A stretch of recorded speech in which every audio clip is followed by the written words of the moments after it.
Settle down!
It's been a few days since we said bye to the others in Nasha Town. Still no news about Rerir, though. Where could he have slunk off to? If only he was gone for good. But with all the trouble he stirred up before, there's no way we've seen the last of him. Hello! You must be the traveler in Paimon? Mr. Flynn has been looking for you. Unfortunately, there's been a serious wild hunt attack over at the quarry. He thinks it's time to regroup and figure out a plan. A wild hunt? Oh, uh-oh. We better get over there, right away! Come on, let's go!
I can barely sense any Kuvaki at all. This whole area feels like a soulless husk. Looks like his appetite truly is insatiable. As if the power of that energy cannon wasn't enough. He's not seriously still getting stronger? What's his endgame here? Ah, everyone's here already. Hey, we made it. So, what's going on? We've all been on high alert since we split up a few days back, expecting Rerir to strike again. But it's like he just vanished into thin air. No one has seen him nor found any trace of his presence. That is, until this morning, when a ratnik found signs of wild hunt activity while out here on patrol. As you can see, the crystalline itself is physically intact, but the Kuvaki it contained is all but completely diminished. And we're sure that Rerir did this. Who else? He's the only one who could pull off a stunt like this. Kuvaki loss has reached critical levels. Rerir of Solnari set to maximum threat level. Warning, unless de-escalation measures are taken soon, he will pose a threat beyond our ability to contain. The consequences could be catastrophic. Traveler, do you remember when we encountered Rerir just after regaining his body? There wasn't a shred of sanity left. Nothing but madness and rage. Yeah, didn't he shout out a bunch of names? Then he started raving about how nothing in this world mattered to him. Oh, Paimon gets chills just thinking about it. Oh, but the thought that he's still out there, lurking somewhere in Nod-Krai, waiting for his chance to strike? Oh, even chillier. Last time we fought, we were already at a disadvantage. If he has such overwhelming strength, why would he suddenly go into hiding? Yeah, if I were him and I wanted more Kuvaki, I'd just take it by force. No point staying in the shadows. Unless something went wrong. His whole resurrection thing didn't exactly go smoothly. The other thing is, how does someone who's completely lost their mind still have the wherewithal to cover their tracks so perfectly? Beats me. According to certain medical studies, insanity does not always entail a complete loss of rationality. It may be that he is simply living in a world of his own. That actually sounds about right. He was ranting away to himself the whole time, like he had zero interest in talking to us. There are many unanswered questions here. He could be right under our noses, and we'd still be in the dark. Besides his name and title, we know little about him. Certainly nothing about his past, or what he might be hoping to achieve. Exactly. And we wouldn't even know where to begin looking. Even Boss hadn't heard of the Rerir of Solnari before all this. I'd be willing to bet that even if we gathered together every scrap of intel in Nod-Krai, we still wouldn't find more than, like, 3 useful facts about him. So, if we do nothing, he'll just keep getting stronger. But if we want to investigate him, we have no idea where to look. Last time we had Marionette and her big robo-buddy to help us, and we still barely held our ground. If we had to face him alone... Oh, Paimon's head hurts just thinking about it. What are we supposed to do against a threat this big? Well, I do have a little hunch about his next move. Given that he attacked the quarry, I'd say it's likely he'll target other places rich in Kuvaki. Somewhere like the Eye of Krati, or the Pillar of Embla. One thing's for sure. If we just sit back and let him keep absorbing Kuvaki, we really won't stand a chance against him. A perfectly reasonable hypothesis. However, it is worth noting that these two locations are quite far apart. To investigate them both, we'll need to split up. I agree, we should split up. Right now, Rerir's goal seems to be gathering Kuvaki, not fighting us directly. Once we're done, let's regroup on Hisi Island. Wait, why Hisi Island? If I recall correctly, your largest goddess statue was carved from Kuvaki-rich ore, was it not? That's right. Yes, it could well be a potential target of his. I should head back and start evacuating the pilgrims.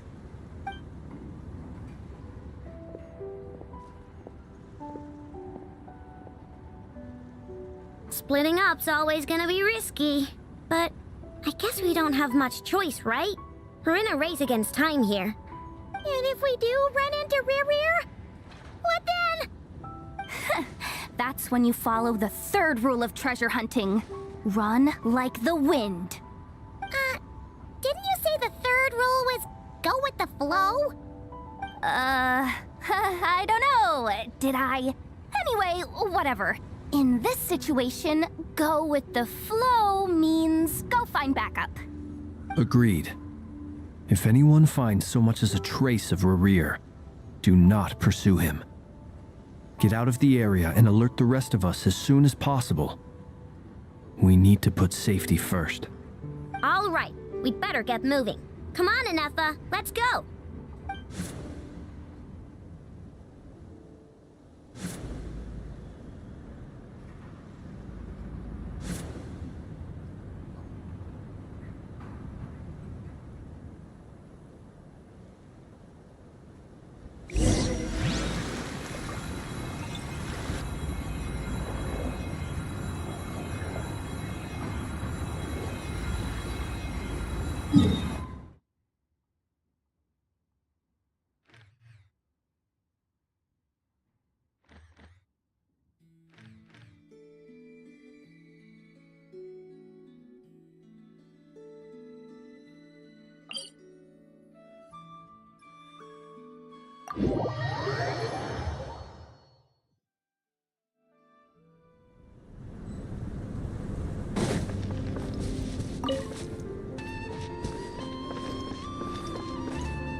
Into the wind.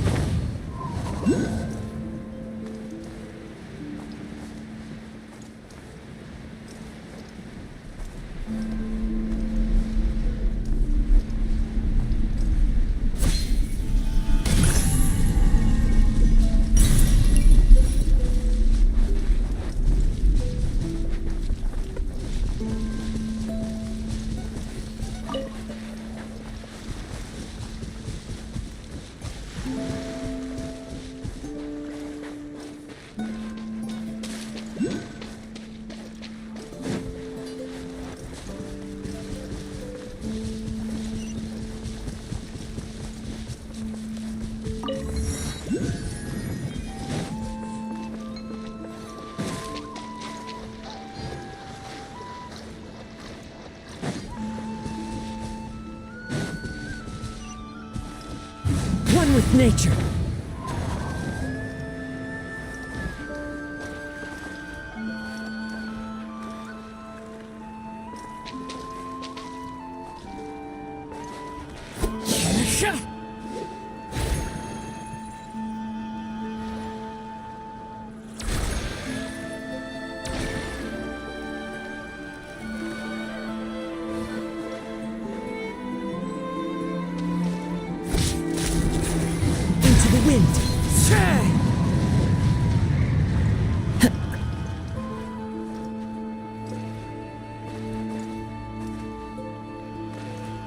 One with nature.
Time to go.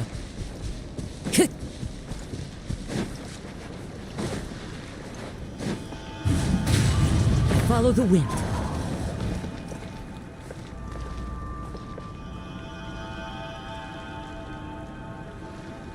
The wind moves.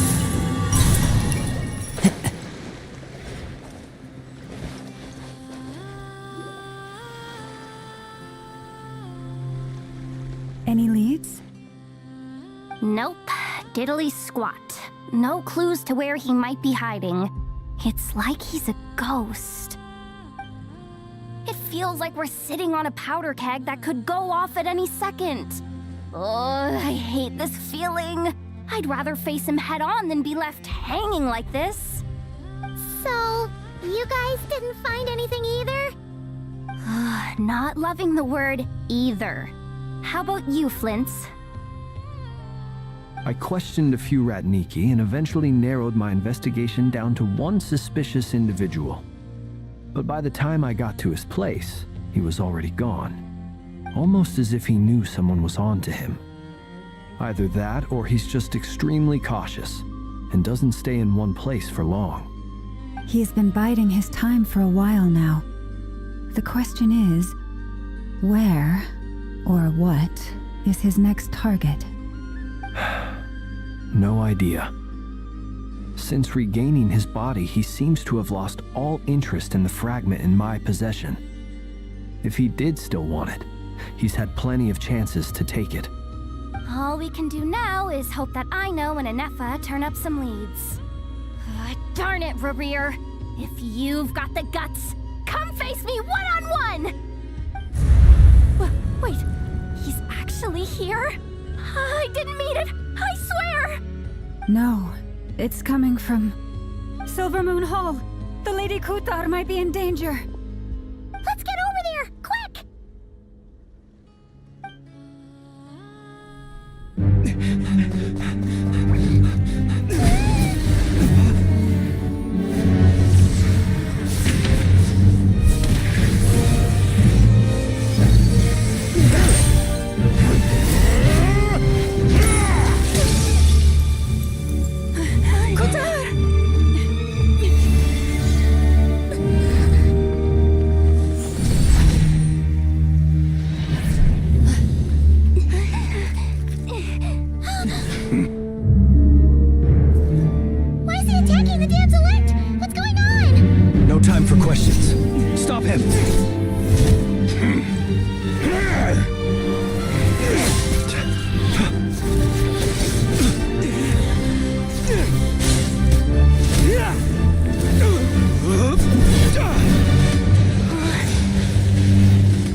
Into darkness.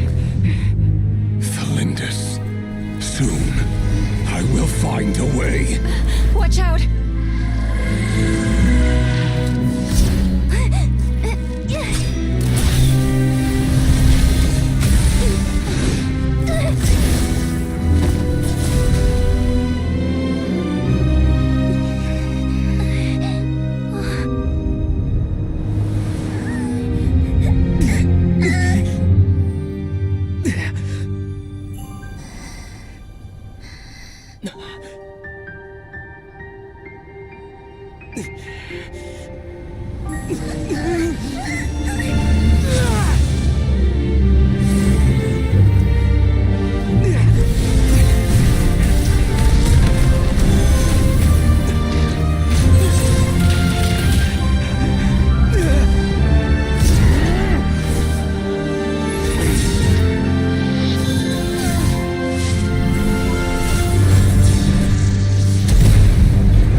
Barely made it out of there alive.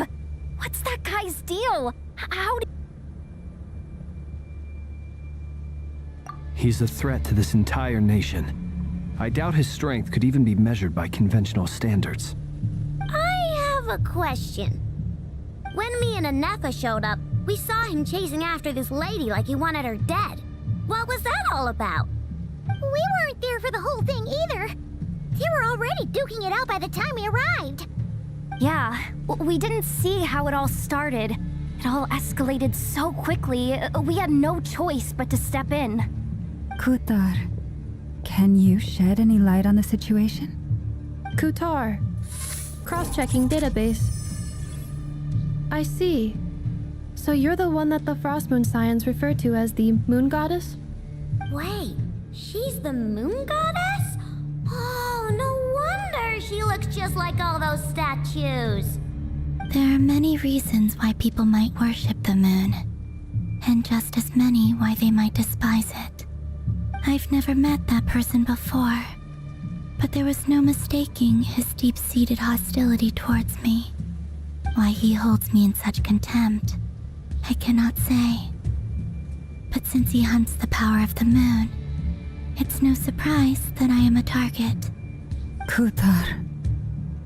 There are many potential motives. For instance, you help the traveler escape his grasp.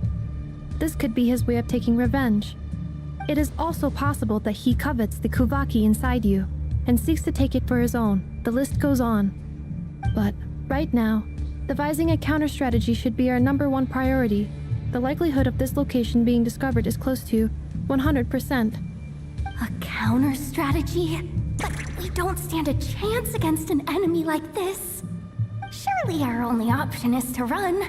He's not gonna chase us to the end of the world, right? So as long as we can sneak out of Nod-Krai undetected. No, I can't say that. Come on, Yehoda, this is serious stuff. You can't suggest we all just chicken out. Running is our only option. Huh? You seem surprised, but what other choice do we have? We are facing an enemy we cannot possibly defeat in battle. Well, I mean, yeah, but still. It's not too late. I can distract him, so you have plenty of time to make your escape. Wait, what? You're gonna act as bait? Doesn't that make sense? I'm the one he's after.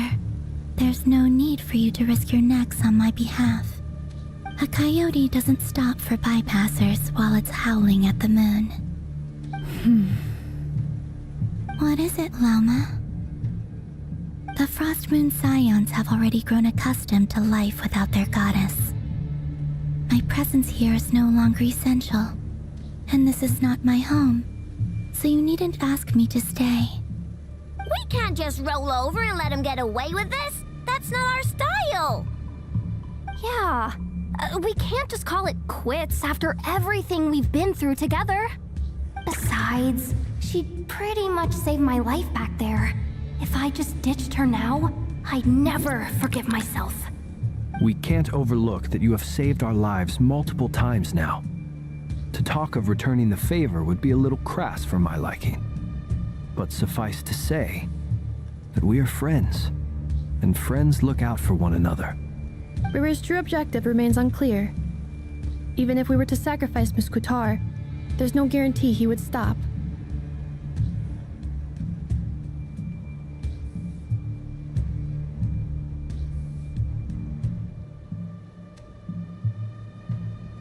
But Kutar, I know why you left the Frost Moon Scions so long ago. It was because people started treating prayer as a form of trade. They would make self-centered wishes, force you to accept meaningless offerings in return, and then expect you to perform miracles for them, as if that were their entitlement. If it were me, I might have walked away too. But I believe that time can change everything, and that sometimes it takes losing something precious to appreciate its true worth. After much reflection, I've realized that this was never about whether the Frost Moon Scions need you. Any relationship based on need is purely transactional. What I truly hope is that you'll choose to stay, not out of obligation, but as part of our family. You were born here, and now you've returned. Who knows? Perhaps it was the moonlight that guided you home. Thank you, Lauma. But my power is on the wane. I'm afraid I will be of little use to you now.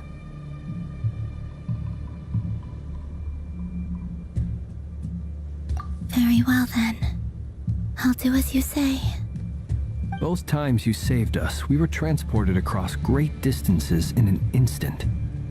Is that one of your powers as the moon goddess? It is, but I find it very draining. I barely managed to pull it off just now, and it will be some time before I'm strong enough to do so again. Rejected by the world, my power is dwindling. Like a lake, cut off from its source, slowly shrinking away. Now, it has almost run dry. What do you mean, rejected by the world? The 3 moons belonged to the ancient bygone era in which they came into being. From the moment I was born, the world itself has been steadily sapping away at my strength. The 3 moons are not one and the same. As the goddess of the frost moon, I cannot wield the powers of the other 2. Yet moonlight has a way of blending together. Each can reflect the other's glow. So when our fingers touched, I was able to restore my strength by drawing Kuvaki from the eternal moon's marrow. But this method of recovery is painfully slow. If only we could find the... It's the Wild Hunt! Even faster than we expected. We'll have to finish this conversation later. See how those wild hunt creatures are running away from us. They're likely just a scouting party, which means Rerir won't be far behind. Then what are we waiting for? Let's get the heck out of here!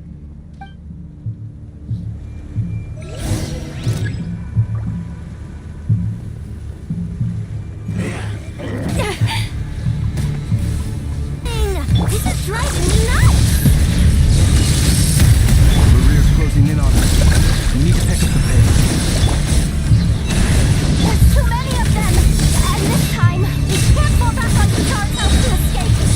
This goes on much longer. Preparing for dust up.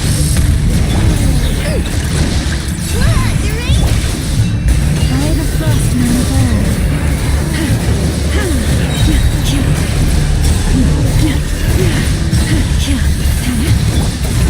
Close your eyes. Night falls. Ultimatum protocol.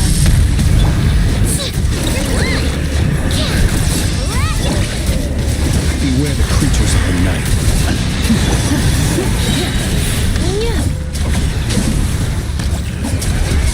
Defensive mode engaged. Preparing for dust up.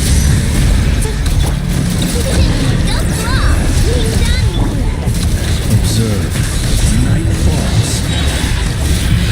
Close your eyes. Be silent.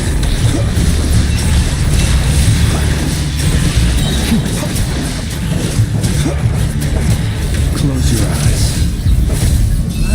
To dust. Be silent.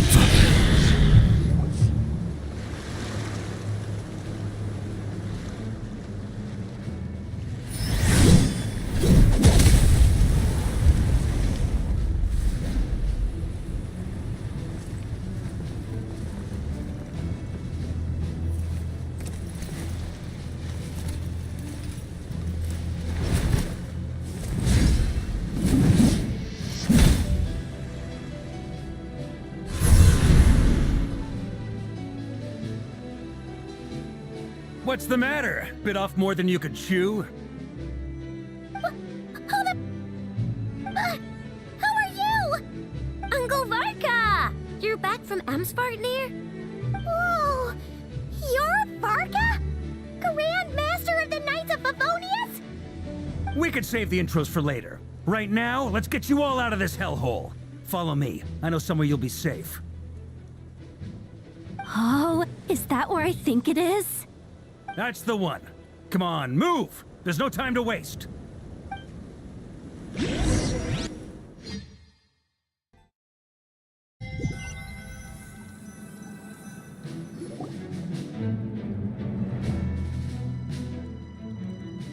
Wow! Where are we? This is so well hidden. Well, Nod-Krai, and a contact hub for the Northern Intelligence Network. AKA, the black market of intel. No matter what faction you're with, it's the place to buy and sell information.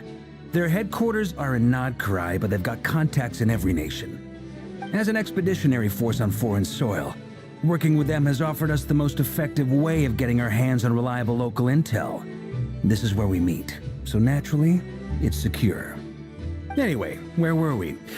Folks from Nod-Krai should be pretty familiar with me by now, but I believe this is the first time we've met. Allow me to introduce myself. I am Varka, Knight of Boreas, and Grand Master of the Knights of Favonius. We've heard all about you. This meeting's been a long time coming. You look way younger than Paimon expected, but you definitely have that Grand Master vibe. Well, I'm no spring chicken. Just not showing my age yet. Definitely feeling some of that back pain today, though. Rushed back from Amsfartnir without a wink of sleep, only to get right into another fight with that freshly revived maniac. Another? You mean you fought him before? Yep. He wasn't nearly as strong back then, but he was still a formidable foe. I brought some of the knights along to give him a little surprise, but he saw us coming from a mile off. My squad took heavy injuries, and I barely made it out alive myself. We knew it might have been our last chance, so we staked everything on it. But still, it wasn't enough to stop him. I tried tracking him down afterwards, but he didn't leave a trace. Even in his unhinged mental state, he's as cautious as any trained operative. So, I decided to come find you. And as luck would have it, turned up to find you being ambushed by the Wild Hunt. The rest, you already know. Is that why he's been frantically absorbing Kuvaki these past few days? Because he sees you as a threat? Maybe I'm part of the equation, but even if I weren't, I'm sure he'd still be gathering power. He's clearly working up towards something. Note to self, Uncle Varka's strength rating officially upgraded. Guess it's my turn to ask questions now. So, what exactly has been happening in Nod-Krai? Why is the Wild Hunt returned in humanoid form? And why is it after you? That's a long story, but I'll try to make it quick.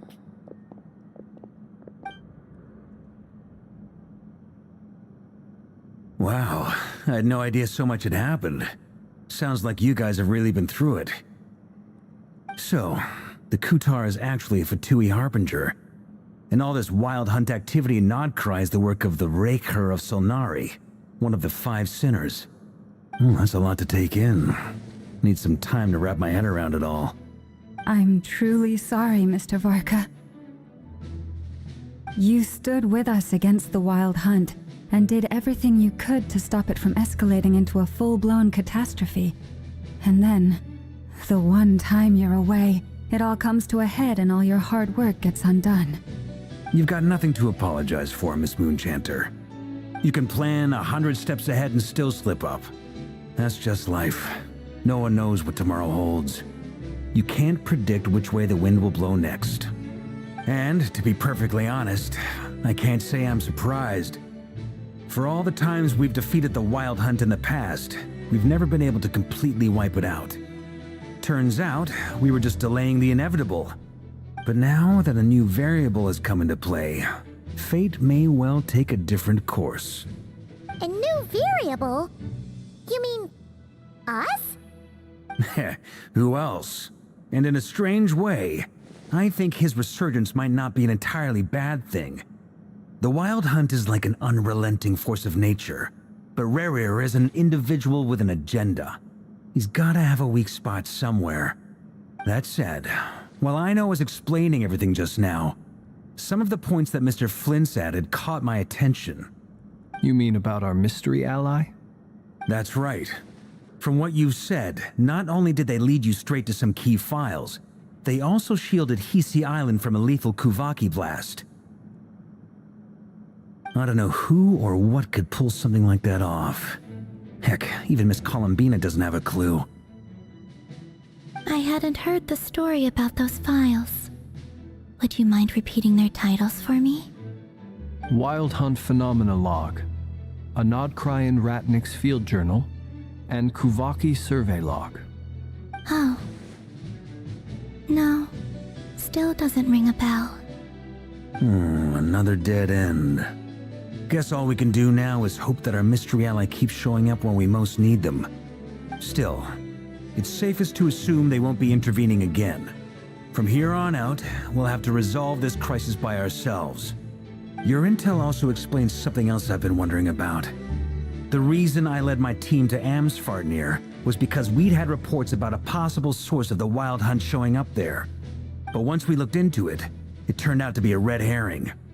I don't know who was behind it, but clearly, it served its purpose. I doubt it's by chance that he happened to make his comeback while my attention was diverted. And from everything you told me, it sounds like his scheming began well before his return. So maybe luring me away was all a part of his plan. But is it even possible that he orchestrated all of this by himself? The Moon Maiden and the Rerir of Solnari, Nod-Krai of all places. The way everything is unfolding, it can't be a coincidence. So, what do we do now? Got any ideas? Right now, we've got at least 3 things to consider. Let's go through them one by one. First, we need to figure out how to take down Rerir. If we can't beat him in a straight-up fight, the rest won't even matter. To my knowledge, the bulk of Nod-Krai's fighting force is already gathered here. But even with everyone united, we're still no match for Rerir in his current state, let alone with his power still growing. What if there was a way to tap into a new power of our own? How so? Have you thought of something, Columbina? 3 moons once watched over this world. The Eternal Moon was the largest, the Frost Moon was the brightest, and the Iridescent Moon was the most mysterious. They say that back then, the 3 moon goddesses wielded immense power, enough to shape the workings of the world itself. I now bear the Frost Moon's power, and the Eternal Moon's marrow resides within the Traveler. Hold on. Are you suggesting? The Iridescent Moon, the last piece in the puzzle. That's right.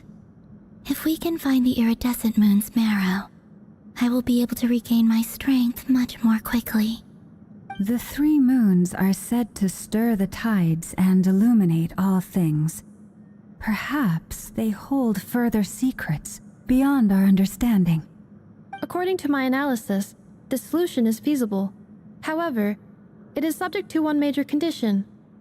How do we locate the Iridescent Moon's marrow? I know a way, but we will need to visit the Fatui's Experimental Design Bureau. The Experimental Design Bureau? Are you saying we need to involve Marionette? Yes. I must speak with Sandrone. It's a long way from here to the Experimental Design Bureau. There's a high chance you'll be spotted. You shouldn't go alone.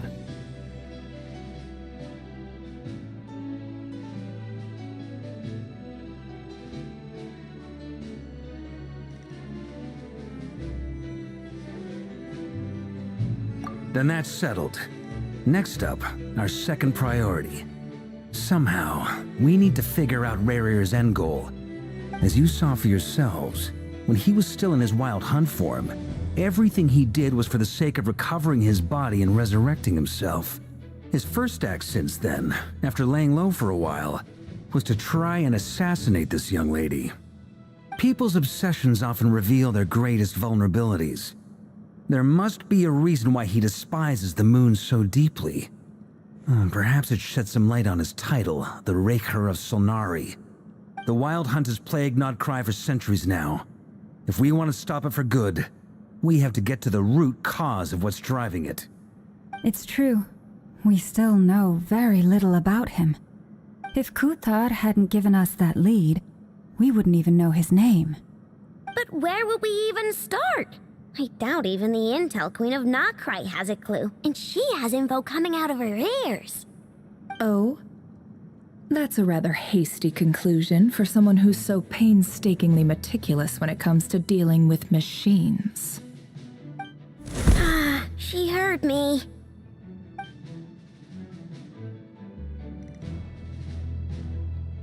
Boss! What are you doing here? I'm now asking myself the same question. I received a letter from a humble knight of Favonius, requesting a meeting to discuss a major business deal. But it looks like this humble knight had something else in mind. Details. Miss Neffer, the important thing is that you've arrived at the perfect time. Since his failed ambush, I've been racking my brains trying to come up with a plan to fight Rerir. Given the severity of the situation, I think it's fair to say that our only chance lies in uniting as one. And I'm talking all the factions in Nod-Krai. We can't do this without the Curatorium, but I knew it'd be a tough job to win you over. So, I took the liberty of reaching out for a little chat. Wait a sec. How did you even hear about this place, Neffer? Didn't you say this is meant to be the Knights of Favonius' meeting spot? And a contact hub for the Northern Intelligence Network? And isn't it supposed to be super hidden? You really think he could have gotten settled in Nod-Krai without my help? Besides, I'm the one running this gig. Of course I know where the meeting place is. Allow me to introduce the current head of the Northern Intelligence Network. If it's intel you're after, she's your woman.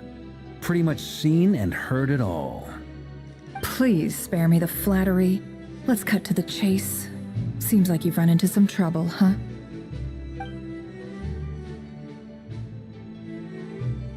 Well, this certainly qualifies as an unforeseen crisis.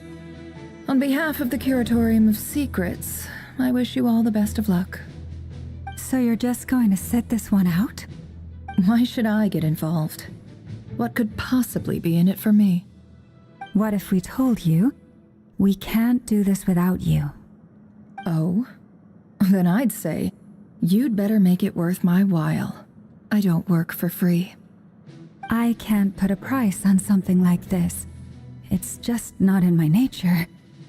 But then again, you and I have always been polar opposites in this regard. So I can't exactly say I didn't see this coming. If you insist on compensation, I will pay you. Consider this a formal commission. Sound fair? You just don't give up, do you? Too bad. I know you well enough to know you can't afford my prices. The riskier the job, the more it'll cost. And a Moonchanter's stipend isn't exactly generous. Unless you're planning to start passing the donation box around among the faithful. Boss, just a thought. If they come up short, maybe you can take the difference out of my next few paychecks. Things got really dangerous during the fight with Rerir. If this girl hadn't saved me, I'd be ley line fodder by now. I'd be gone for good, boss. If there's any way we can make this work, I'd really like to help her. Please? I'm begging you. This is why I'm always telling you never accept favors. They are the hardest debts to repay. You have to be careful who you get involved with, or you invite all kinds of misfortune. Very well, Yehoda, I will help. But just this once. Don't count on this happening again. Flynn's, that fragment that Rerir was after, do you still have it on you? Of course. Let me borrow it. I need it to follow up on some leads. Wait, you actually have some leads? Shh. This is top secret information. I get it. We all have things we'd rather keep to ourselves. Plus, I know we can count on you, so we'll leave the intel gathering in your hands. And that brings me to the third and final item. We need to find a way to distract him. We need time to make our move, so someone will have to stall him. I'm in for this part, no matter what. Anyone coming with? Count me in too. Come off it, you two. Quit playing heroes. I'm way ahead of you here. Nefa did a scan of the Moon Goddess's Kuvaki signature, and we're gonna use it to make some decoys over at the Kramkake craft shop. Anyone who's in, follow me. Once they're ready, we'll deploy the decoys across Nod-Krai. So as long as the rest of you keep moving, he won't catch on to your scent and won't be able to track you down. I like it. Genius idea. No biggie. All right then, we'll split into 3 teams. Once your team has finished their mission, return here and wait for the others. Dismissed!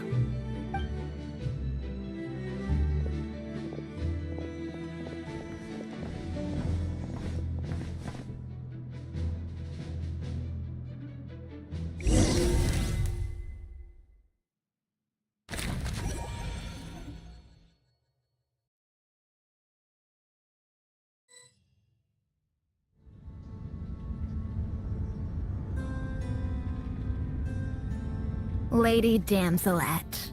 Wait, and you two? What are you doing at the Kuvaki Experimental Design Bureau? We've been doing our best to mind our own business lately. But if you're just gonna waltz up here like this, you're seriously pressing your luck. Don't blame us for doing what we have to. Huh! You really think that's gonna scare us off? We're not looking for any trouble. I just want to see Zandrone. Do I need to remind you that you're still a wanted fugitive for deserting us? Out of consideration for our former ties and the crisis we're all up against, we'll let you leave in one piece. But don't even think about trying to get inside. Let them in. But... Are you going to make me repeat that?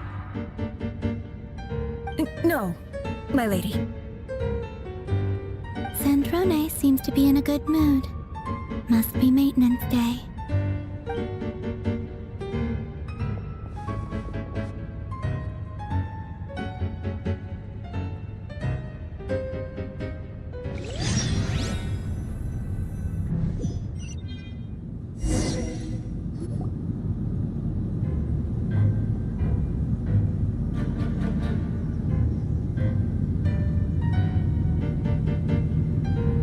Tell me, to what do I owe the honor this time? Actually, before you answer that, just so we're clear, we're not colleagues anymore, Columbina. I don't owe you anything. I promise it's nothing big. It seems like you've gotten the wrong idea here. The only reason I let you in was because I was bored. It seemed like a way to kill some time and satisfy my own curiosity. Whatever miscalculations I may or may not have made in the past, I haven't lost the plot enough to even consider sticking my neck out for your sakes. I'd like to speak with Arlecchino. What? Huh? You mean the knave? I'd like to speak with Arlecchino. Is she in Nod-Krai?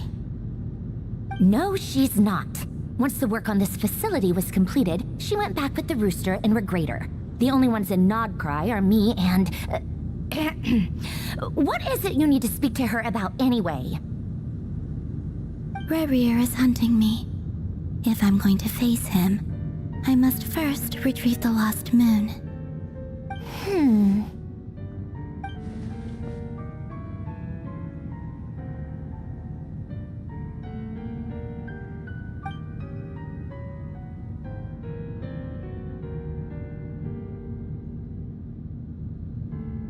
Is that a no, then?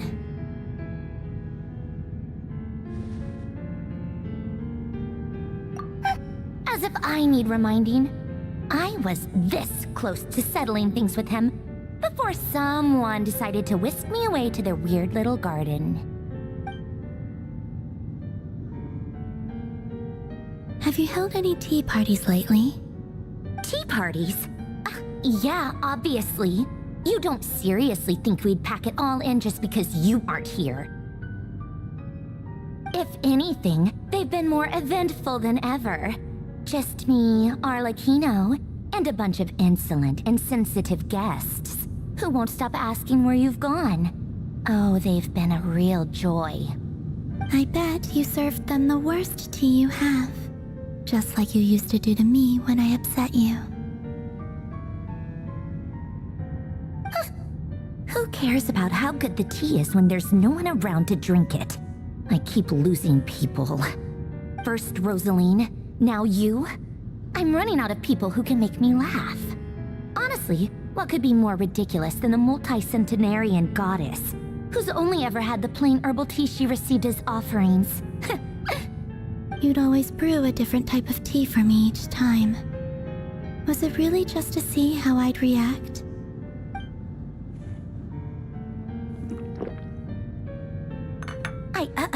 Well, duh. Why else? Watching you squirm was practically my only form of entertainment.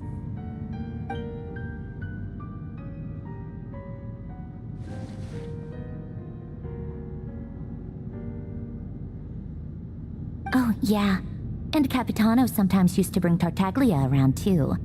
But I guess we won't be seeing him again. Well, I guess we are overdue for a get-together. Polonia! Have Favronia pass a message to Arlecchino for me. It's time for tea. Will suffice.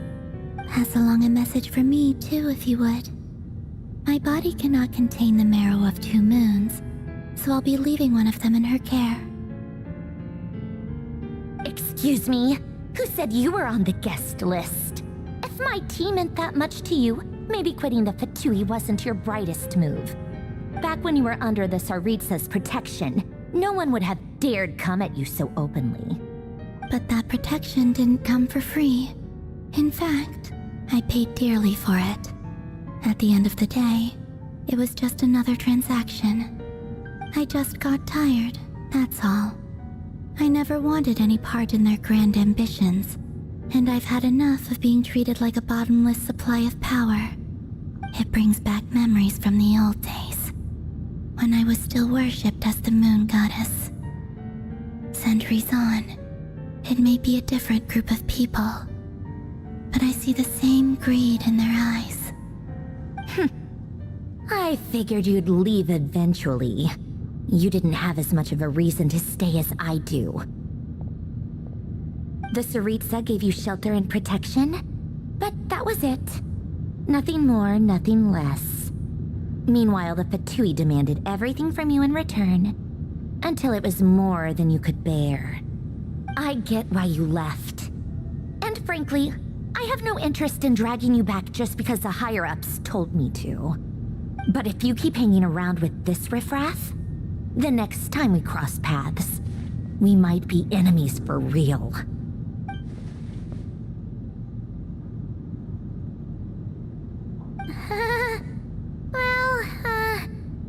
Guess that's our cue to leave.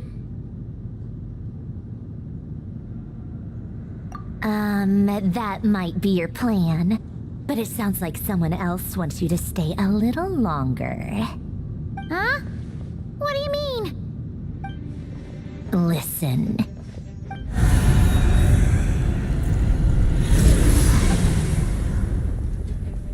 My lady, it's the Wild Hunt. A horde of monsters is headed straight for the facility. Another uninvited guest trying to crash my tea party. Clear the area. I'll handle this. Wait, what? You want us to leave you here by yourself? Huh, you'll be lucky to make it out of this alive. You really think you can afford to worry about me? Go on, get out of here. You may have stopped Polonia from crushing him last time, but I've made sure that won't happen again. The entire Experimental Design Bureau is rigged for war. Stay and watch if you want, but it'll be at your own risk. You're not flagged as friendlies in the weapons system. Don't tell me what to do! Look, if you're leaving, make it quick. Or you'll just get in my way. There's a secret passage on the second floor. It'll take you right to the plains out back. Stare all you want, Columbina. You're not getting another invitation to my tea party. I know. But thank you anyway, Sandrone. This is exactly why you shouldn't hang around with those people. All their melodrama and sentimental nonsense is rubbing off on you.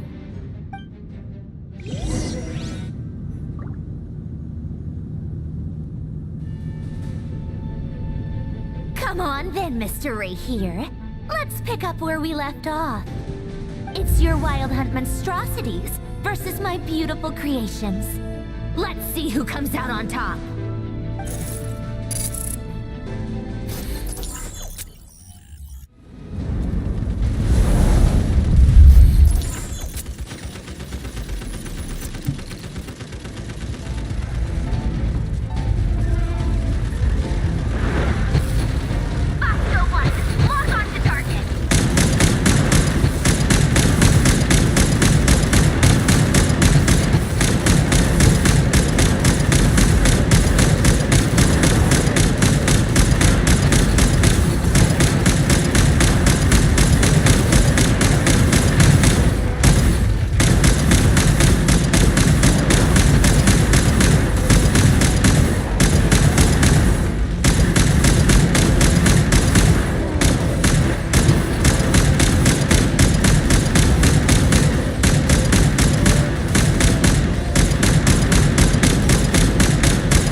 Lunia! Get him!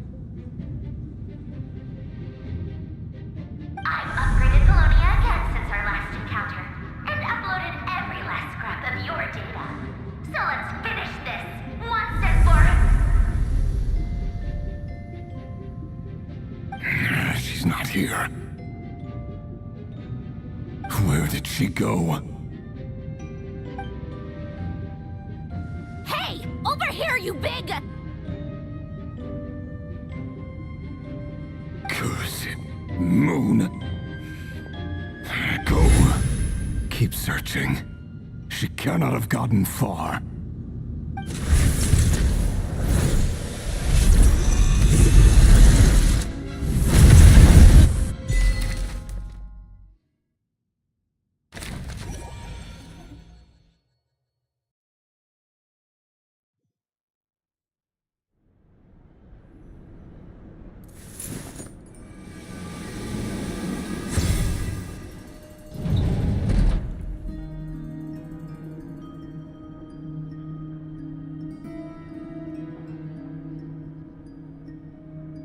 So this is your method for investigating Rerir's past?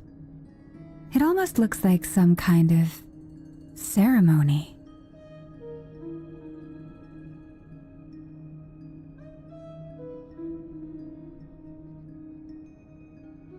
Good deduction. But it's quite a different affair from what you're used to with the Frost Moon Scions.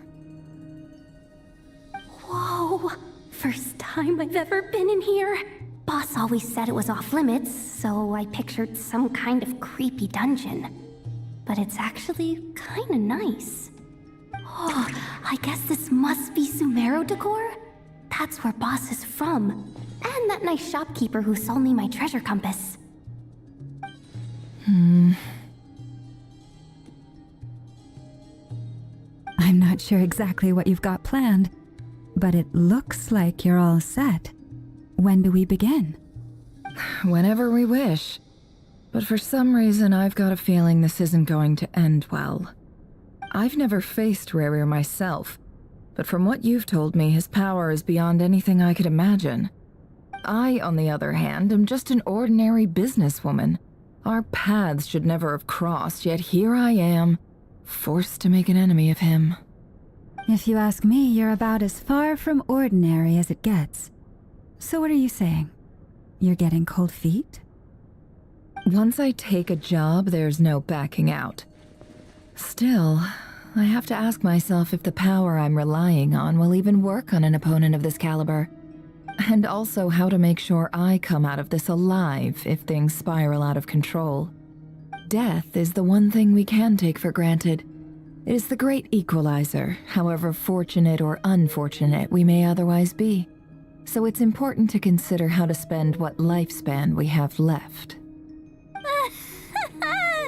Come on, boss. Lighten up. Quit talking about death. It's bad luck. For once, I agree with you. When you're up against a foe like Rerir, there's no such thing as being too prepared. Is there anything I can do to help? That won't be necessary.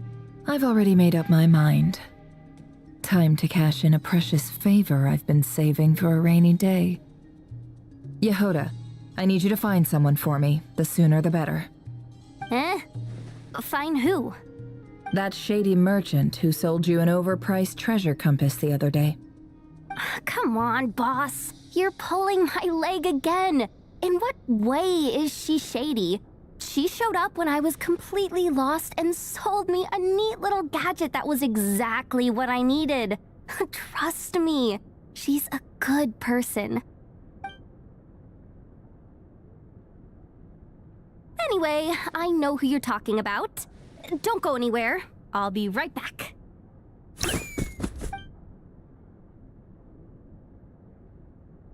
Quit grabbing me. I genuinely can't run any further.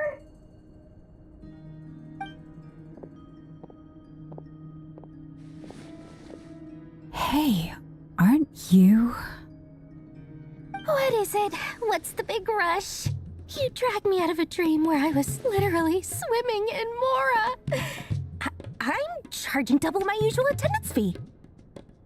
See, look how easygoing she is. After that rude awakening, she could have completely snapped at us.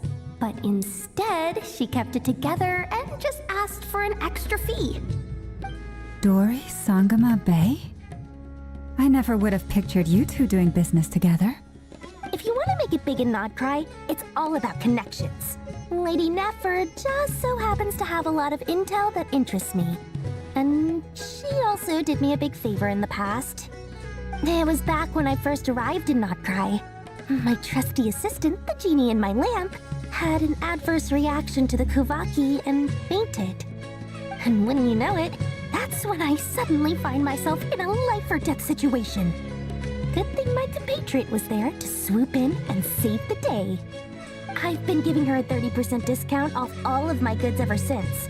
Now, so that no one here feels left out, I'm willing to extend a 20% discount to fellow friends of Boss Nefer. Plus, any other friends you send my way will enjoy 10% off. What can I say? The great Lord Sangama Bay is nothing if not generous. So, let me guess. You've run into some trouble? I've got everything you could possibly need, and the more you buy, the more you'll save. You guessed correctly. What have you got in the way of survival gear? The one type of gear I've never been short on. What are you looking for? A jetpack fresh from the Academia's labs? An ancient suit of armor dredged up from the bottom of the sea? At the very least, I need to know what kind of opponent you're dealing with here. If even you're worried about staying alive, it must be pretty serious. What if I told you it's someone with the power to bring a nation to its knees? Is that so? Then we really are talking top-shelf treasures. I don't have anything like that in stock right now. I'll have to ask my supplier. Your supplier? A powerful woman, make no mistake. I can't reveal her identity, but luckily for you, I hear she's planning to visit Nod-Krai in the near future. If you're willing to wait, I can ask her when she's here. Can't say exactly how long that'll be, though. Then, let me put it another way. What would you do if you encountered an enemy like that? Roll over and serve yourself up on a silver platter? Of course not! I have a handy little trinket from one of my generous suppliers, which... Hold on. What exactly are you getting at? No, no! This is for my personal use only! Let's just say I'm borrowing it, all right? Just for insurance purposes. You'll get it back later. Favors are the worst kind of debt to owe, and now you've got a chance to repay one. A win-win situation, don't you think? Fine. You can borrow it for 5 days. No, make that 3. And for every extra hour after that, I'm charging you 1,000,000 mora. Deal? Deal.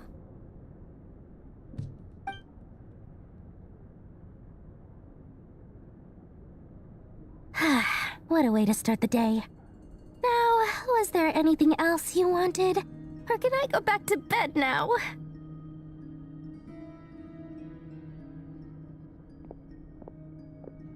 That will be all.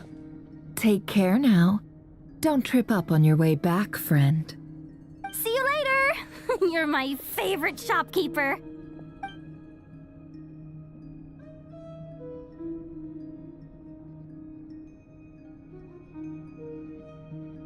Excellent. Everything is well and truly ready. The ceremony can now begin. After initiating the ceremony, your minds will follow me wherever I go. You will see many strange things in your mind's eye. So remember, don't be frightened, and don't make a sound. Now then, let us peer into the Rerir of Solnari's past.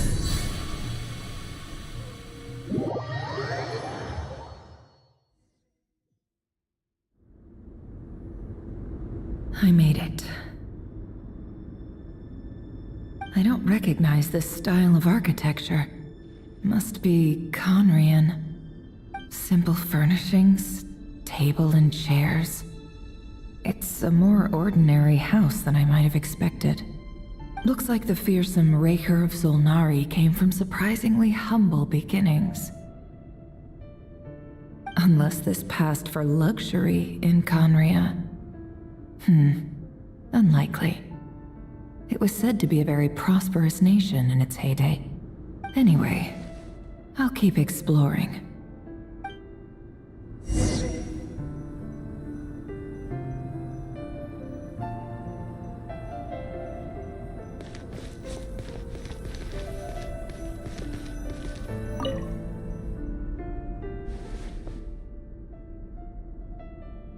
Hi, Rerir. Since you're working extra hours tonight, I thought I'd keep myself busy by checking out that new kebab shop. I've heard good things about their menu. I'll test it out, and if it's as good as everyone's saying, let's go back together sometime. P.S. New stash from the Universitas Magistrorum. I brought some goodies home. A few teacups and a pin rack. Hope you like them. They didn't sign their name, but they must have been close. Sounds like they were living together.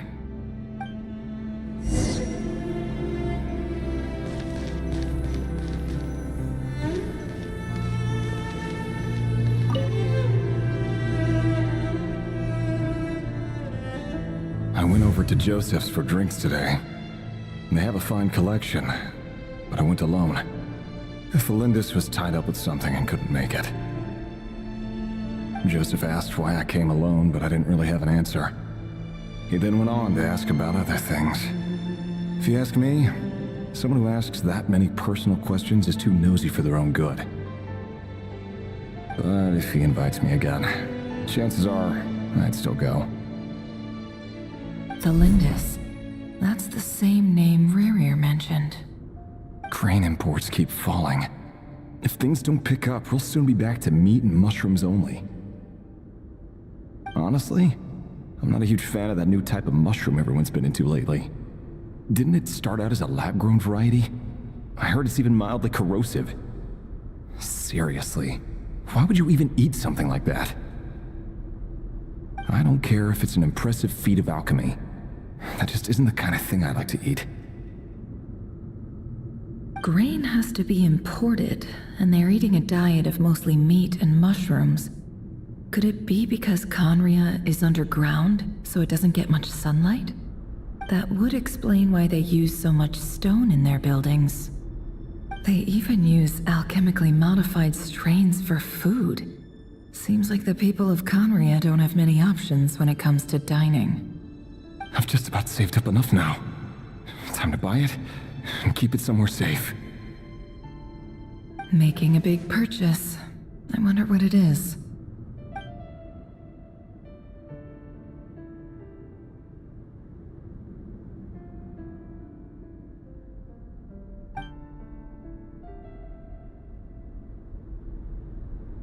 He really is a professional. No wonder he's so good at covering his tracks. Despite what he's become, it seems like he's retained certain habits, at least in this regard.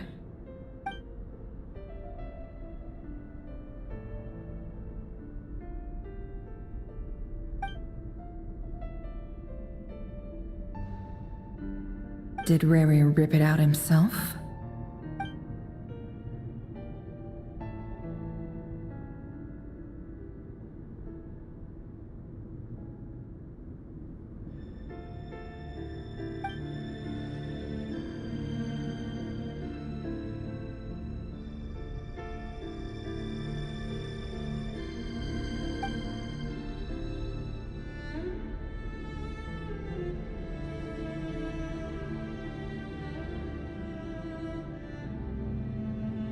Before I met you, I was convinced that my heart was nothing more than a stagnant pool. The burial place of a fallen moon. A withered, windless grove where the waters rested forever unrippled. It was you who helped me see that my heart, hadn't entirely withered away. That it could still beat to the rhythm of love. This is just trivial sentimentality from the looks of it. Why would he go to the trouble of hiding that? The burial place of a fallen moon.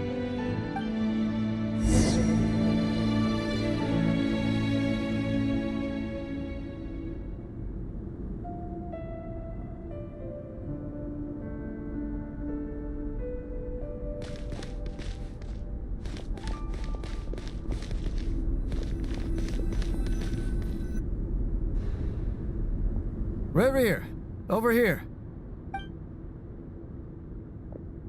Dane!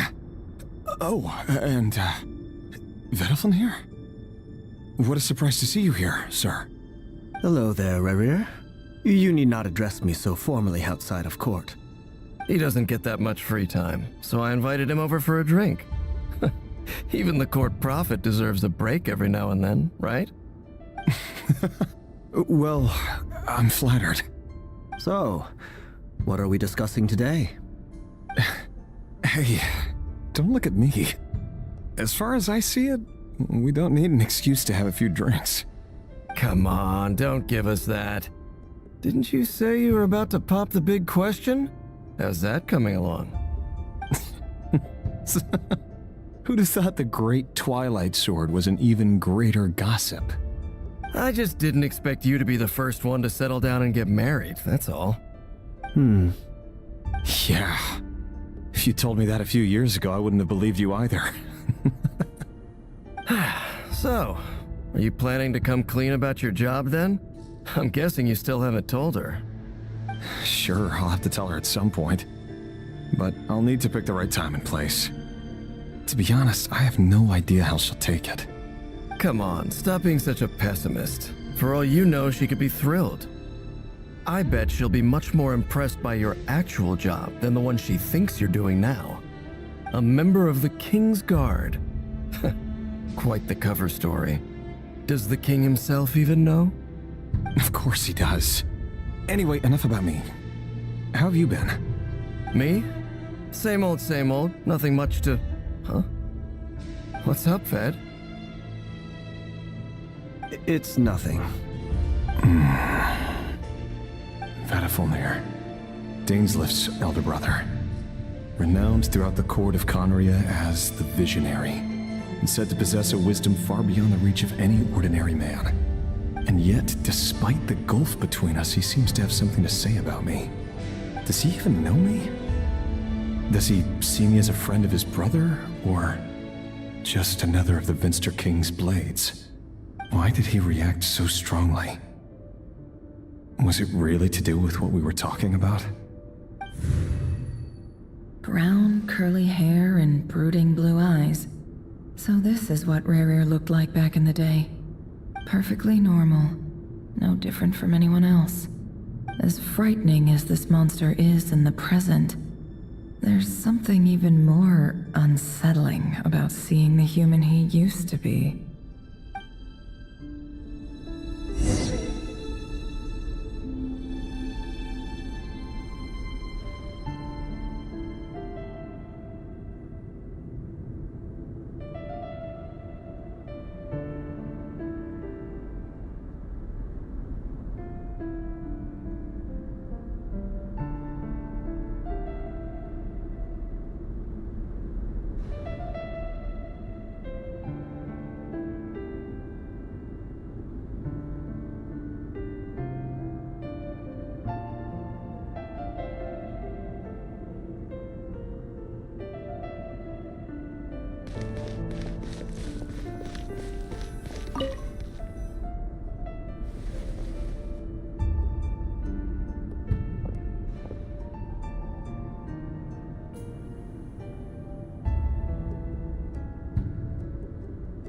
Felindis? You're back early? Our equipment's being serviced today, so I got off earlier than usual. How's your day been? Aw, why the long face? Is something the matter? Has your boss been giving you a hard time again? Went for a drink with Dane and the others after work. Isn't that a good thing?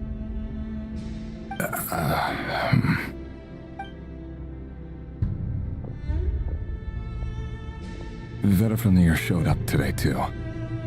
You know, Dainslef's older brother. Ah, Mr. Vedifnir. Yes, I've heard of him. They say that everything he says ends up coming true. He overheard Dainslef mention that I'd recently proposed, and seemed to have an issue with it. But when I asked what it was, he kept it to himself. So, you're worried? You could be such a child sometimes, Rerir. We're nobodies. Why would the visionary be concerned about us? I'm sure someone in his position has much bigger fish to fry.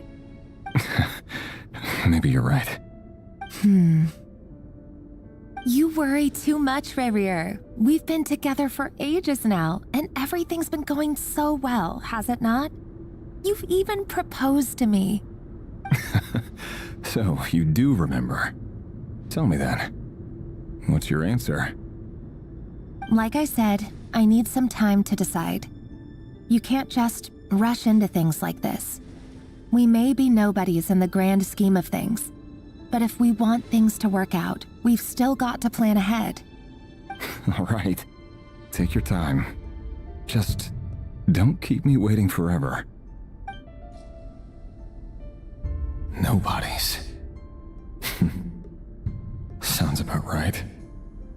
In the eyes of people like Vedifnir and Dainslef, what do we matter? Can someone whose gaze is so fixed on a far-flung future even see the present clearly? Besides, the dynasty's fate rests with the king and his inner circle. Whatever I do, it won't make much difference. Meanwhile, every idea they come up with and every decision they make, it affects everything. These days, the king is lost in his research, and the purge of the Crimson Moon bloodline grows ever more intense. The opposition tried to speak out, but nothing came of it. And I'm under no illusions as to why. Because we eliminated them and got rid of their bodies. A man can have 1,000 reasons to carry a sword, but there are few good excuses to use it. Yet the king has never even considered a gentler approach, and he never will. What becomes of someone who kills on another's behalf? Can he ever find true peace?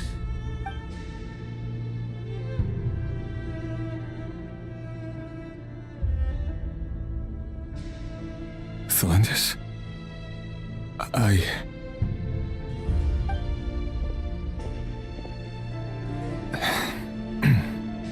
It's nothing. You were right. Fate has never smiled upon nobodies like us. But by the same token, it's unlikely to bear a grudge against us either. There's no reason we can't keep living happily together, cherishing the simple joys of each day as they come. See? You just need to stay positive, Rerir. I can feel your warmth, your breath. You're right there, right by my side. Just seeing you makes me happy in a way I can't explain, and that's something that no one could ever take away from me. So smile, my love. Let go of that frown. You're right, Thelindis. I've just been overthinking things. That's better. Getting caught up about things like this will only ruin our evening. Speaking of which, all set for the ball tonight? I need to go get ready. You go ahead. I just have a few things to take care of, then I'll come join you. Even busier than the big shots, huh? Fine, I'll go get started. But don't be late. If you keep me waiting too long, I won't be a happy bunny. Relax. I'll be there. Seriously, though, you drive a hard bargain.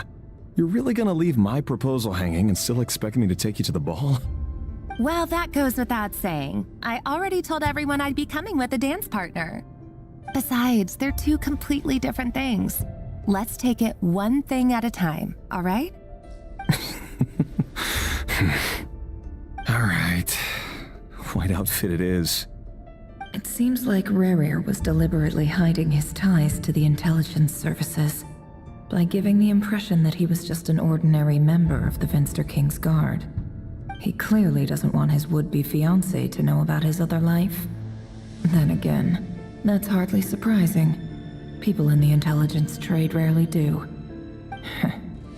Who'd have thought we were in the same line of work? Let's dig a little deeper.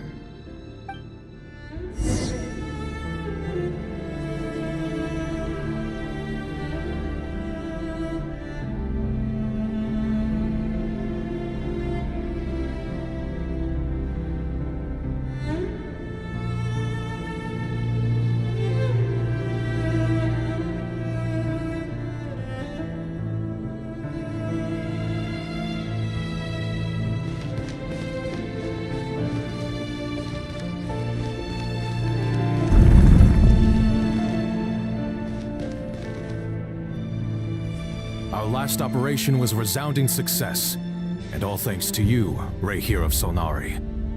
In total, we apprehended 32 dregs of the Crimson Moon, and 67 accomplices.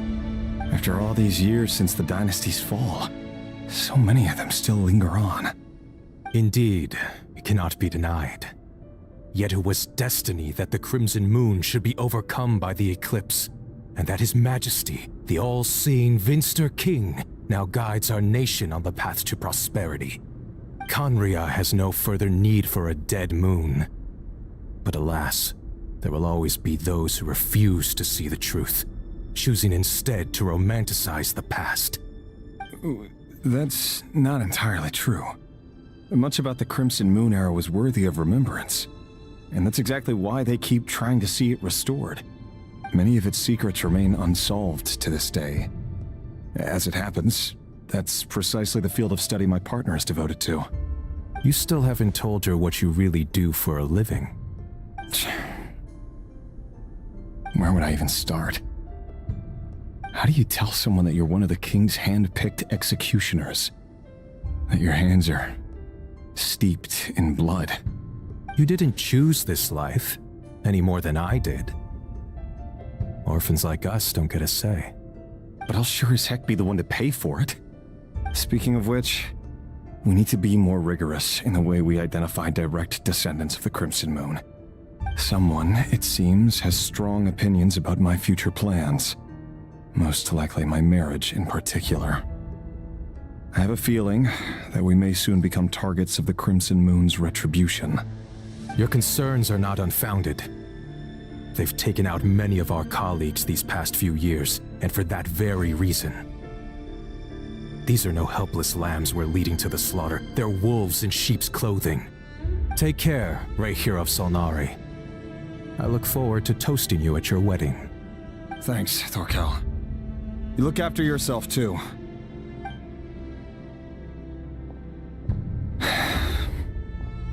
Thelindis, I never wanted to keep this from you. You're the last person I would ever want to lie to. But that's exactly why I can't tell you everything. There are things you shouldn't know. Things you cannot know. The moonlit dynasties are a thing of the past. Yet even now, with the sun shining high in the sky, there are those who would call forth a dead moon's ghost. Could that be why Vedalfnir held back? Or was it because of some court secret he's not at liberty to share? I have to get a clear answer from him. No matter what happens, I will protect Thelindis. Rerir seems to be very concerned by Vedalfnir's reaction. Vedalfnir and Dainsleif, the Visionary and Twilight Sword. So that's what they were really like. I've investigated this whole area now. There doesn't seem to be any other memories here. Should I try somewhere else? Wait a second. What's this black smoke?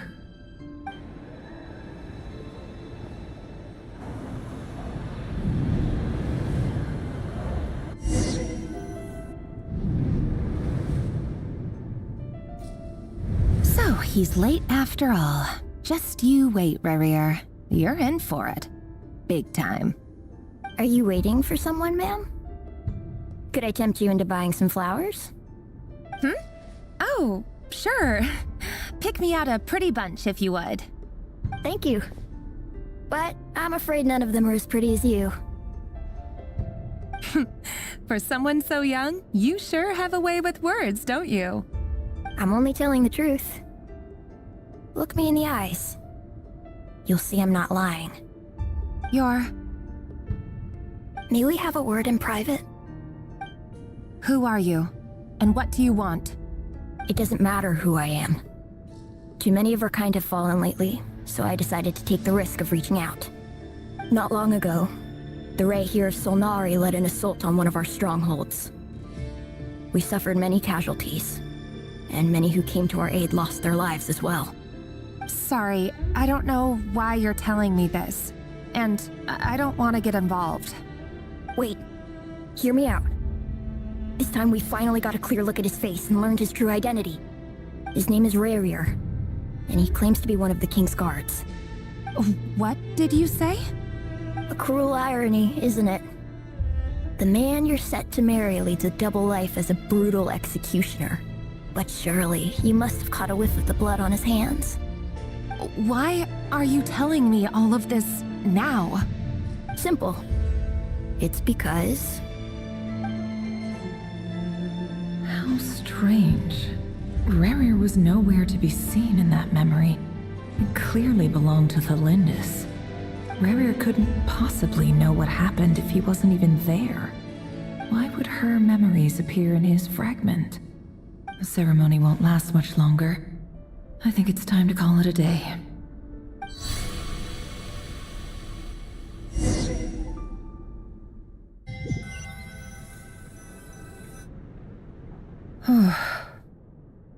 So that was your doing?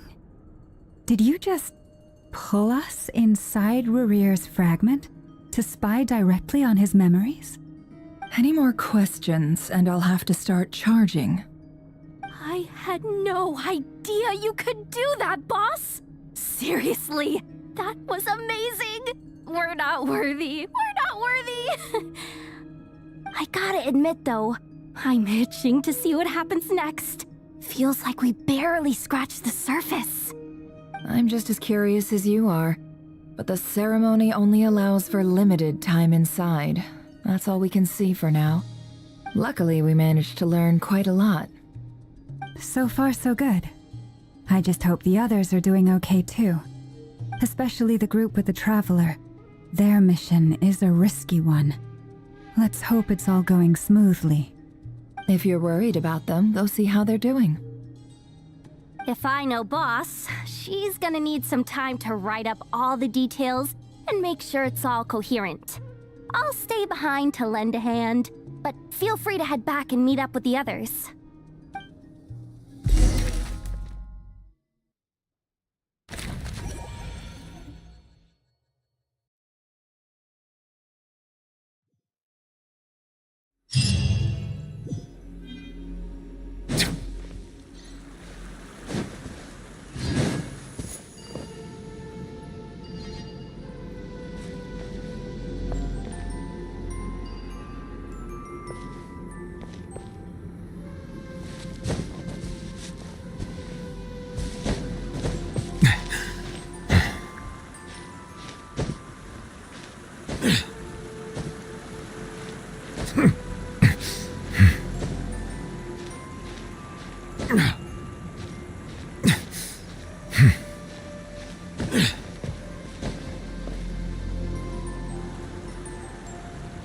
Silence!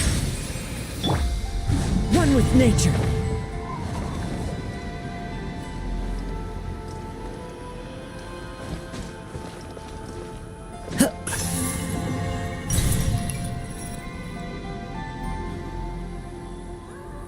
The wind knows me.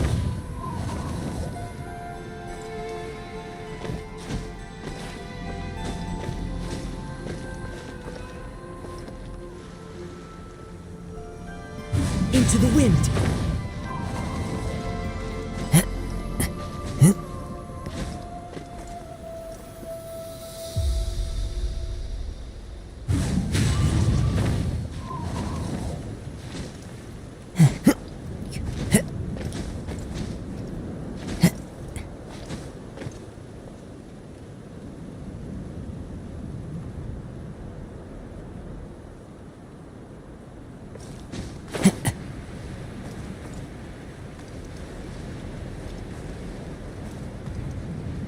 Tch!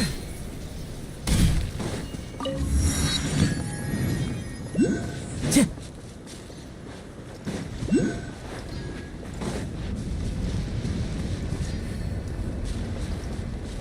The wind knows me.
Time to go.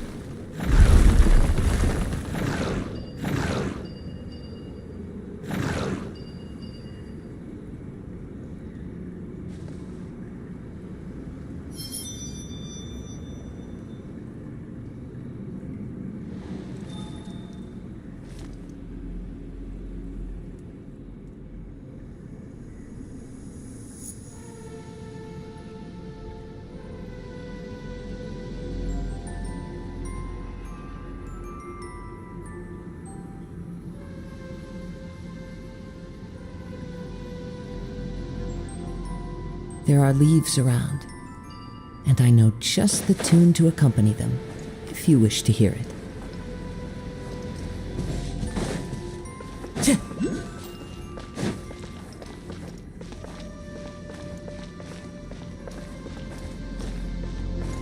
Time to go.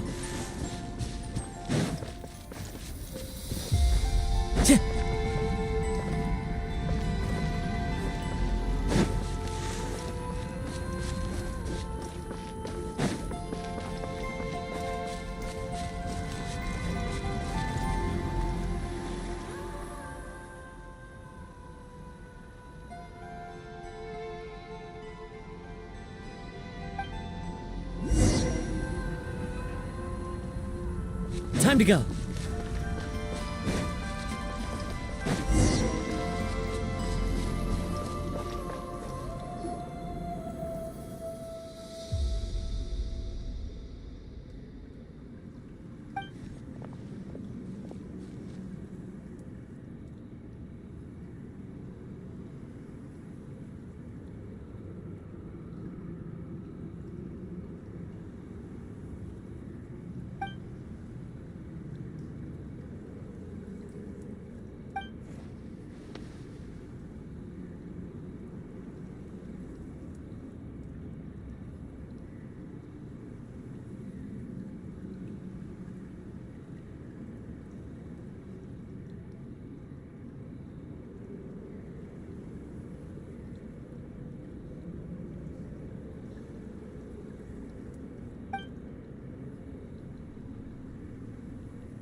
one with nature.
Yeah, but them constantly sweeping the area, our way out is completely blocked.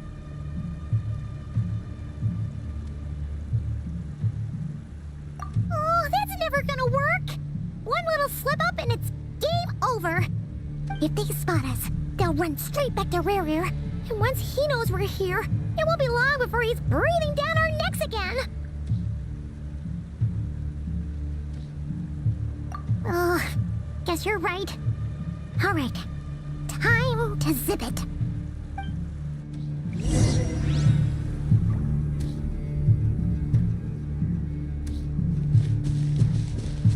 Quick, hide! We almost got spotted!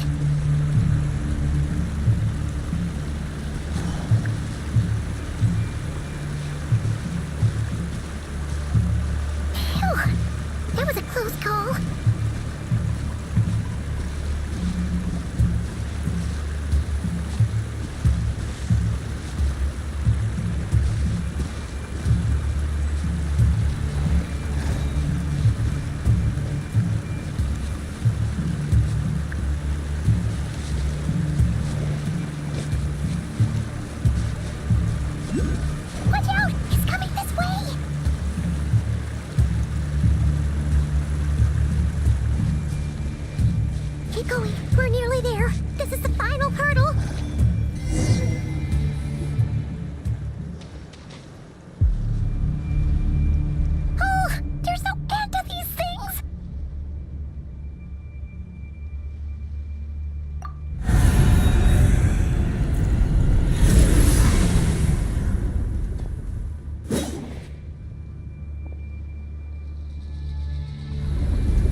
You look weak, Columbina.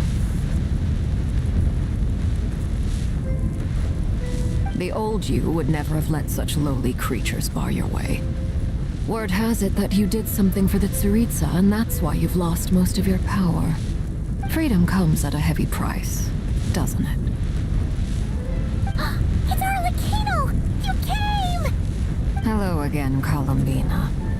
And greetings, guests of the House of the Hearth. It's been a while, Arlecchino.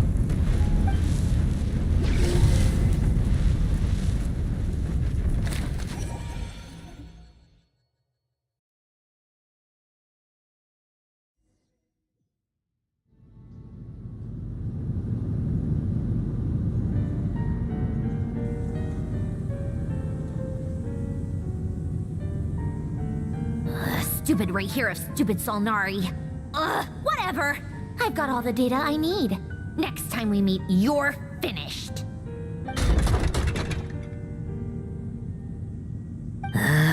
He sure doesn't pull his punches.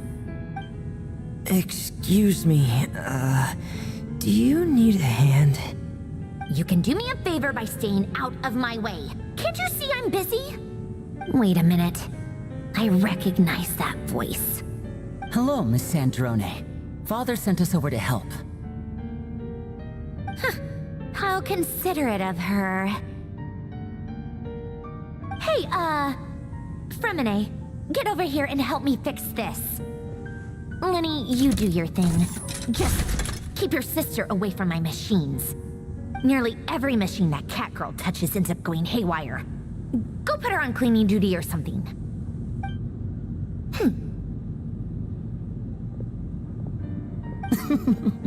Then let's start downstairs.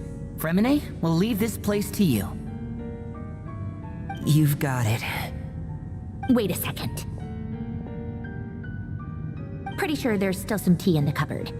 If you want some, you'll have to make it yourselves.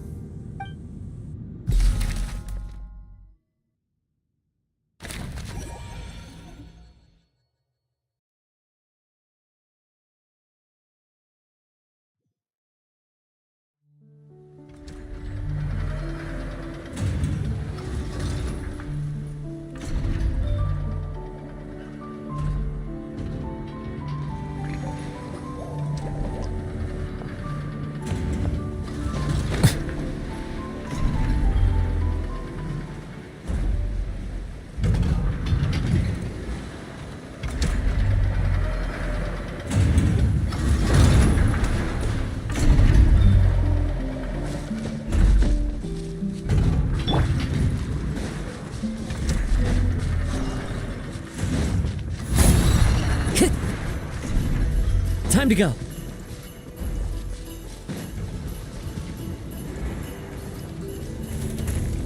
The wind knows me.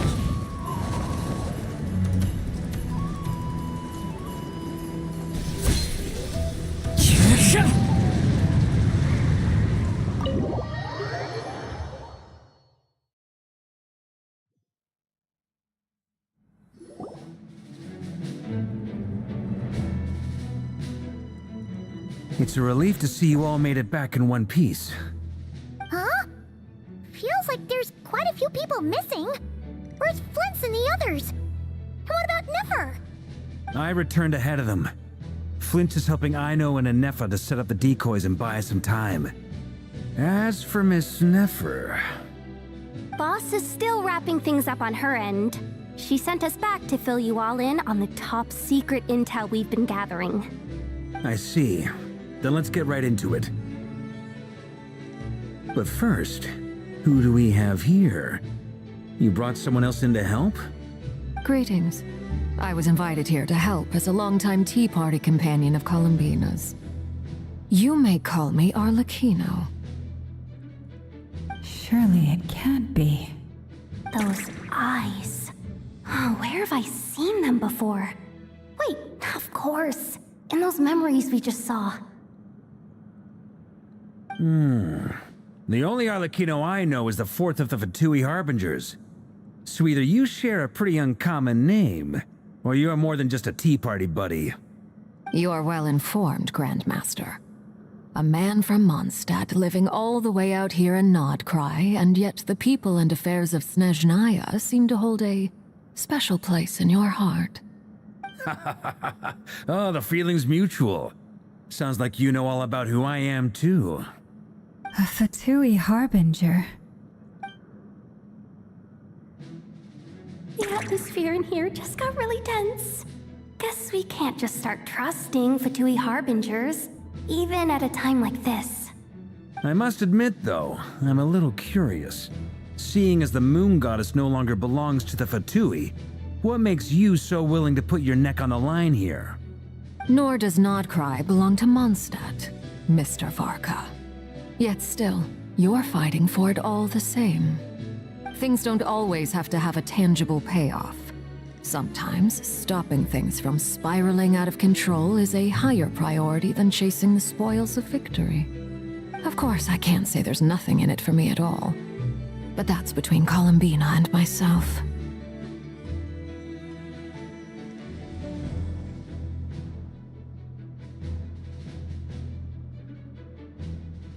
Forgive me. I don't mean to doubt you. It's just that the Fatui really have been the source of many of our troubles. We have our own way of doing things here in Nod-Krai. But ever since they arrived, the Fatui have treated us with nothing but hostility. I know there's been a lot of bad blood between us in the past. I've done my utmost to avoid friction whenever I could. But sometimes fundamental conflicts of interest simply can't be settled amicably. That's why I'm here solely in a personal capacity. This has nothing to do with the Fatui. As a gesture of good faith, I'll be frank. I can help Columbina track down the iridescent moon's marrow, which will help her restore more of her power. Anyway, what else is on the agenda? Let's begin. She says she'll be frank, then completely skips over the details. Looks like she doesn't want to give away too many secrets after all. But she clearly wants to change the subject. It'd be awkward if I tried to bring it up again now. I guess we'll just have to go along with it. She's the fourth of the Fatui Harbingers after all. One look and you can tell she's not someone you'd want to mess with.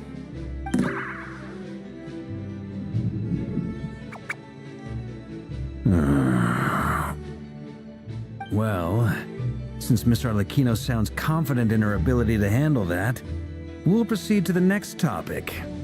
Yehoda, time to share that top-secret intel. Alright, listen up everyone. First, we now know that Rerir was originally a Conrian secret agent whose primary mission was to hunt down and assassinate the so-called Dregs of the Crimson Moon. The Dregs of the Crimson Moon? Mm-hmm. In the memories, there was a lot of talk about the Crimson Moon and Eclipse, and a whole bunch of other stuff from the time of Conria. To my knowledge, those were the names of two different Conrian dynasties.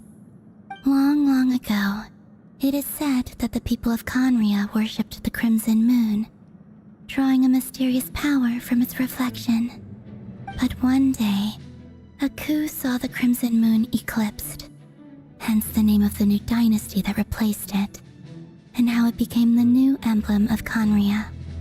Still, long after the Crimson Moon dynasty had fallen, the last ruler of the Eclipse dynasty, the Vinster King, still coveted the secrets it left behind.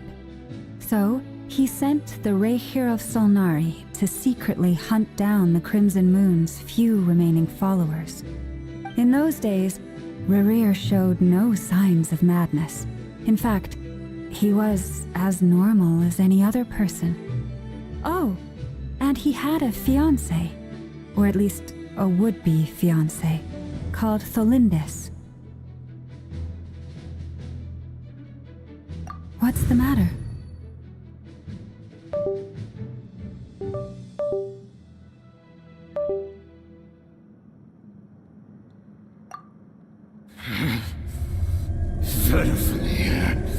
Granddaughter! Tholindis!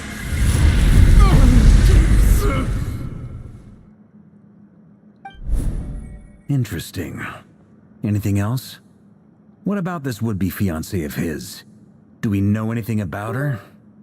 Well, she was a researcher at the Universitas Magistrorum, but it felt like she was hiding some kind of secret. Oh, and one more thing. For some reason, Rerir's fragment also contains some of Thelindis' memories, though only a very small portion. Well, no shortage of potential leads, I'll give you that. In any case, it sounds like we can conclude that while Thelindis was still around, Rerir appeared to be lucid and quite normal. Thelindis, it seems, must have been the one thing in this world that he couldn't let go of. Tell me though, were these pure-blood Conorians we're talking about here? Why do you need to know that? Hold on. If she was a pure-blood Conorian... Oh yeah! Just like how it was with the captain! If we could somehow find her, do you think there's any chance Rerir might regain some of his sanity? It's possible, but it would take a miracle. We can't pin all our hopes on that.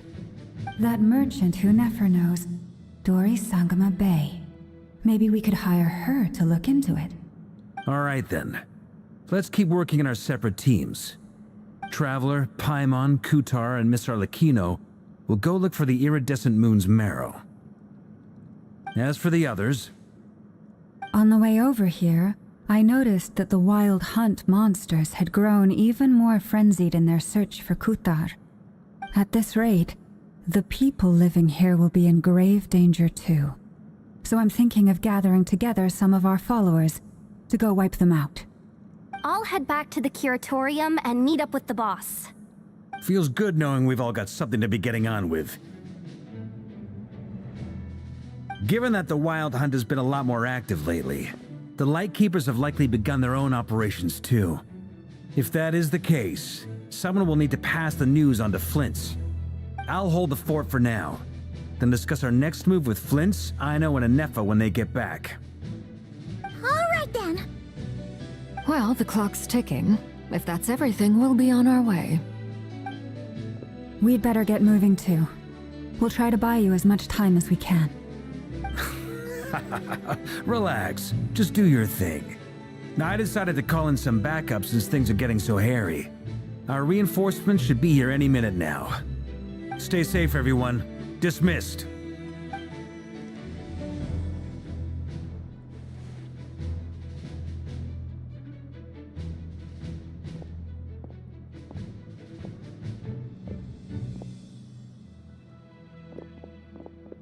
We're back. Did we get here a little early? Or a little late? A tad late. The others have already set off. To summarize, our resident moon goddess has found us a new ally, and Boss Nefer has uncovered some promising info. Everything going smoothly on your end? Not great. I don't know how long we can stall them for. The decoys are getting taken out way faster than we imagined. I'm gonna make some more later, but I need a timeout first. I'm so tired right now. Oh, right! Inefa, could you fill in Uncle Varka on what we just discussed with Flint's? Sure. Uncle Varka, you previously told us about how when you went to investigate a source of the Wild Hunt in Amsvartnir, you discovered that it was just a diversion. But according to Flint's intel, several outbreaks of the Wild Hunt had already occurred in Nod-Krai in the period leading up to that. That was before Rerir had regained his body, when he was far from regaining his full strength. In other words, in theory at least, he still lacked the means to act in two places at once. Flint's, with everything that's been happening, the Lightkeepers across Nod-Krai are rallying to fight back against the Wild Hunt. They're gonna need your help. I know, I'm sure you're capable of coming up with something far more effective than decoys. But for now, you should stay here and get some rest. Anefa and I will head back over to Amsvartnir to see if there's anything I missed. I told you Uncle Varka would say that, didn't I? A deal is a deal. Not a word about my snack intake for the next week. Database updated. Reliability of Aino's predictions increased. What does that mean? They were betting on how you'd respond after hearing their intel. Ugh, it's the obvious choice, isn't it? That's hardly worth betting on. We already decided that Anefa should go investigate the situation over at Amsfartnir on her own. You might as well stay here and keep watch. Someone needs to hang back and oversee our strategy meetings. And besides, you still haven't fully recovered from ambushing Rerir. So I've ended up with the easiest assignment. Well, I appreciate it, everyone. See you when you get back.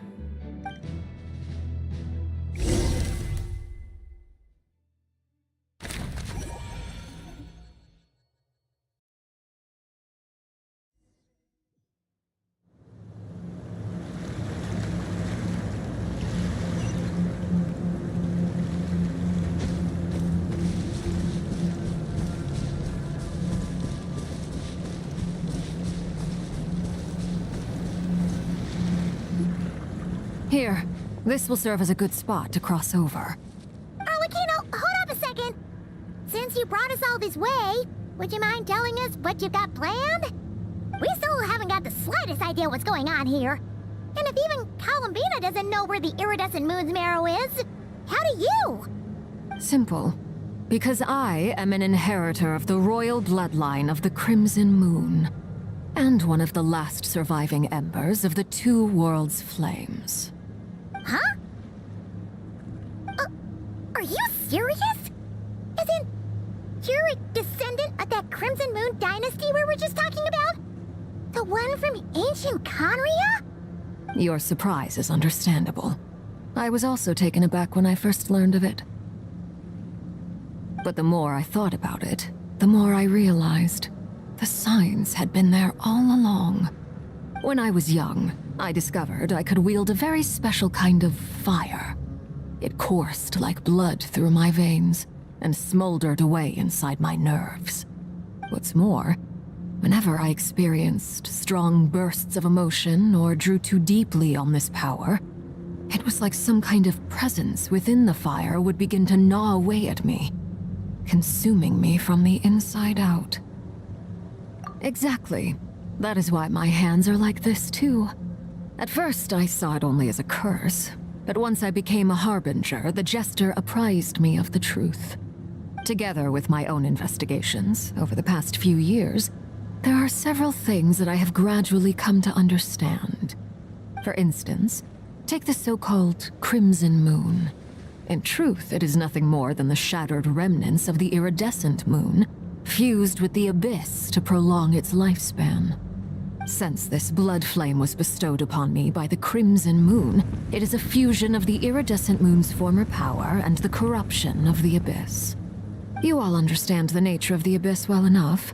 I draw upon its power, and in return, it hungers for my soul. This strange blackness is the mark of corruption it has left behind. If I recall correctly, you once told me that if the corruption ever made it to your heart, you'd become a completely different person. Yes, and that's the reason I'm always careful not to push my power too far. It's essentially a never-ending tug of war. Whew. Sounds intense. Anyway, the rest of my story can wait. Is there anything else about the Crimson Moon or the Iridescent Moon that you're unclear about? Paimon has a question. So, the Crimson Moon that the Carians used to worship was actually the Iridescent Moon, right? Which was one of the three Moon Sisters. Does that mean that the Carians were to the Crimson Moon as the Frost Moon Scions are to the Frost Moon? So much of that history has been lost. We have no way of knowing exactly what they were like. But I would suspect that the Conrians weren't as devout in their moon worship as it might appear. The iridescent moon's remains simply served as their link to the abyss. Later on, perhaps someone discovered a way to make direct contact with the abyss. Or maybe there was some kind of ideological divide. Either way, a dissenting faction staged a coup and drove out the royal heirs of the Crimson Moon dynasty. Still, even with the dark sun looming high overhead, the Crimson Moon's glow never truly faded. If you want living proof, it's standing right before you. The first time we met, I sensed something familiar in your presence. When I looked at you, I felt I could see that mysterious red moon in the corner of my eye. In your flames, I saw its broken image, surrounded by a strange black aura. Well, I appreciate that you kept it to yourself. Much about the Crimson Moon is still a mystery, and I'd prefer not to end up as the object of an insane research project. Anyway, time is against us here, so if there's any other questions, they'll have to wait. I just want to make sure I've got one thing straight. In her letter, Sandrone mentioned that since you are unable to contain the iridescent moon's marrow yourself, you intend to leave it in my custody, correct? That's right. For now, it's the only way I can pay you back for your help. The iridescent moon is already part of who you are, so with its marrow in your possession, you'll be even more powerful than before. Deal. Then let's get started. Get what started? What does this place have to do with the Crimson Moon? When I first became a Harbinger, the Jester gave me a book called Paranhari, also known as Leobranto Inamorato. You should be able to buy a copy next time you're in Fontaine. It's a love story set in the Crimson Moon era, but setting aside the tangled romances of its characters, it also records a few interesting details. In the Crimson Moon era, or so the story goes, there was an orphanage that received children from beyond the bounds of this world, and subjected them to a peculiar induction ceremony. Beyond the bounds of this world? For real? And what kind of induction ceremony? The Crimson Moon sages looked beyond this world for beings with powers that surpassed the gods. But fearing they might lose control, they subjected these children to a process of refinement. They made these children crawl up a fireplace and kept asking them, "Have you died? Did you see it?" Until they finally admitted to having died and seen a crimson moon.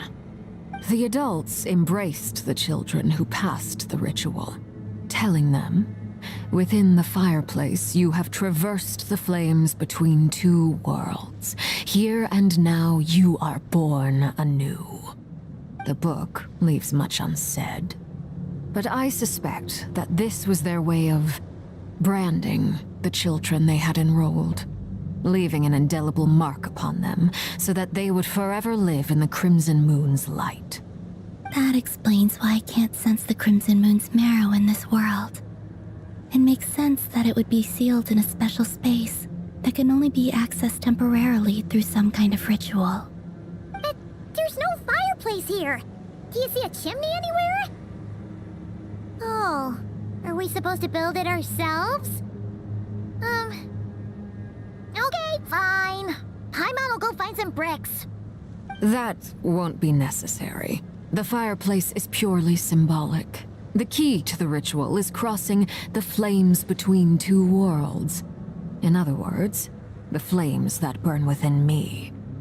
Those burned away by such flames leave behind a kind of ghostly afterimage in the world. In the days of Conria, people believed they could be used to bridge the gap between the two worlds of life and death. In short, I can open a passage to that space for you. That's the easy part. The catch is I'll need to stay on this side to keep the passage open, so I won't be able to come with you. Once you're inside, you'll have to find your own way. Very well. Then I'll open it up. Traveler, spare me a little more moonlight if you would. I may need it.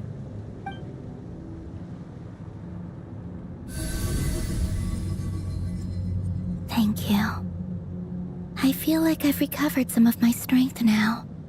It should be enough to move us across short distances and confront whatever dangers might await.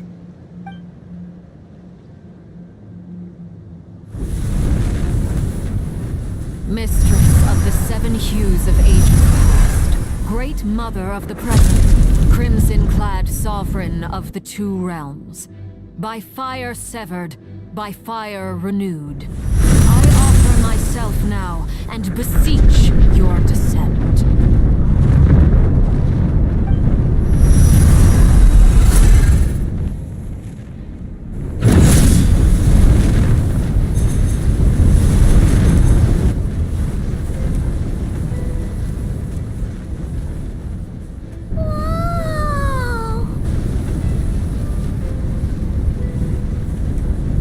One word of advice. As you're crossing over, no matter what voices you hear, do not answer. Got it. I sense a sinister gloom inside, but also the familiar light of the moon.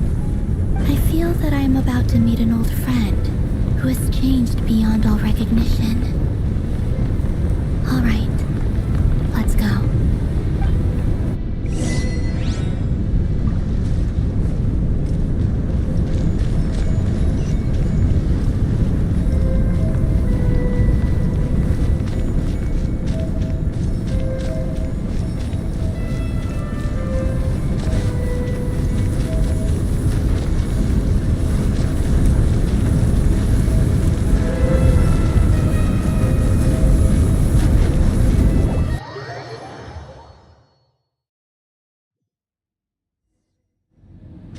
I sense your presence and crave new death and rebirth.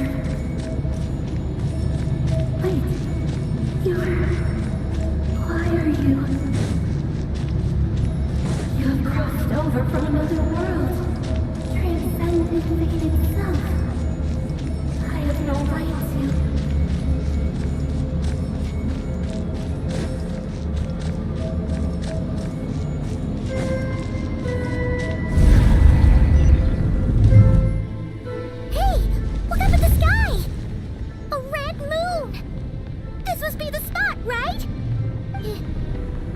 The abyss? It's practically filled the entire place. What now? What a tragic sight. Fragments of your broken body, seized by the abyss and hung up aloft like mummified remains. Iridescent moon, was this truly what you wished for? Careful! There's something spooky about this place. Feels like something is lurking in the fog. Haimon's right behind you. Whatever you do, don't run off without her.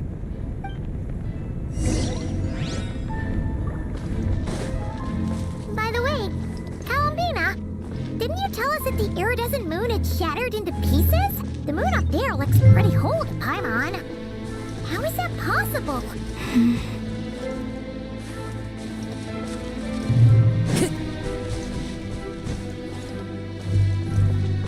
Time to go.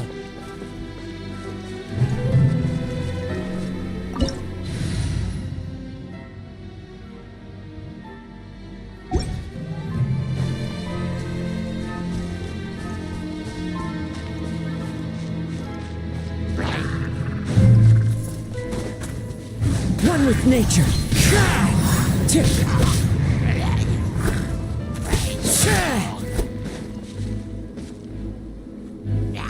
Into the wind.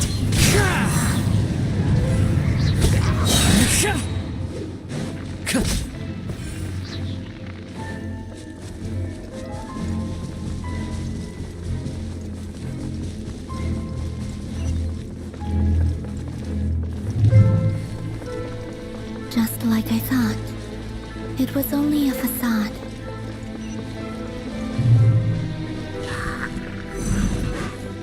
One with nature. Fallen leaves. Adorn. There is no escape. Now you shall perish. Take flight.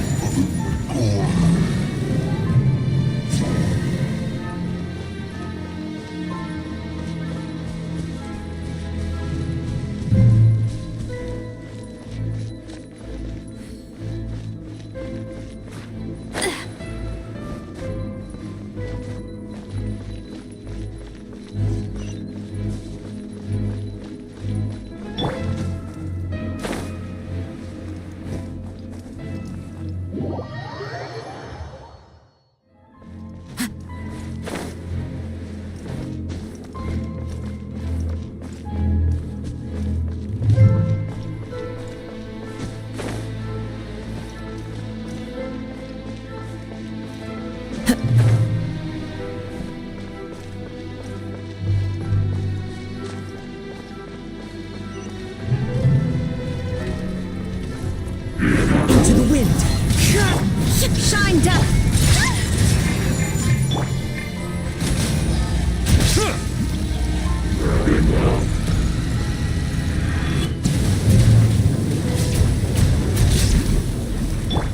The wind knows me. Illusion shattered! Bow your head.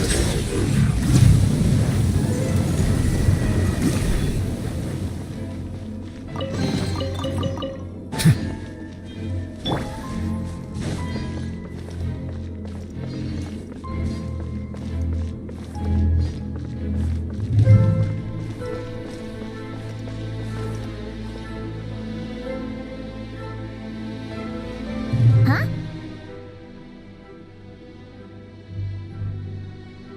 Huh? For real? That's way too high! There's no way we'll be able to reach it! No. I'm not sensing anything up there. It's coming from under the mountain. Let's see... Ah!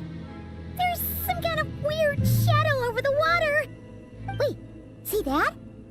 Looks like a mechanism of some sort. Let's check it out!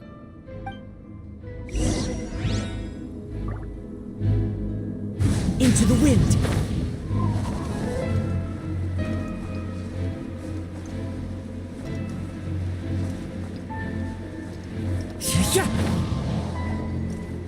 Oh, looks like a device from the time of Kalia. Maybe people once came here to study the Crimson Moon's domain, and they left this behind. Oh, if we can activate it, we might find some clues.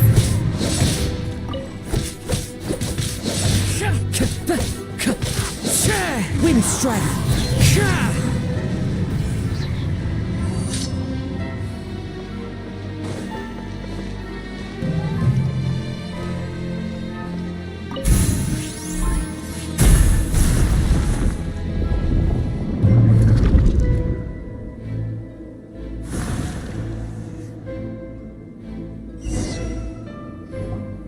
Hey, look at that! Now that the mechanism's running, the shadow in the water looks different. Do you think these mechanisms might be the key to unlocking the secret? Let's try to find more of them! Felindis, we'll leave the rest of the research in your hands. We'll be heading back now. I hope this isn't ruining date night. Ugh. Mind your own business. Just leave me some snacks on the table. Felindis? Is that Rerir's girlfriend? How come we're hearing her voice here? Oh yeah! So, do you think she was studying this strange space all along? The Abyss has made this space extremely unstable. Maybe that's why some of the things she said and did were preserved here. Like echoes. Or after images. Whenever I see this view, it takes me back to a poem from my childhood. Waning moon, oh lifeless damsel, weeping on the mountain crest, mourning still in wistful tone, her fragile soul now laid to rest. For me, of all people, to be here investigating the mysteries of the Crimson Moon space, is it a coincidence or something more?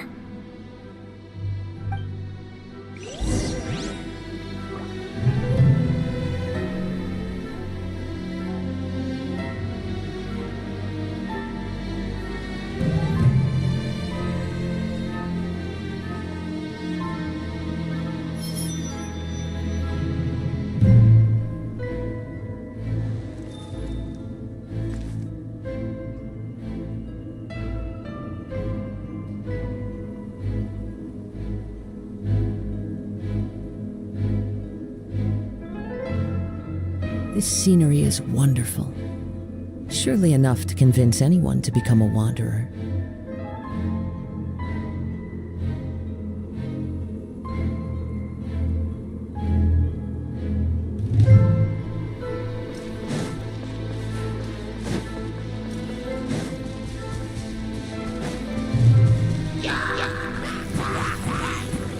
Into the wind.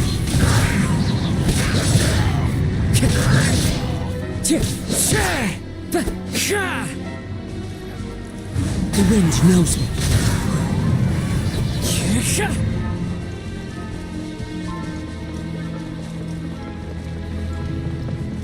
Oh, looks like the Abyss has messed up this mechanism.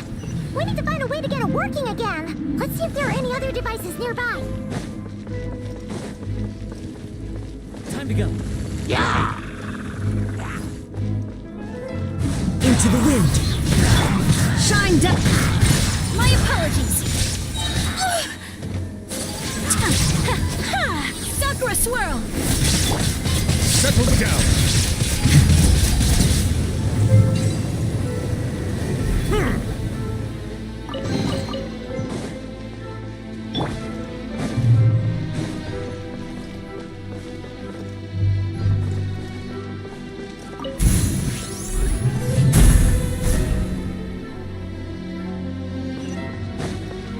One with nature.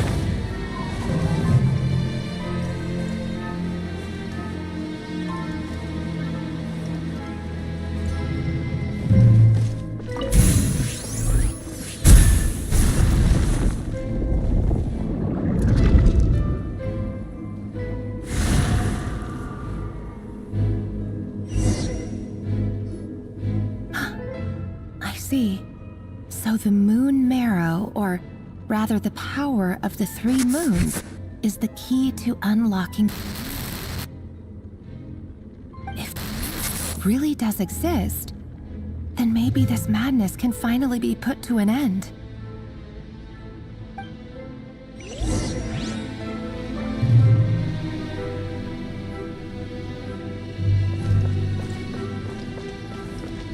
Into the wind.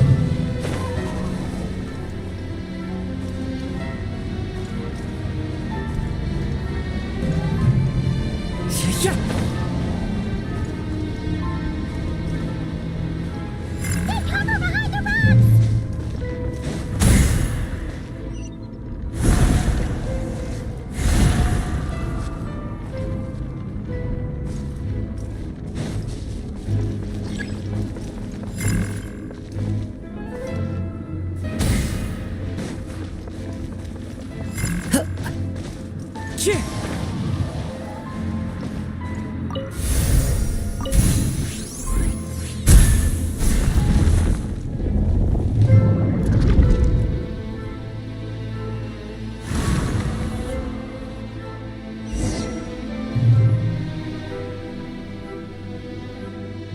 With the Abyss inhibitors in place, I should be able to access the chamber with the moon marrow.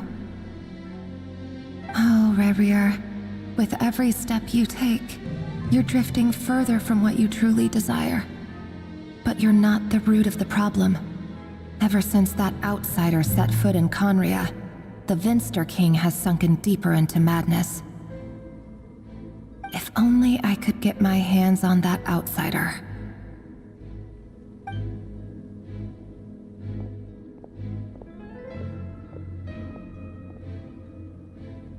Hey look!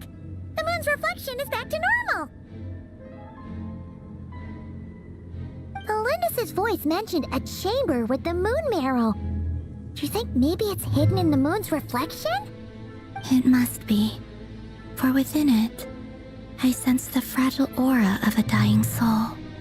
Then there's no time to lose! Let's go!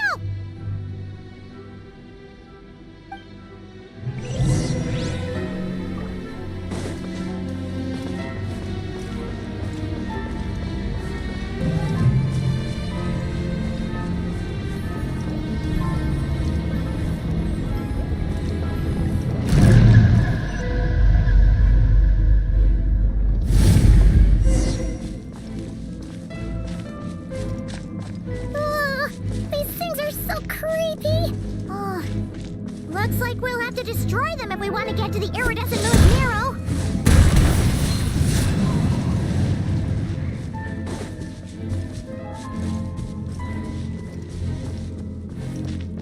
Into the wind.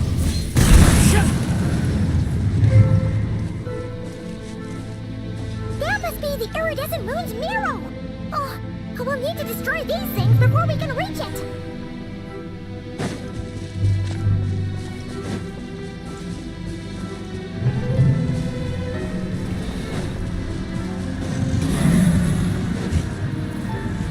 The wind knows me.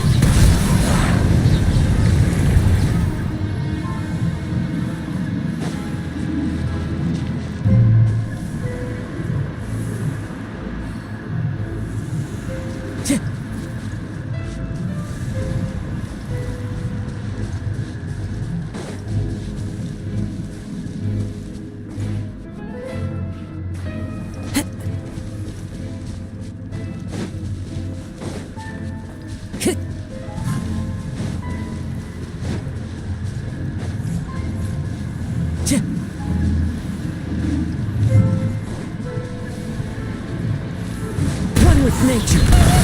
We're so close!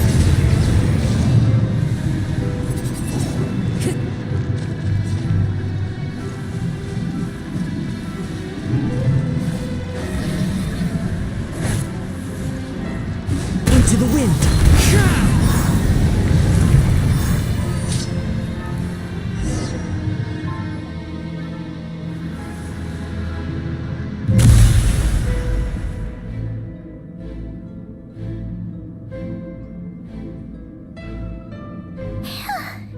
We finally did it! The iridescent moon's marrow, still burning away like an undying flame, yet now contaminated by the abyss. It has taken on a new form entirely. If we can purify the abyssal power within, we should be able to obtain its untainted essence.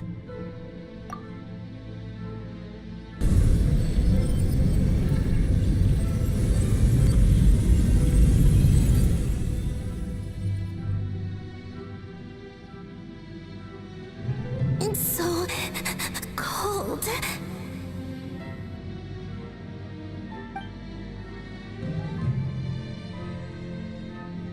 Is it you? Are you here? Huh? Are you talking to us? At long last, I can see you once more. Our fates have crossed, and I am finally free. I'm sorry, I lied to you. Even knowing what was to come, I still couldn't let go of the fear in my heart as death drew near. The moment the moon shattered, my body began to split apart piece by piece. Like I was being cut into pieces by 1,000 blunt blades. My thoughts scattered as the cold crept in. But I could not bear to fade away like that. Tell me, what was it that brought you to us all that time ago? If only I had possessed your courage, then I might have been spared this torment more painful than death. You look so puzzled. That's how I felt too when I first saw you. But trust me when I say that everything happens for a reason. Farewell, Hypo.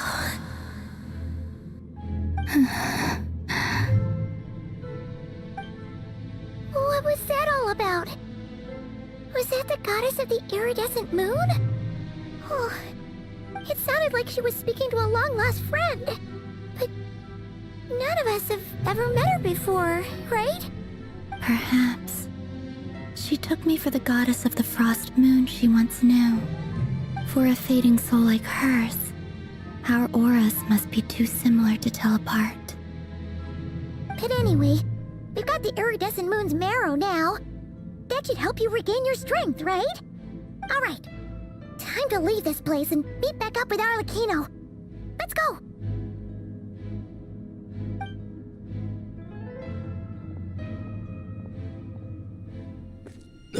That's odd. This place looks different than when we came in. Waning moon, oh lifeless damsel.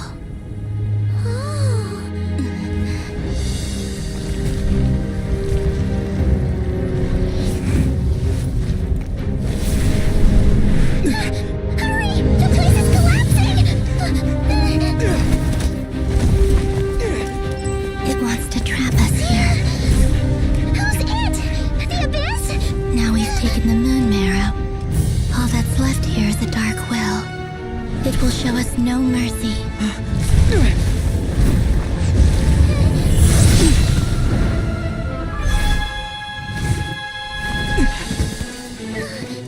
Give it back! The crimson moons! My marrow! My heart!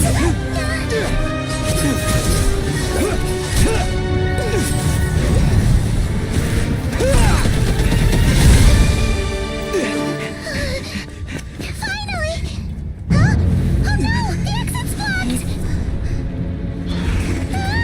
They're back! Now what do we do? This is where you fall. Witness my rise. What are you waiting for?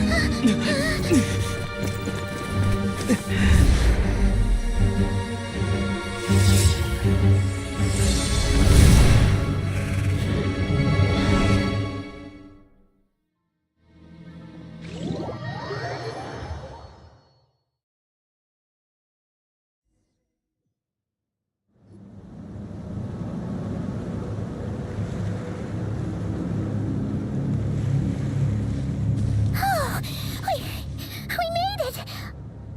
Was that you, Arlecchino? Did you save us? Wait, your hands! They're...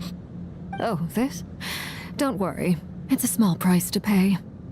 The Abyss wanted to trap you inside, and I defied its will by bringing you out. No wonder it's a little angry. No. I have paid the price, albeit a small one, and it cannot be undone. My hands have already fused with the Abyss. Purification would simply destroy whatever's left of them. But surely... Oh... We're so sorry, Arlecchino. Paimon can't believe you'd make a sacrifice like this for us. As much as I'd like to call it a favor, the truth is I was simply holding up my end of the deal. Well, Columbina. Yes, you did your part. And as promised, I will leave the iridescent moon's marrow in your care. From this day forth, may the two worlds' flames burn ever more brightly.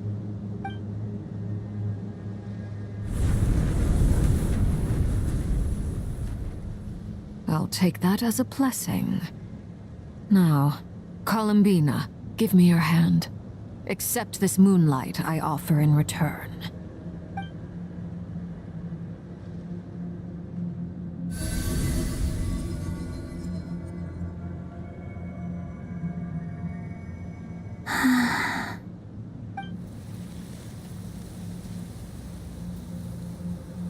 Feeling stronger?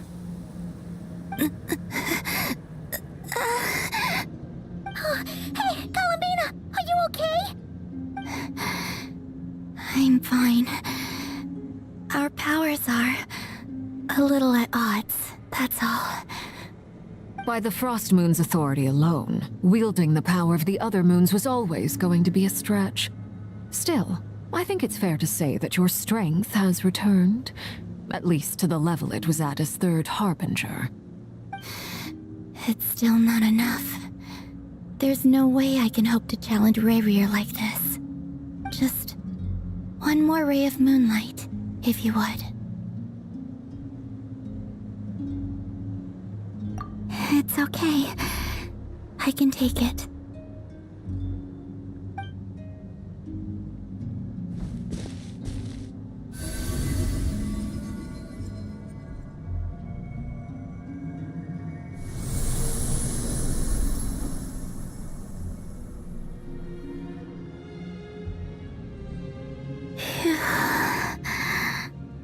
How about now?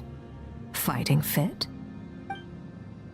At the very least, I won't have to stay hidden like before. I want to see him gone from Nod-Krai. The Rerir of Solnari and his wild hunt must be sent back where they belong.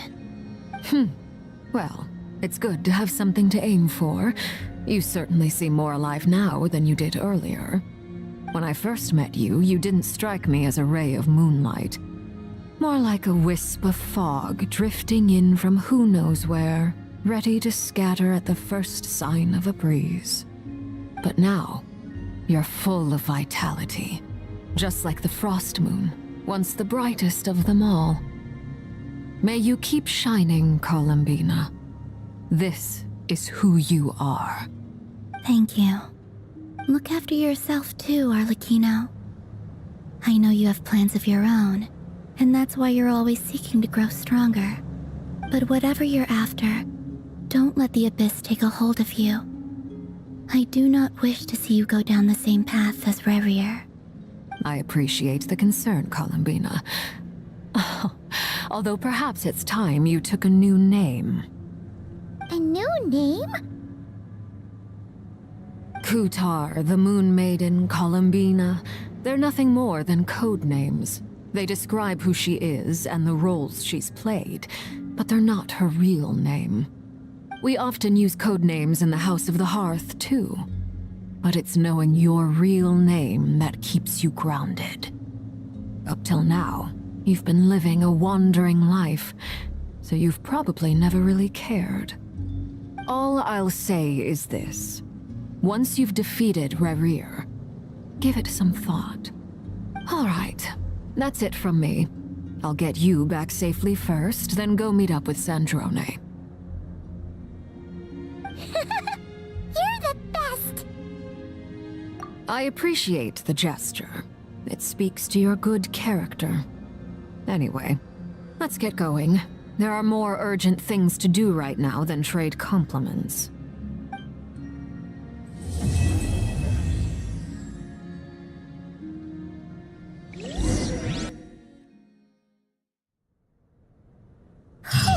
It was a close call, but we got the iridescent moon's marrow and restored Columbina's strength, and that's all that matters. In other words, mission accomplished.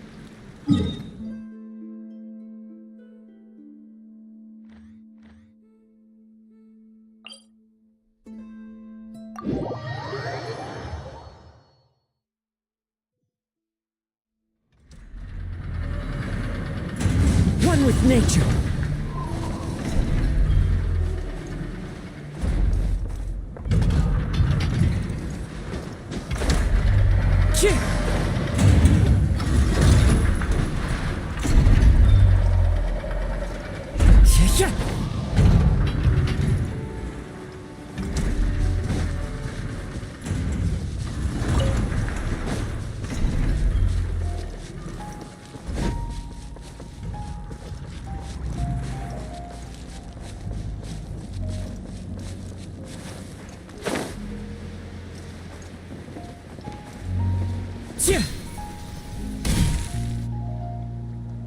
Oh, do you think the others are making good progress? Hope it's all going smoothly. Oh, hey look! They made it back as well! Flintz! Lama! How did it all go? All is well, thank you. Nefer and Yehoda had to stay at the curatorium to wrap things up, so they won't be joining us for now. I ran into Miss Anefa and Miss Aino on the way back. Their work is still in progress, so I suspect they won't be back for a while either. You seem rather cheerful today, Mr. Flintz. I certainly am. I achieved what I set out to do and came away with more than I bargained for. Fighting alone can get quite tedious, but I had the good fortune to run into a pair of brave young warriors. We meet again. How have you been? Albedo! What are you doing here?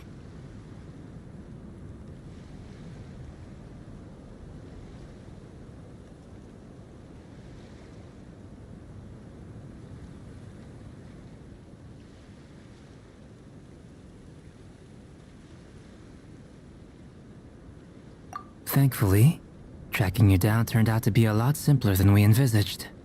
These two courageously lent me a hand while I was fighting the wild hunt. When they told me they were Sir Varka's colleagues, it all made sense. And given how people of outstanding talent tend to cross paths, it's no wonder you're already acquainted. So, who's your travel buddy, Albedo? Why don't you come and introduce yourself?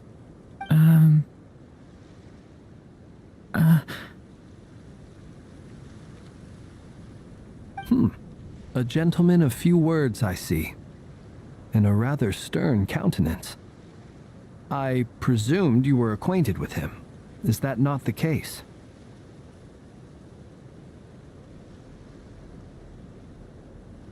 It's nice to meet you. Again. We've technically met before. Wait a sec! You're Minnie Durin! That's right.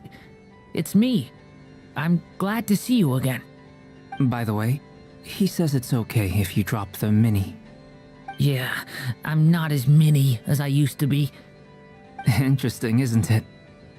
The first step towards blending into human society appears to be reflecting on whether one's name really reflects who they are. Wow! You look so different! In a good way, of course. It's great to see you looking so healthy. Thank you, Paimon. And although you're as mini as ever, I understand that diminutives don't always convey endearment. I'll be sure to simply call you Paimon as a sign of my great respect for you. Wow! You're such a smooth talker now. Paimon could get used to this. From now on, you may refer to her as your esteemed guide, Paimon. Personally, I think our little Paimon is the perfect size. When people call her Little Paimon, it's just because she's so adorable that they can't help themselves. If that's not a sign of endearment, what is? You're absolutely right, Miss Lauma. My brother still has a long road ahead of him when it comes to understanding human relationships. Anyway, speaking of long journeys, didn't Columbina, leave with you? How come she isn't back yet? She's been catching up with old friends. Wouldn't be surprised if she stopped for a cup of tea or 10 on the way back. Uh-oh. People are talking about me. Hope it's nothing negative.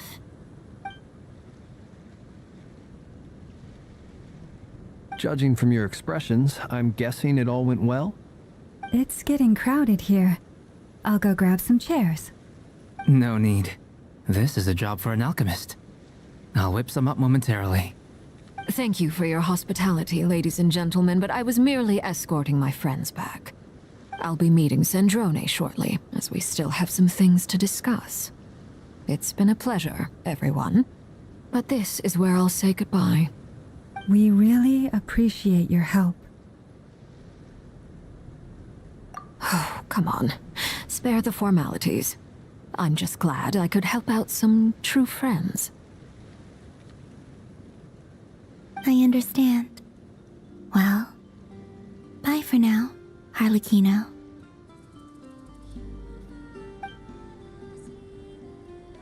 Oh, this place is hopping. It's probably a good thing one of us left.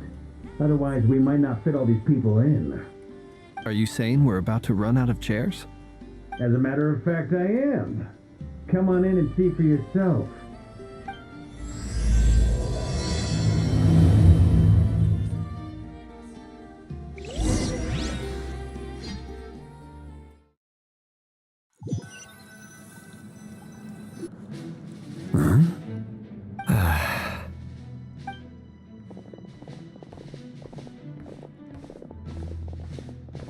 I overheard your little chit-chat outside, by the way.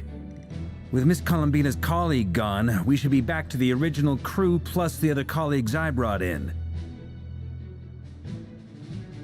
Though, it looks like we have another new face. Someone else managed to rope in a colleague too? Frankly, you and Paimon are the only people I know here. This here is Deanslip, colleague of Tibet's greatest guide, Paimon, and greatest adventurer, the Traveler. Well, not exactly colleagues, More sort of friends.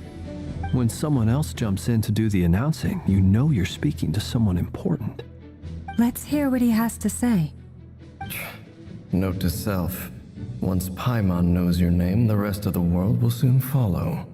When he comes looking for us, it's usually something important. Paimon's guessing you've heard about the Wild Hunt, then. From the looks of it, you're about to hold a meeting. If I were to say that the Wild Hunt is our mutual enemy, would that earn me a seat at the table? As the saying goes, the enemy of my enemy is my friend. Mr. Dainsleif, there's a seat with your name on it.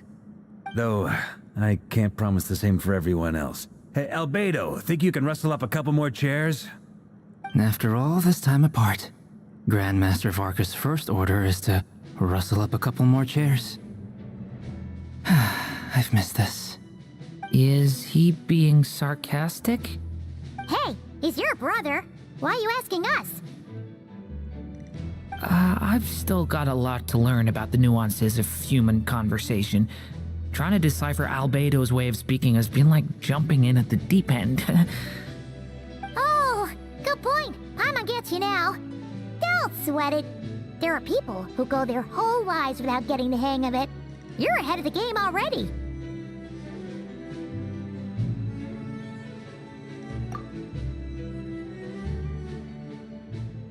I wonder what's taking Nefer so long. Perhaps you should go and check in with her. If anyone can hurry her along, it's you. I just got back from the curatorium. Besides, aren't you curious to see what's taking her so long? Miss Nefer doesn't strike me as the type to share secrets. And since gathering intel is her specialty, I'm guessing she'd prefer to keep her methods confidential. Under such circumstances, would it not be tactless for me to impose? Oh, but it's fine for me to impose. What can I say? You have an unrivaled ability to garner people's affection, Miss Moonchanter.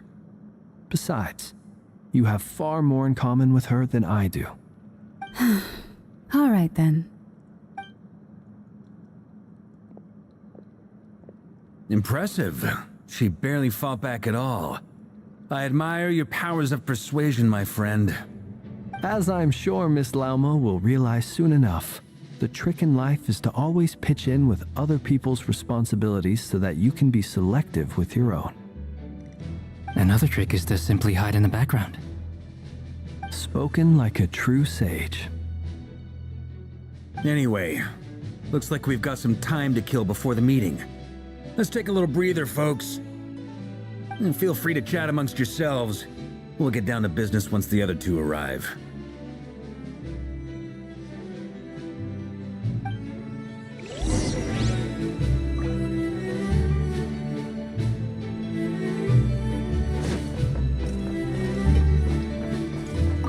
Truth be told, I can't remember the last time I was in a meeting with so many people.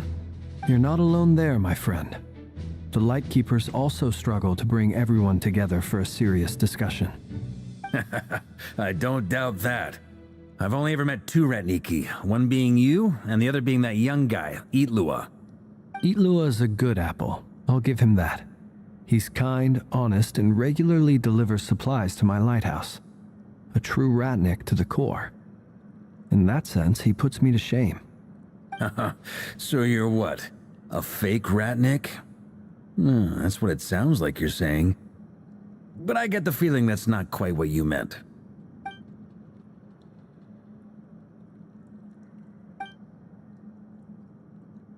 Come on, why the awkward silence? Sorry. I'm not even gonna bother trying to hide it.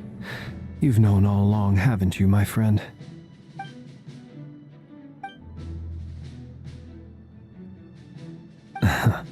Now that was an awkward silence.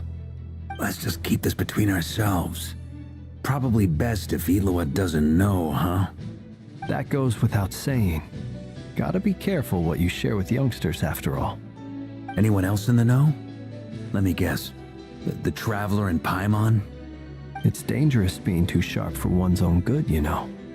Then, in the name of the Animo Archon Barbados himself, I swear, your secret's safe with me.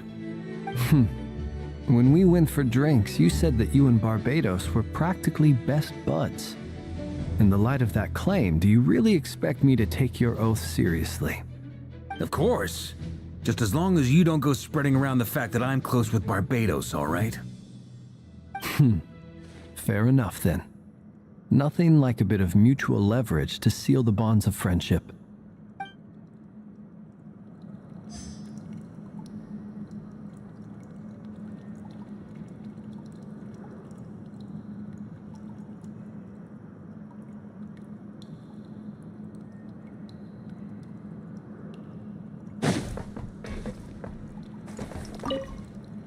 You're both awfully quiet. Why don't I start us off with an icebreaker? Much obliged. Have either of you ever had your portrait painted? If not, I'd be glad to help. That sounds like a lovely idea. You know how to paint, then? I dabble occasionally. He's an excellent painter. Tables, chairs, people, dragons, you name it. He'll paint it for you. I'm flattered. If I ever get the chance, I'd like to give it a try myself. I'll bear that in mind. Anyway, how about you, Durin? What sort of portrait would you prefer? Oh, I'd be fine with anything. Whatever style feels best to you. Very well. Then I'll play it by ear. You can replicate any style I want? I can try. If you show me a sample, I'll do my best to match it. Thank you. In that case, I'll dig up some reference material for you.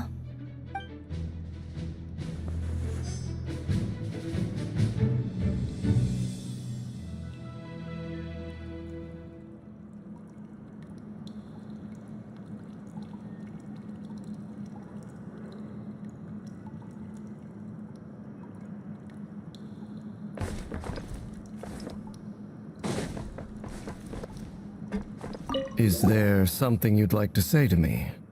Yeah! For starters, why'd you just show up here without even giving us a heads up? If you think back to our previous interactions, you may recall that that's hardly out of character for me. You do have a point there. Oh yeah! You'll need to find somewhere to stay the night too, right? Wanna tag along with us? You never know. We might get a group discount. Sure, let's do that. Great! Paimon will handle it. And in return, we can get Dainslift to be our very own personal bodyguard. If that's what you had in mind, you should have said so sooner. I'd be happy to help. Oh, okay then. Paimon was only kidding, but good to know. Anyway, since we're all here together, we might as well watch each other's backs. That's just what friends do, right? Indeed. Thank you.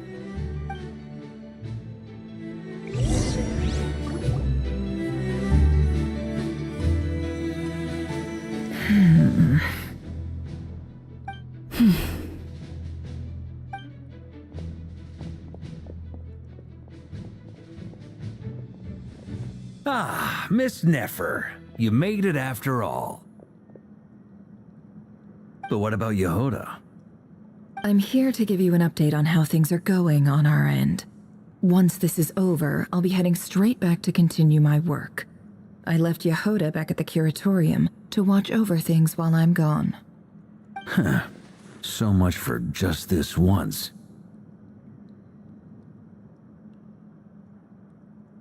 Shh! Not so loud! We're on a roll here. What if she remembers and suddenly decides to back out? Did you say something, Mr. Varka? Huh? I didn't say anything. Right, Flint's? Must have been a frog. They get so noisy around here at nighttime. It's like they're putting on a concert in the background. Anyway, before we begin, there's a few introductions to make. Let me start by saying that it's an honor to be speaking before so many distinguished colleagues and collaborators. First up, we have Miss Lauma. As Moon Chanter, She's the leader of the Frost Moon Scions, a local religious community in Nod-Krai. Then there's Miss Nefer, boss of the Curatorium of Secrets, an intel gatherer extraordinaire. Nefer is leading the investigation into Rerir's background, assisted by Yehoda and Lauma. From the little I've heard, they're making some great progress. Over here, we have Mr. Flintz, a Ratnik and guardian of the abandoned lighthouse. In our last operation, he courageously distracted the Wild Hunt to buy time for the rest of us. For those of you who've never met, this is Mr. Albedo, a renowned alchemist and captain of the Knights of Favonius investigation team. By his side is a new face for us all, myself included, Mr. Durin, who has come to lend his aid. Next up, we have the Moon Maiden and former Fatui Harbinger, Miss Columbina. Then we have the Traveler, who's earned more titles than I could possibly hope to list out, so I'll spare you the rundown. And Paimon, the ultimate travel companion and quite possibly the best guide in all of Tevat. Wow! That's a lot of people! Great turnout! Miss Nefer, it looks like you might have another job coming your way, so, congratulations on the booming business, I guess. You think I haven't got enough on my hands as it is? Who's looking for me now? That would be me, Miss Nefer. I have a commission for you. And you are? Who I am doesn't matter right now. What does matter is that I'd like you to gather more intelligence about the Rerir of Solnari. Well, it's not as if we never take on anonymous commissions, but in your case, I'll have to decline. I'm gonna take a wild guess and say your job's probably more hassle than it's worth. Something about you seems like bad news. It's my eyes, isn't it? Conrian, I assume. And what's with the mask? Are you trying to hide your identity? In any case, the fact that you're even still alive raises an awful lot of questions for me. My name is Dainsleif, and yes, I am from Conria. As I'm sure you're aware, the Rerir of Solnari's real name is Rerir. He was once an acquaintance of mine. Really? Then you must have been quite an influential figure yourself. You flatter me, but none of that matters anymore. My point was simply to clarify why I have asked Miss Nefer to investigate Rerir's background. So you're both from Conria, and it sounds like you used to be friends? What am I missing here? Surely you already know how he became one of the 5 sinners. I'll tell you everything I know. The history of Conria, the names and identities of the 5 sinners. I remember it all like it was yesterday. I have never spoken openly of this before, but the truth was exactly as people say. The 5 sinners were each driven by their own desires, and it was by playing upon these that the Abyss tempted them to their fall, tearing Conria apart in the process. The visionary, Vedifenir, who wished to foretell the future. The wise, Haroptatir, who sought limitless knowledge. Gold, Rhindaughter, who desired to create life. The foul, Surtologi, who pursued supreme strength. And last, but not least, Rerir of Solnari, Rerir, Ravager of the Moon. Of the 5, Rerir is the only one who remains a mystery to me. He never harbored grand ambitions, so what changed in the space of a single night? How did he come to fall like the others? In other words, you're saying that his change came as a shock to you, and you have no idea what actually happened? That's right. You mentioned how the Abyss tempted them, which led to their fall. But what did that look like in practice? And what other context can you give me about the events of that time? The more detail you can give me, the better.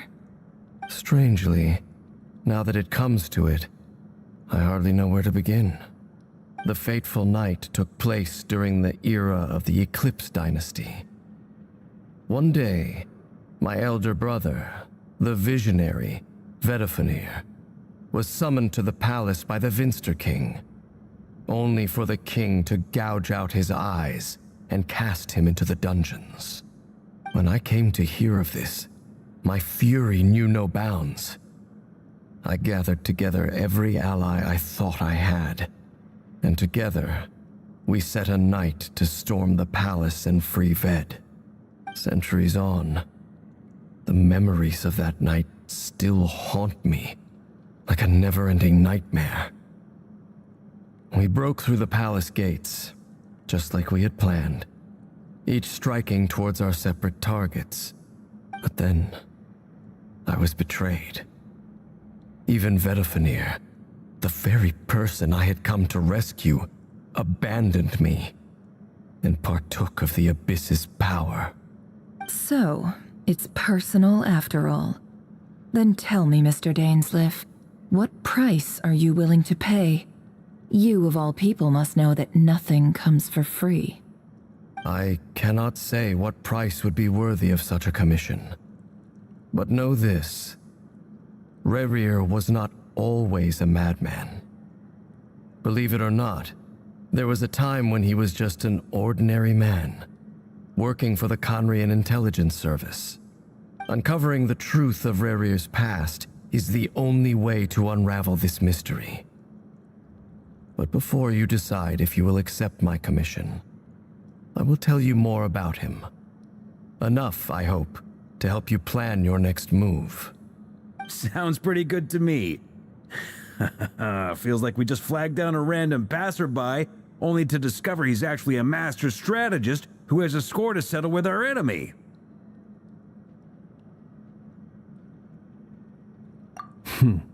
Can I borrow your halo? It could be useful in the lighthouse. Hey, enough with the wisecracks!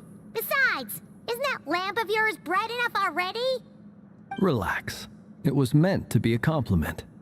If that was a little over the top for your liking, I'll make sure to tone it down next time. I'll give your proposal some serious thought, Mr. Dainsleif. Let's speak in private once the meeting is over. Before that, there's a few things I'd like to share.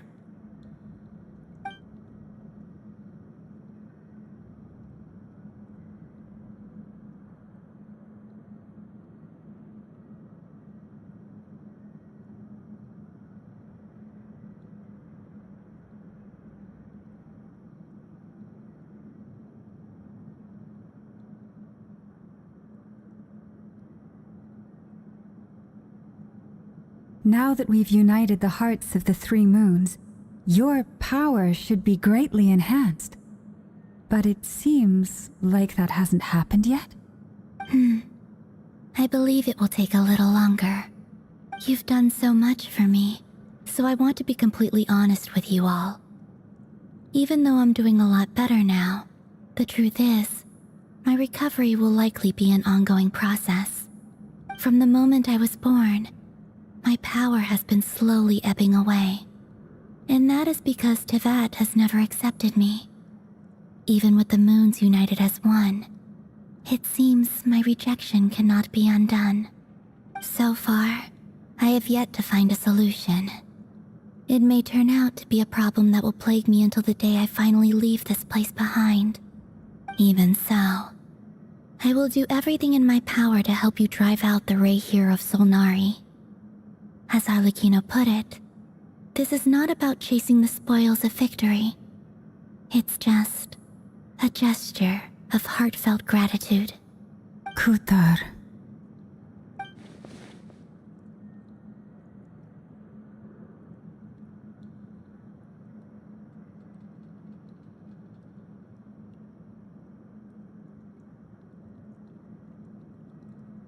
Defeating the Rerir of Solnari will be no easy task.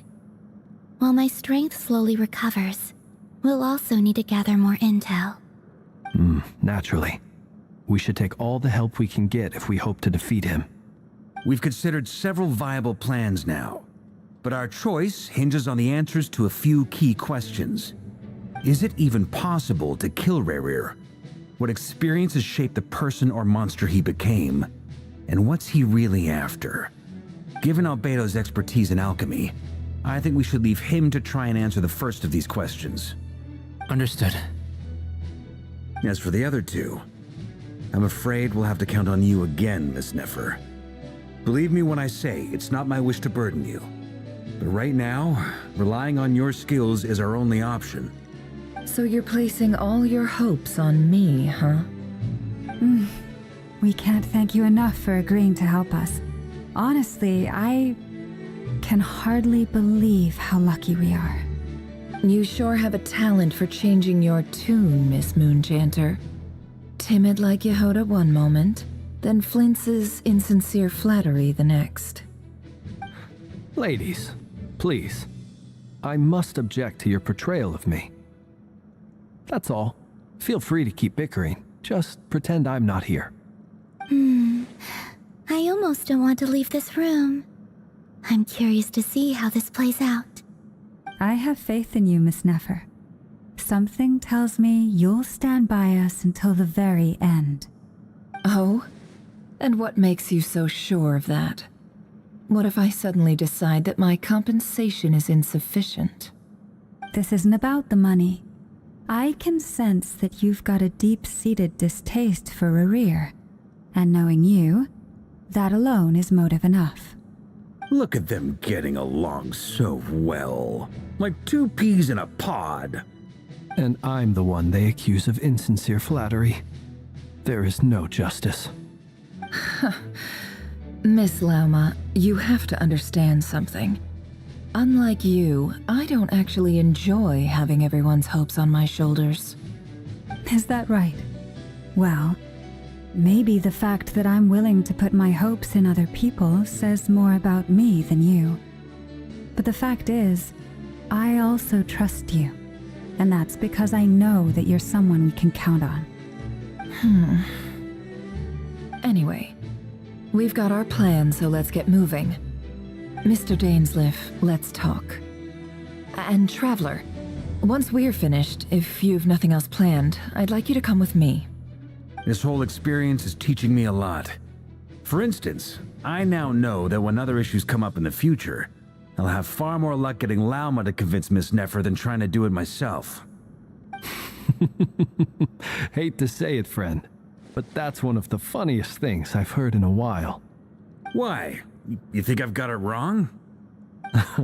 Quite the opposite. But what makes it so hilarious is how long it's taken you to realize.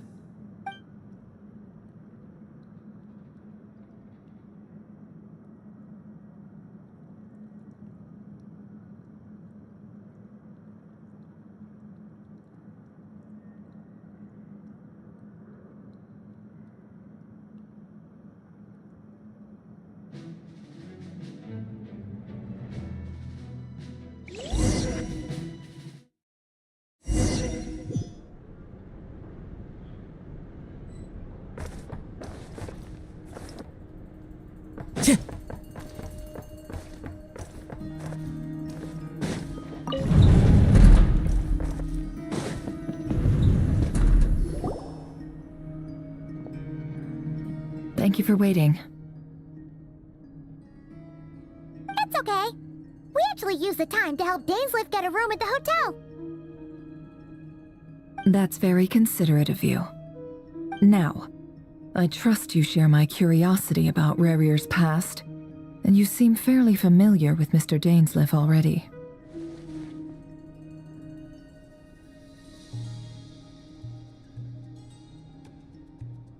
We spoke at some length after the meeting.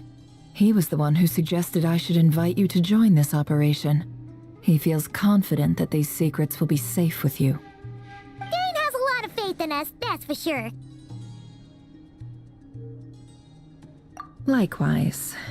I appreciate that you got right on board without interrogating me about why I invited you.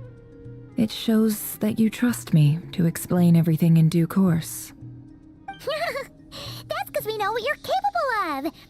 We appreciate you too, Nefer. You might have been forced to help in the beginning, but this time, it was your choice. That's one way to put it. Another is this, that once a decision's been made, it's set in stone. After that, my only goal is to see it through. Alright, so here's how it is. I'm going to access Rerir's thoughts again using my confidential method. Now, I'm sure you've seen things like this before on your travels, so you're surely well aware of how dangerous it can be. The reason I've gathered you all here is to ensure my safety during the proceedings. I plan for us to enter the fragment of his consciousness together, and once inside, I will focus on searching for information. Think of this as a diving expedition into someone's brain. If I'm the diver, you are my safety equipment, tasked with keeping me alive while I'm under the surface. Once the ceremony begins, we will all be spying on privileged information. But in the interests of safety, you must remain absolutely silent at all times. We will discuss our observations after the ceremony has concluded. Lastly, any individuals of a weaker constitution are advised not to partake in the ceremony. In any case, Paimon has her own job to do, which requires staying in the room but not joining the ceremony.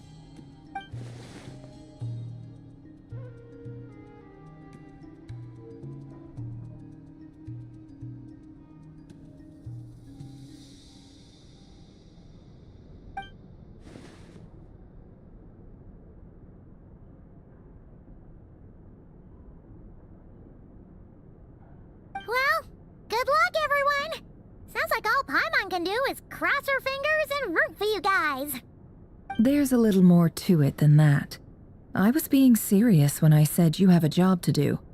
While the rest of us are inside Rerir's mind, it's imperative that we have a team member on the outside. In the event that something goes wrong, you will be our first responder. I don't anticipate any issues, but the extra level of safety will be greatly appreciated. I second that.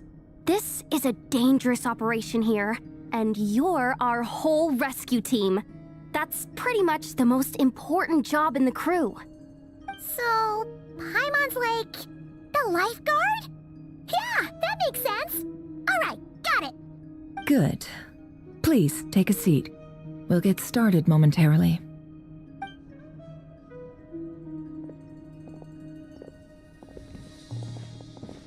So, did Mr. Dainsliff tell you anything else? He told me that he believes Rerir kept some big secrets in his life. He's not sure that they were the cause of his eventual downfall, but he's asked me to uncover what those secrets were all the same. But surely you're not planning to go through with this, no matter the cost. If you think that, you'd be overestimating me. I'm a businesswoman, not a mercenary. But I do have my own professional reasons for taking this job. You think I'd turn down the opportunity to get a first-hand glimpse into Conrian history? No chance. Well, as long as you don't let morbid curiosity get in the way of safety concerns, we're good. We'll do whatever we can to help you. You're such a killjoy.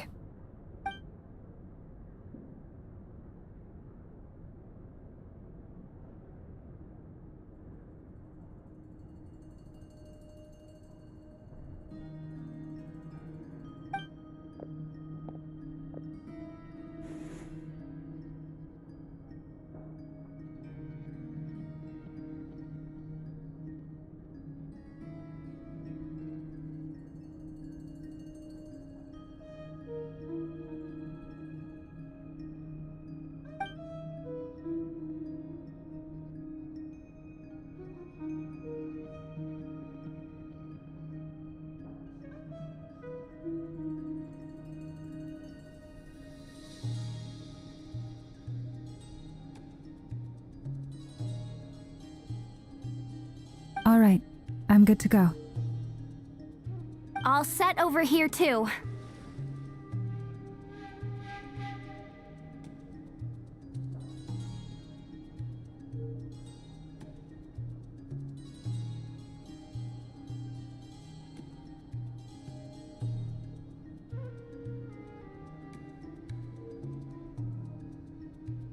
Promise, Paimon, you'll be extra careful.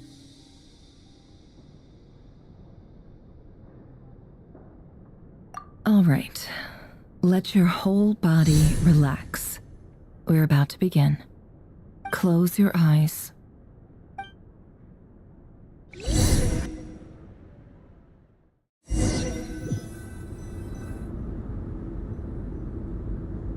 Phew. Could this be his office? Pretty standard setup. Bookshelves, paperwork, files. According to Dainsliff, Rerir used to be an intelligence operative. Chances are there's plenty of top secret intel stashed away in this room. Is this where you keep your secrets, Rerir? Can't say I'm not looking forward to this.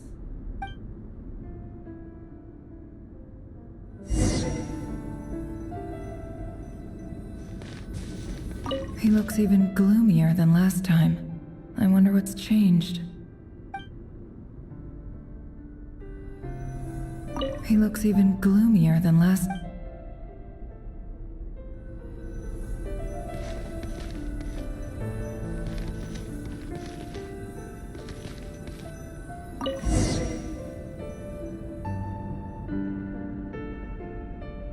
Today's files are in.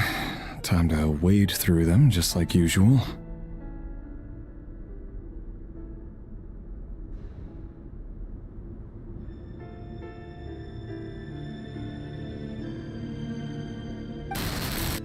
Male, 51.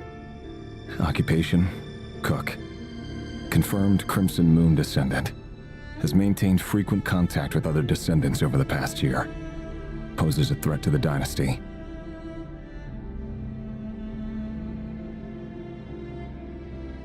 Neutralized on...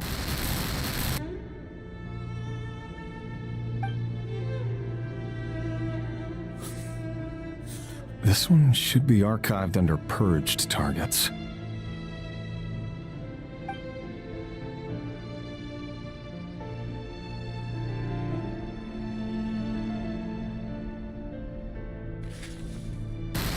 Female, 23. Occupation, office clerk. Confirmed Crimson Moon descendant. Has maintained frequent contact with other descendants over the past year. Poses a threat to the dynasty. Neutralized on... Another one for purged targets. Sounds like she was that other man's daughter. Never mind. What's it got to do with me?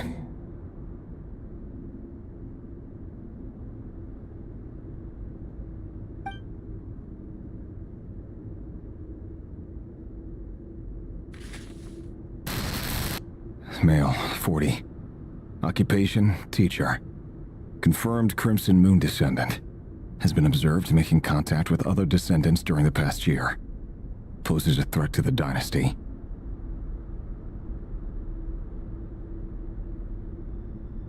Neutralized on... Just another nobody for the Ark. Come to think of it, I remember surveilling this man. A case like his never would have been considered a priority in the past. Huh. He barely even interacted with other Crimson Moon descendants.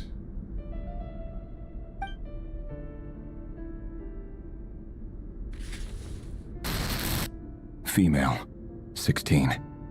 Occupation, none. Orphan and confirmed Crimson Moon descendant. Has been observed making contact with other descendants during the past year. Poses a threat to the dynasty. Neutralized on... Filed. I have no recollection of this girl. None whatsoever. She...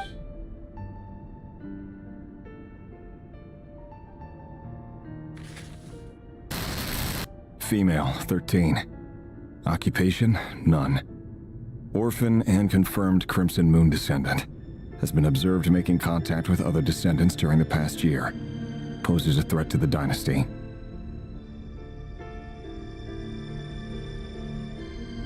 Neutralized. Filed.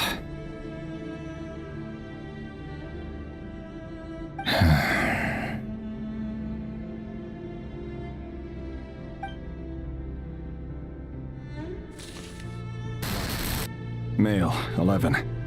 Occupation, none. Orphan and confirmed Crimson Moon descendant. Has not been observed making any contact with other descendants during the past year. Poses a threat to the dynasty. Neutralized and...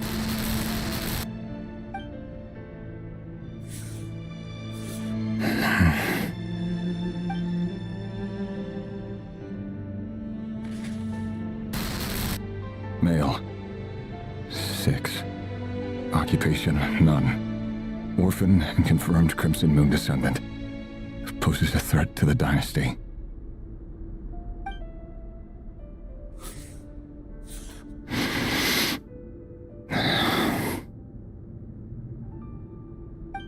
It's funny, isn't it?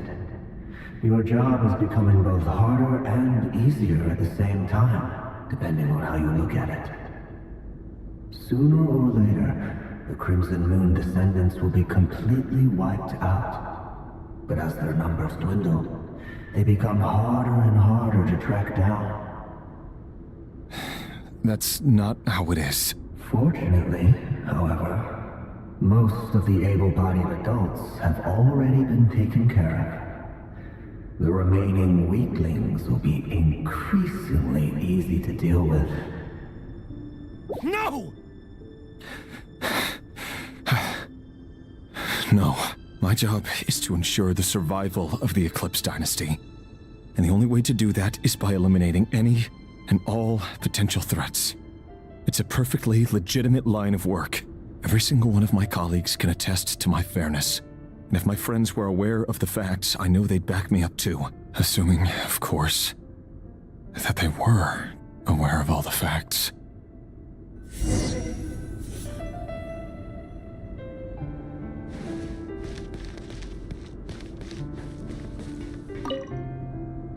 A file tucked inside a folder. The title reads, Dear Breakfast Shop Owner. It's a list of names. But at this stage, I have no idea who any of them even are.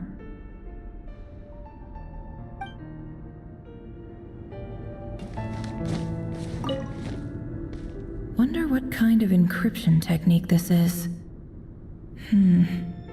Seems like it has to be inserted into that camouflage device nearby.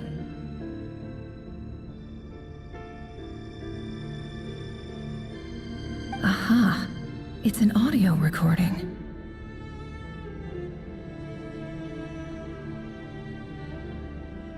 Please, hear me out. I can't shake this feeling that someone's been spying on our house. No, I'm not being paranoid. It's true. I saw someone dressed in all black.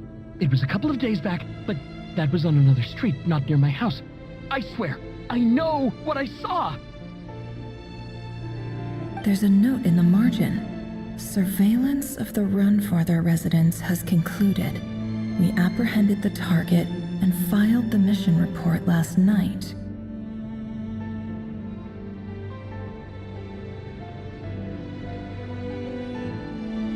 Could the voice in the recording belong to one of Rerir's targets?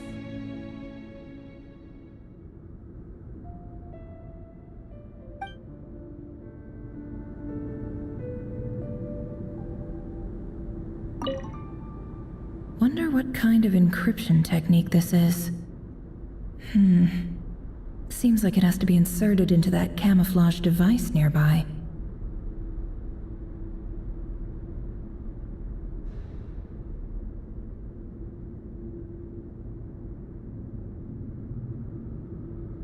Aha! It's an audio recording.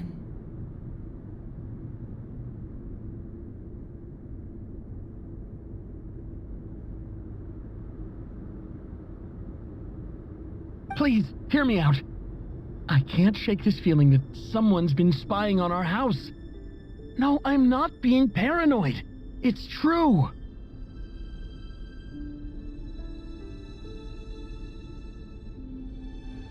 I saw someone dressed in all black. It was a couple of days back, but that was on another street, not near my house. I swear, I know what I saw! There's a note in the margin. Surveillance of the run for... Could the voice in the...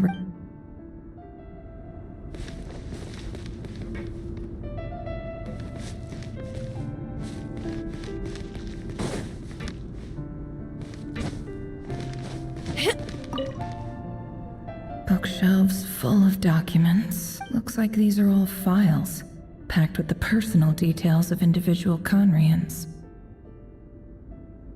The Crimson Moon dynasty preceded the eclipse. Since Rerir worked as a secret agent during the latter, it stands to reason that he was tasked with purging remnants of the old dynasty. Yep, lines up exactly with what Dainsleif told me.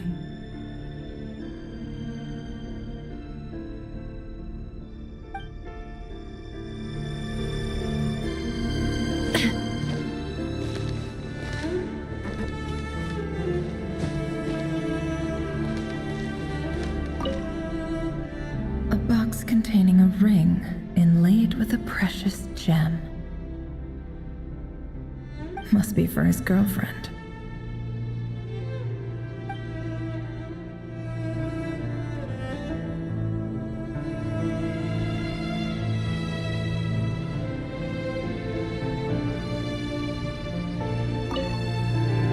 A box containing a ring inlaid with a precious gem. Must be for his girl.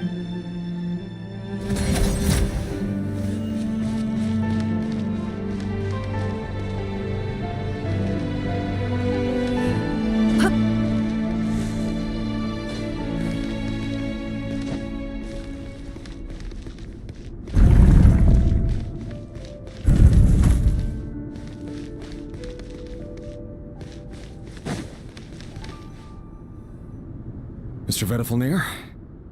It's been quite some time since we last met.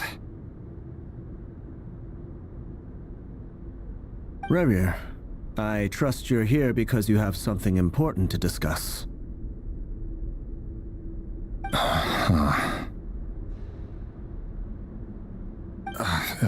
Forgive me. I wasn't tuning out, it's just, I noticed you didn't even phrase that as a question. As if you knew I was coming. Tell me, does someone in your position ever feel the need to ask questions at all?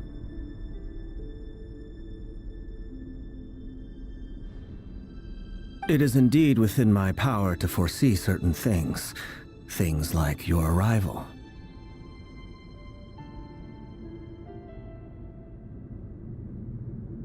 I was just thinking, it won't be long before I'll be inviting both you and Dane to my wedding. That isn't a lie, but nor is it a fact as such. It's a wish, isn't it? No fooling a prophet, is there? Ever since that day we met for drinks, I knew it was only a matter of time before you came looking for me. Does it feel good? Knowing how the future will unfold.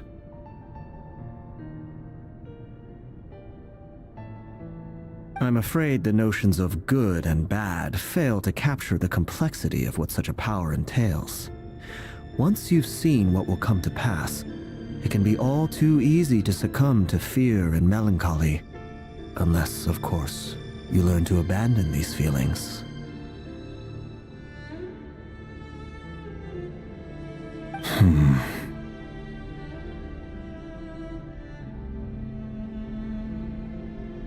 You fear my silence, and long to hear the words I left unspoken that day.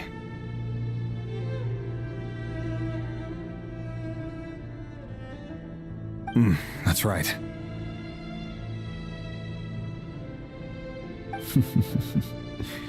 You must have noticed my reluctance to broach the subject. And the reason is simple. Because the truth could never have lived up to your hopes. For both our sakes, such words are better left unsaid.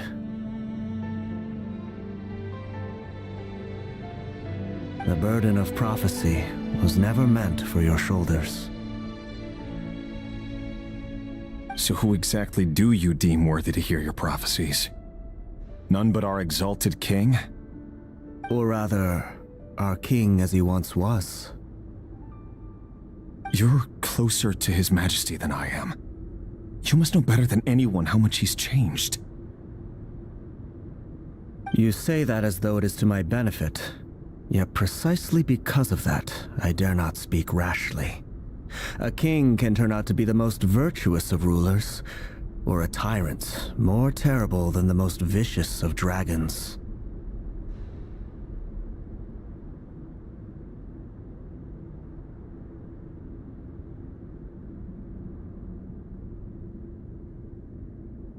You are so wise and far-sighted, yet still you would have me live in fear of the unknown?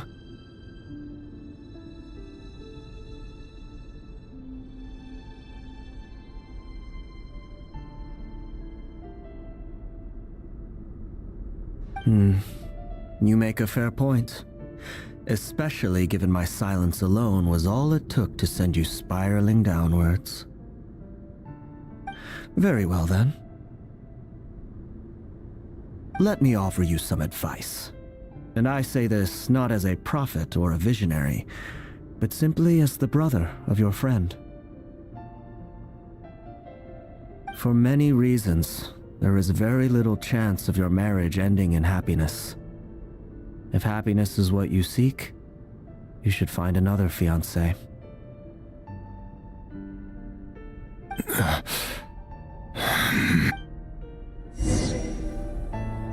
Hold on. There's that same black fog again. Could this memory belong to Thelindis? Guess I'd better tread carefully.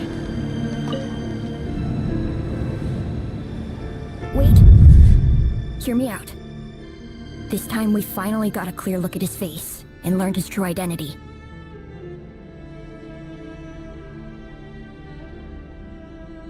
His name is Rerir, and he claims to be one of the king's guards. What did you say? A cruel irony, isn't it? The man you're set to marry leads a double life as a brutal executioner. Why are you telling me all of this now? Simple. It's because I want you to kill him. You are the only person he would never suspect. No, absolutely not. I would never dream of doing such a despicable thing. So you'll just stand by and watch him slaughter us to the last? The blood of the Crimson Moon? What does that matter now? The dynasty has long been dead and gone. You think that alone is reason enough for me to throw away everything I have? Why wouldn't it be? You two were once a child of the Crimson Moon, just like me. Don't tell me you've never felt so much as a flicker of fury for the way we were trampled into the dust.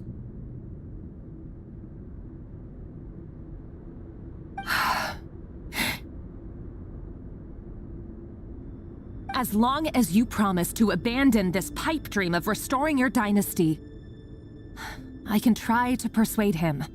Or have him persuade the Vinster King. Persuade the Vinster King?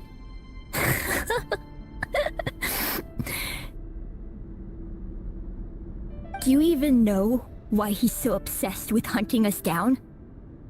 Why he keeps trying to force us to hand over our secrets? Over and over again? Or why we refuse to give up on restoring the dynasty?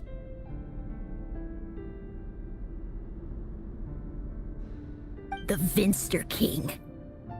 A blind fool. His eyes clouded by powers from beyond this world. A petty little man with a miser's heart. And he dares to sit upon the throne?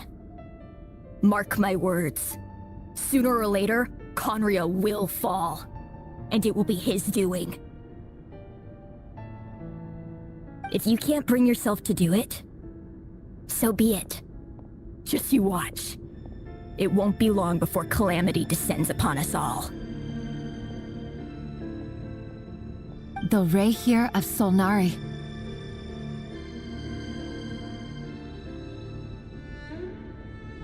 That really is quite a secret you've been keeping from me, Rerir. But who am I to talk? Am I really any better? I've kept my own past a secret this whole time, too.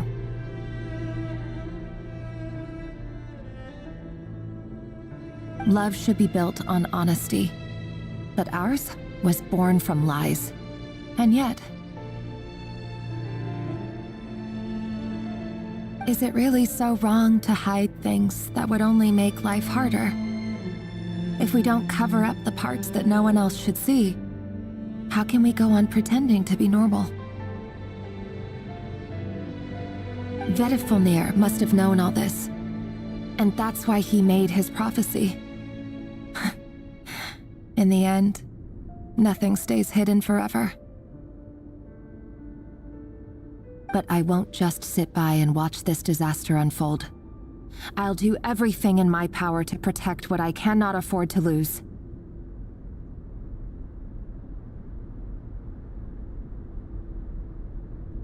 No matter who I have to face.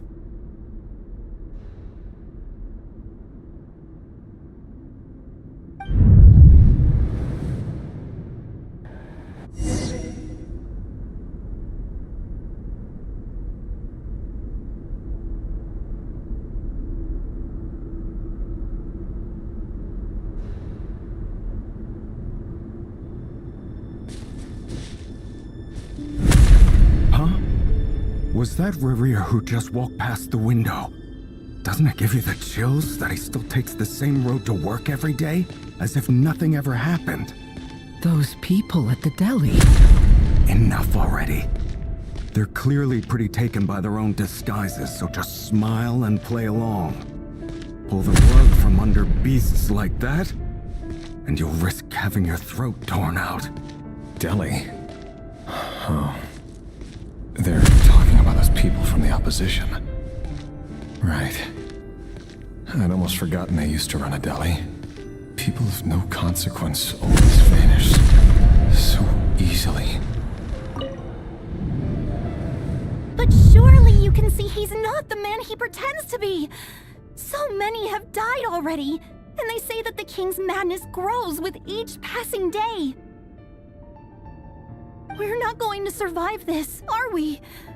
But why does it have to be this way? Do we really deserve to die just because of the blood that runs through our veins? Felindis, are you even listening? Sorry, Freether. My mind was off wandering. I heard you, though. You're talking about what Rerir said. He's just following the king's orders. He's a secret agent, and it's his job to hunt down rebels and dissidents. By the time you first met him, he'd already taken lives. Maybe he was using you from the very beginning. No.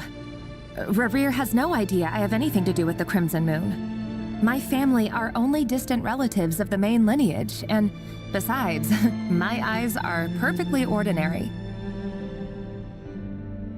Truth be told, apart from my teacher, pretty much no one knows I have any connection to any of it. It's been a long time since my family severed ties. But as Orlog said, who could possibly talk sense into that raving lunatic of a king? No one. I'll work something out. Trust me, I'm with you all. But for now, you need to keep yourselves hidden. Don't let anyone find you, anyone at all. Don't forget that Rerir is an Eclipse operative. You need to be extra careful when he's around. And when I am too. For now, don't come looking for me. And if anything happens to me, just act like we've never met. If even you can't escape this, what hope do the rest of us have? But after all this time together, surely he wouldn't lay a hand on you.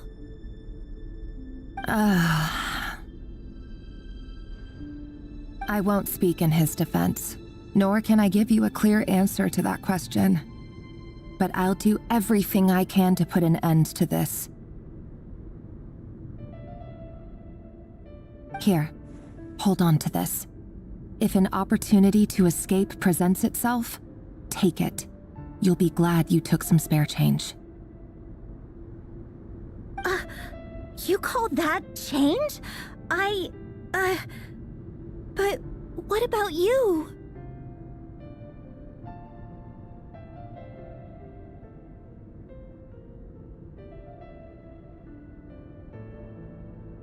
I've got a job, and there's still money coming in. But you can't go anywhere right now. Please think about yourself for once.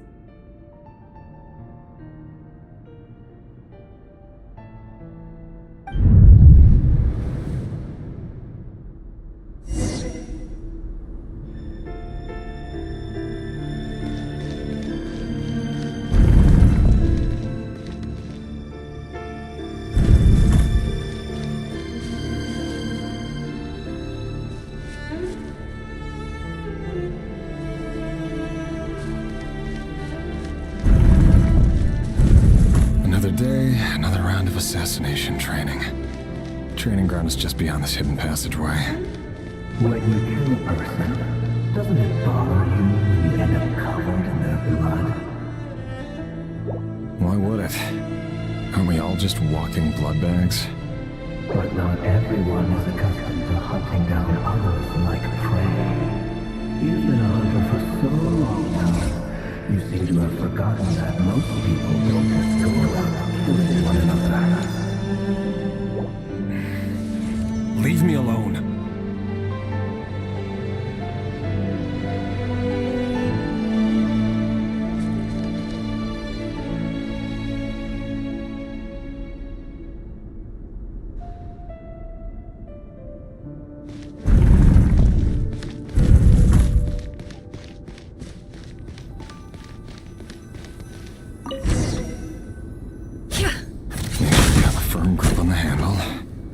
Choose your angle well. Keep your movements light and brisk. And if anyone says a thing, I know. I'll bet no one's ever died a quiet death in your hands. I work clean. No traces.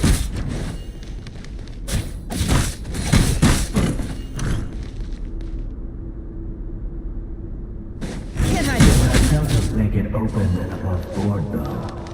The cage happens to meet you right now. That won't happen. You say, ever since you fell under the spell of that power, in the beginning, you only had to take out a handful of the guilty. But now... The ones I know with have always been guilty. And I've carried out my work flawlessly.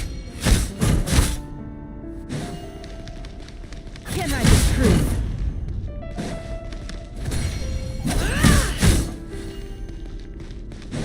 It all adds up.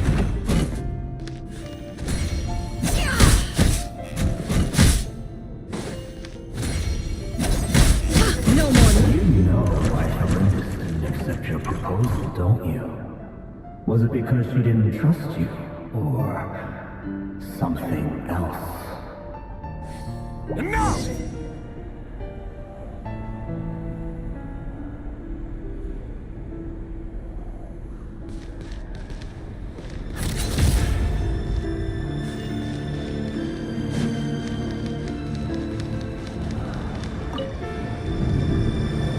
Valindis, do you still remember Orlog? Orlog. The boy who was pretending to sell flowers. You spoke for quite a while, didn't you? Yes, we did. What about him? He was arrested 2 days ago. Chances are he's already dead.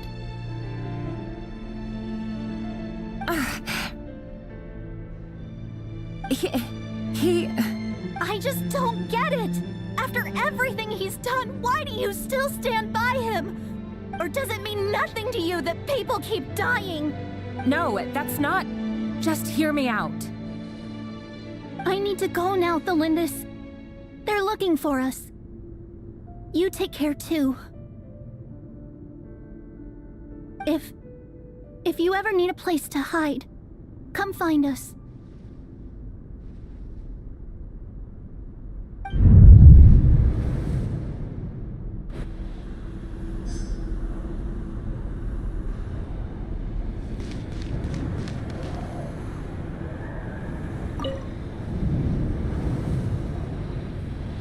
Author Thelindis.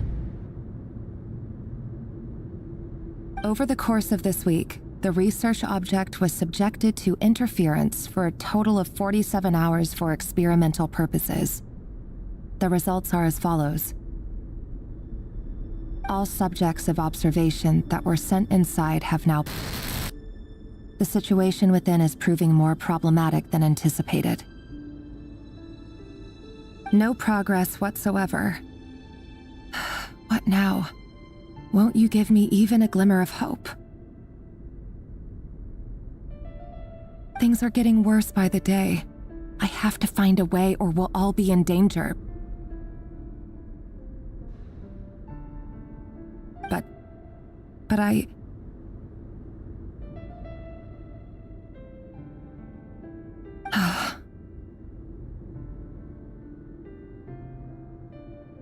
If all this research comes to nothing, what then? Sooner or later, it'll be my neck on the line.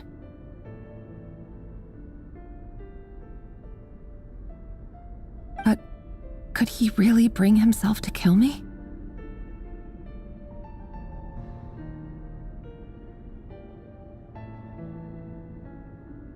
No, surely he wouldn't have the heart.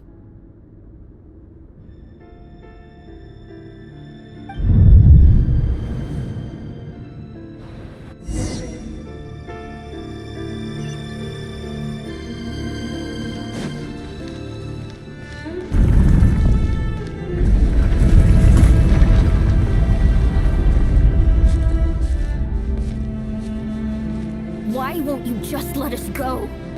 We don't even know each other. All we want is to live ordinary, peaceful lives. You want to live?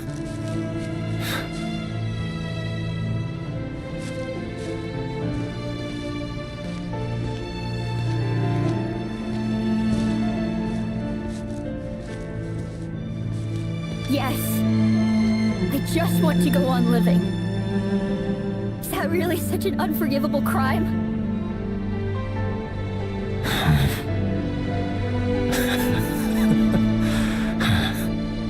You want to go on living. I want to keep living too. To keep living forever. That's why I have no choice but to continue on the path I'm on. If only some savior would suddenly swoop down and change the way the world is. Too bad that's not going to happen.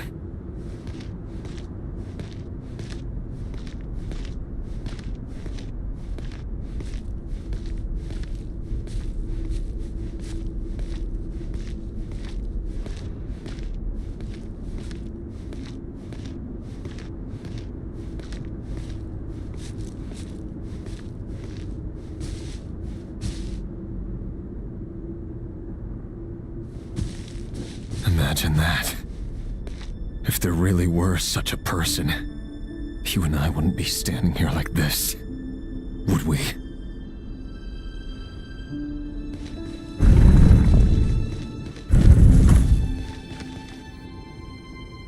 Today's files are in. Time to wade through them just like usual.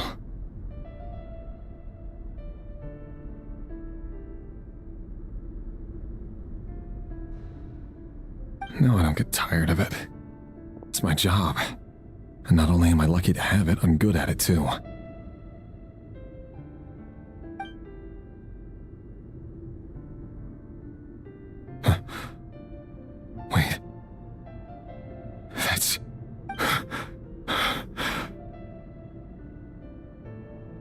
Thelindis?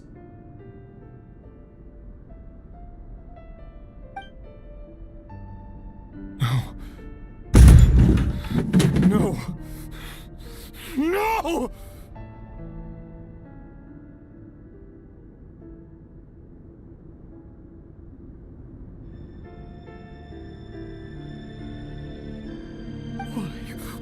Why? But you bear no mark of the Crimson Moon. How could you possibly have anything to do with them? It cannot be! A diluted bloodline. Carefully concealed. I see it now. You've been living in the shadows just like me.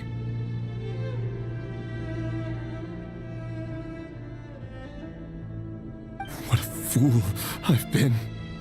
Numbing myself with talk of justice. Even imagining my friends would back me up. But in the end,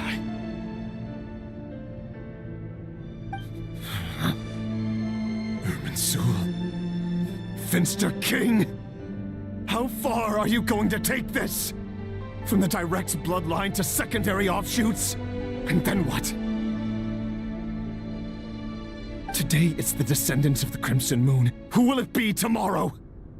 Will you not rest until everyone down here is dead? No. This cannot go on. This is where it ends.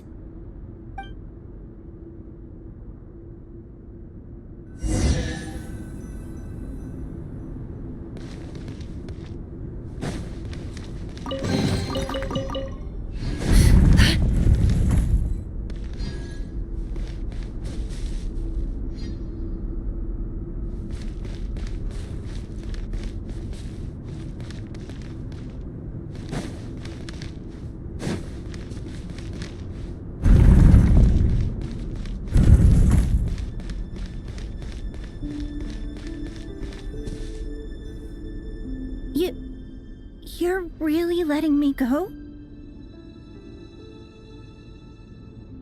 I am.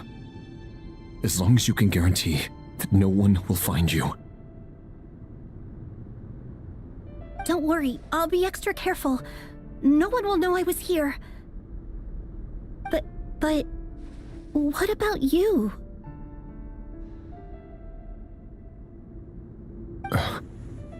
Me?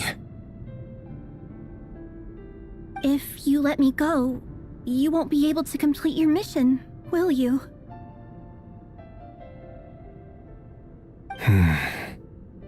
Good point.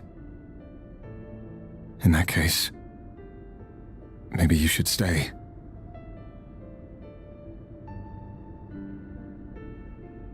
No, please!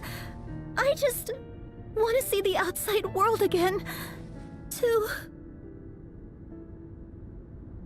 Go on living?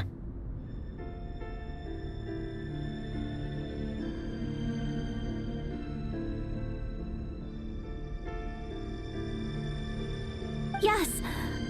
I know you're a man of your word. So please, just let me go. If I let you leave, what will become of me?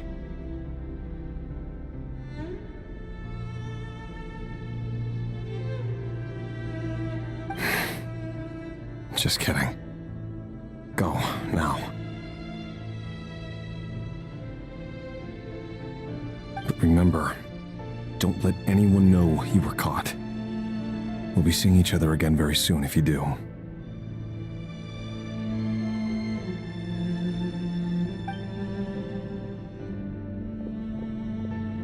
Even shadows in the dark must live by a code. But you can't save everyone. You've been whispering in my ear for days now, Vedavulnir. What are you trying to do?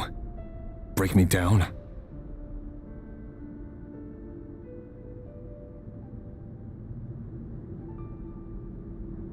I only say this because you long for an answer to your problems. Let her go, Rerir, or you risk losing everything. I will not abandon Thelindis. then you'll need a little more vigilance and a lot more power.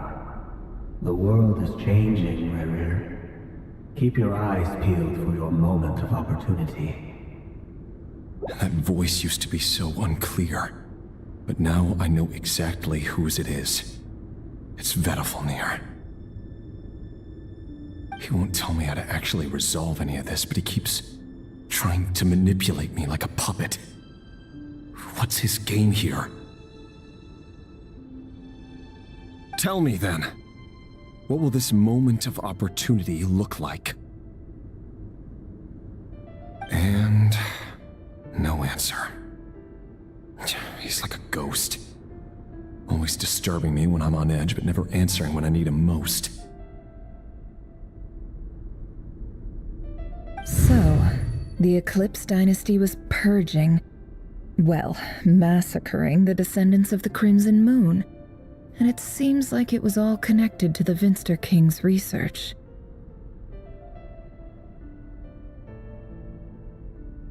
The King's obsession with abyssal power left the future of Khaenri'ah hanging in the balance. No wonder every aspect of Rerir's life was so unstable.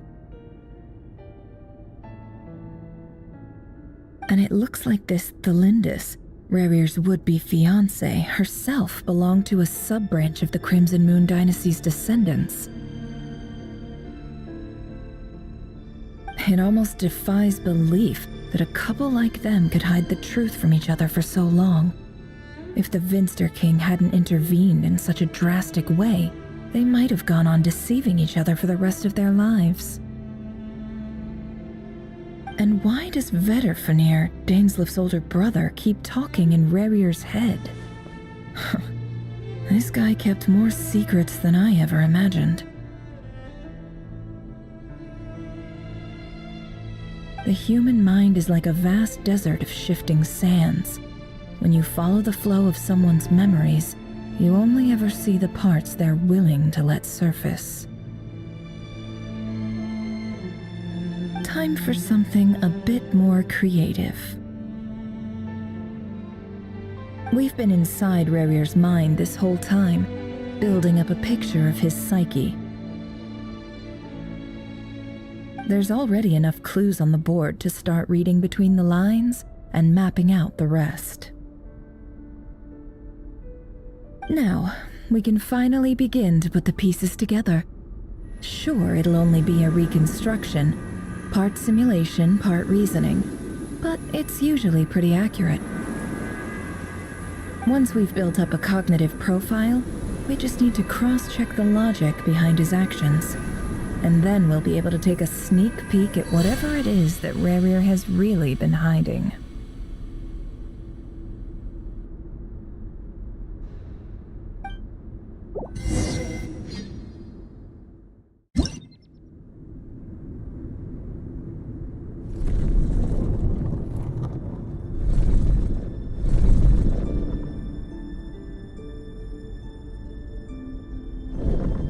Rerir, are you there?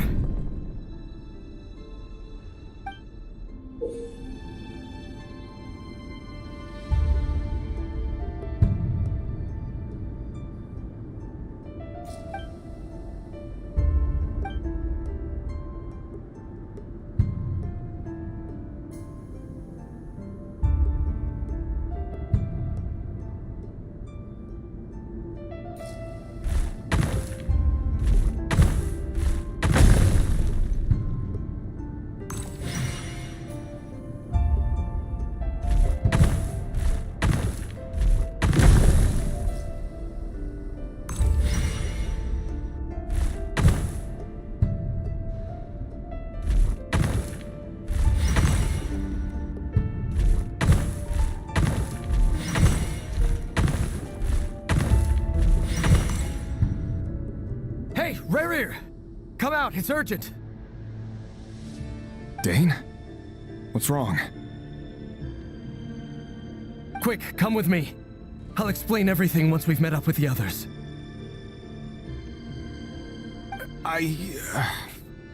Okay. I'll come. But the Lindis is still over at the Universitas. I'll need to leave her a note. All right then, but make it quick.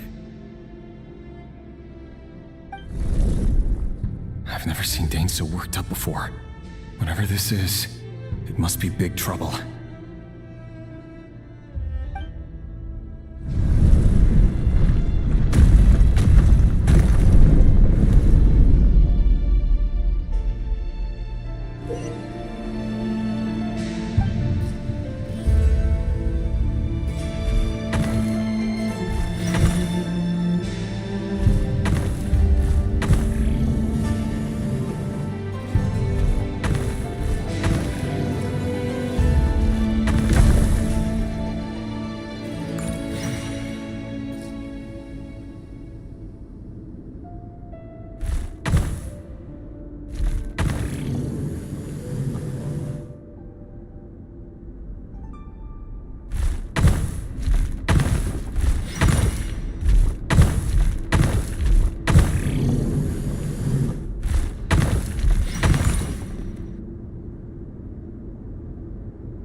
Well, this is a nice change, meeting you all at this hour.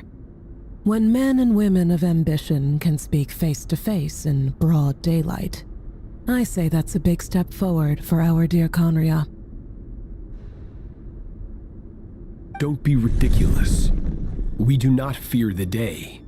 Why would we seek refuge in the night? You might ask your blade that same question. I'm told it prefers the cover of darkness. The word on the street is that Sir Elegy only strikes when he has an unfair advantage. But that is patently false. I see you're missing an arm and a leg. Surely only a fair fight could explain that. If this is your way of offering me replacement limbs, believe me, I'll take them. Oh, we can certainly discuss that. With bioalchemy, anything is possible. Assuming I have your full support in my research. Lunatic. Robtatir, what brings you here? Why, Dainsleif, of course. He invited me. Please, cast aside your apprehensions, Miss Rhine-daughter. Whatever the rumors may say, I am but a humble servant of the king, and I can assure you he affords me no greater convenience than he does you. Well, the Universitas Magistrorum won't stop fawning over you, so at least some of the rumors must be true.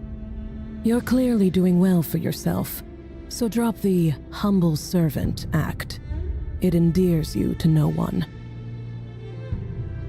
You're president of the Universitas Magistrorum, the chief royal mage known as the Wise by royal appointment, and by far the most favored among the 4 pillars of Conria. Vice President Veit doesn't even try to hide his envy when he sees you. My success is the product of hard work and good luck. It's as simple as that. Were the king not such an extremist, I hardly think I would have received a senior post at my age. Of course, no job is without its gripes. Serving a king like ours can be a challenging task, as I'm sure you can imagine. And as for Efterveit, in missing out on the presidency, he's dodged a mountain of stress. Like everything else in life, it comes with pros and cons. You're all here. I apologize for the short notice, but it was an emergency.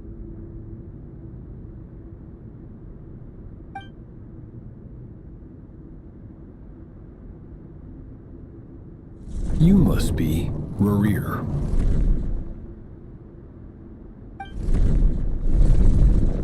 Mr. Sir Elegy. Yes, I handled your case file during your sentencing. Nothing personal, of course. I'm pleasantly surprised that you remember me. You're clearly a person of substance if you've been invited here. But Dainsleif, you'd better have a very good reason for convening this little gathering.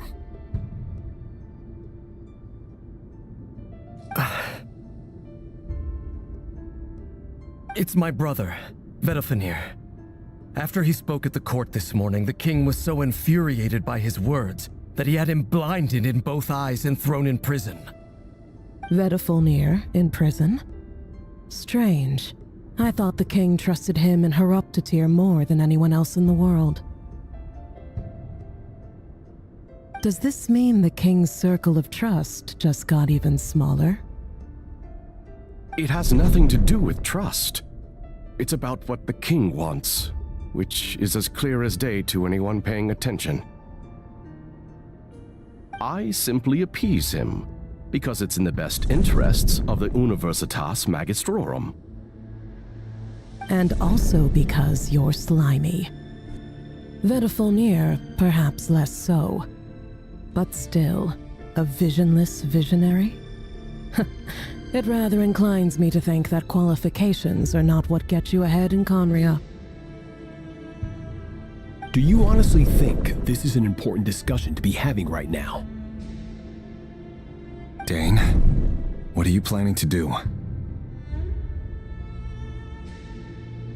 Rescue Vedafenir, I assume. Correct. It will mean storming the palace by force.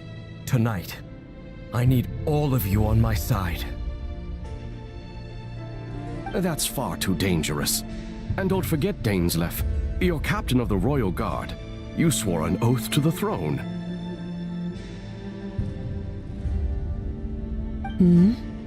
You've been planning this for a while, haven't you? I have no desire to commit treason. But whatever critique the king may have of Vedafenir, disfiguring your most loyal subject for putting the best interests of his court and nation first, this is not the conduct of a wise ruler. My blade will force the king to see the error of his ways. So, Vedafenir's prophecy enraged the king. I'm sure it wasn't what he wanted to hear, but if he won't take counsel even from the visionary, that is deeply troubling news. The extent of His Majesty's madness is now all too clear. The question is, how does a man like me get out of this situation unscathed?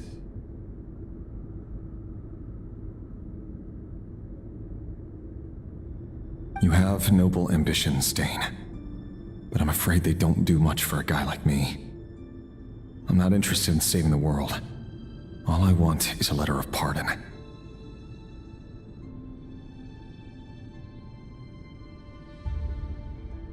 A letter of pardon? For whom? Thelindis? The chances of the Vinster King issuing a pardon for anyone connected to the Crimson Moon seem vanishingly slim.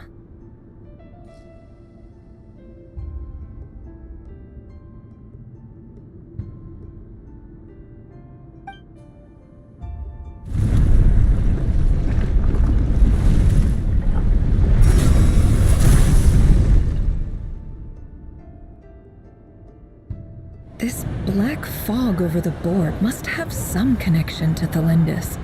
But why is it taking this form? Does it have something to do with Rerir's past? Another mystery I'll need to unravel.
Author Thelindis.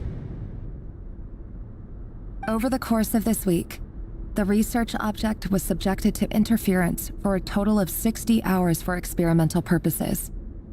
The results are as follows. Research dating back to the Crimson Moon dynasty has established 2 points regarding moon marrow. Firstly, its origins have something to do with a god's power. Secondly, it serves as a portal to an as-yet indeterminate location.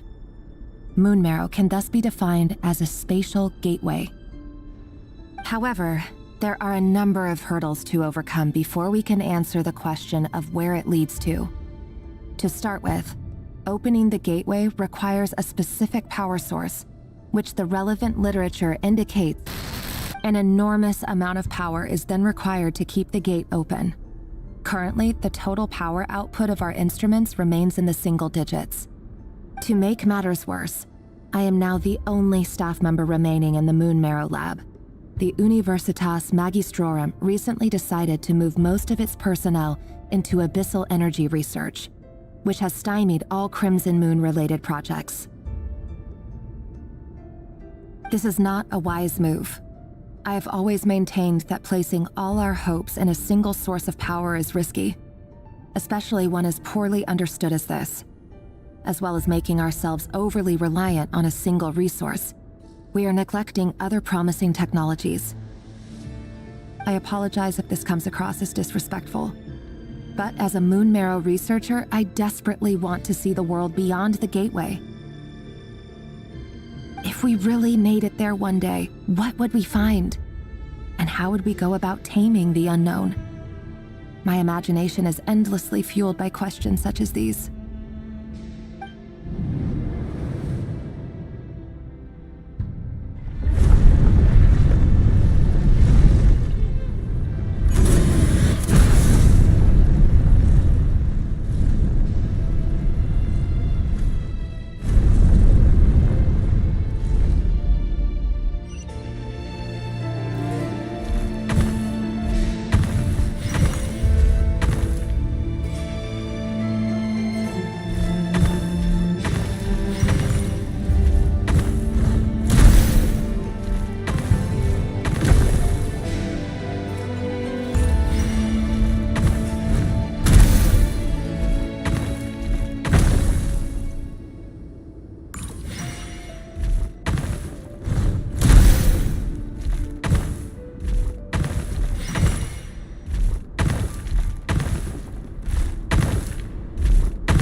This is for you. I heard you're gonna leave the city with your parents. Thelindis, did you hear about what happened? I've heard nothing. Rerir got back very late last Friday, and he was acting a little unusual, but he slept pretty well, so I'm guessing whatever he did was a good deed. You never saw him, and I don't know what he did. And this conversation never happened. You understand? What if he finds out that you pried into his secrets? Don't be silly. I don't know what secrets he does or doesn't have. All I know is he's just a normal guy who happens to run some errands for the king. Are you scared of him? I don't know. The Rerir I know doesn't match the person you all describe. Logically, I should be scared of him, and yet, I don't want to lose him. But enough about that. You should get going, and be careful with the package I gave you. Keep it secret. Keep it safe. What's in it? A piece of the moon. All you need to know is that as long as you keep it safe, then in the future, everyone will be able to see a red moon. A red moon? You mean our moon? That's right. Our moon. Promise me you'll look after it. I promise, Thelindis. The Crimson Moon bloodline will never die out. Its light, the color of blood, will become like a fire that flows in our veins. no matter how long it takes.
Hurry, everyone, and stick to the plan.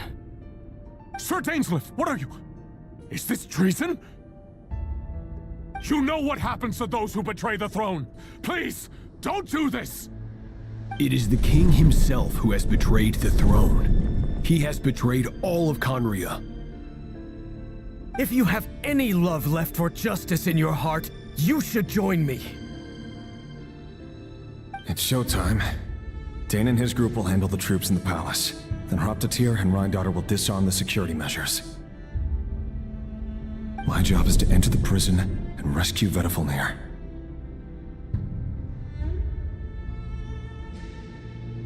Stay safe. Wish me luck. Look after my brother. Draw your blade. It is time for justice to prevail.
smell is abominable.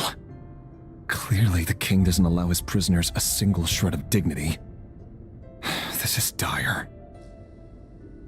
Found you. Hello, Mr. Vedafulnir. Ah, it's you. Surprised? Oh, wait. I guess surprise isn't an emotion that prophets feel very often. I certainly felt some surprise in the moment when I was blinded. Surprise at the king's sheer ignorance. Surprise at just how unfairly this world responds to words of earnest remonstration.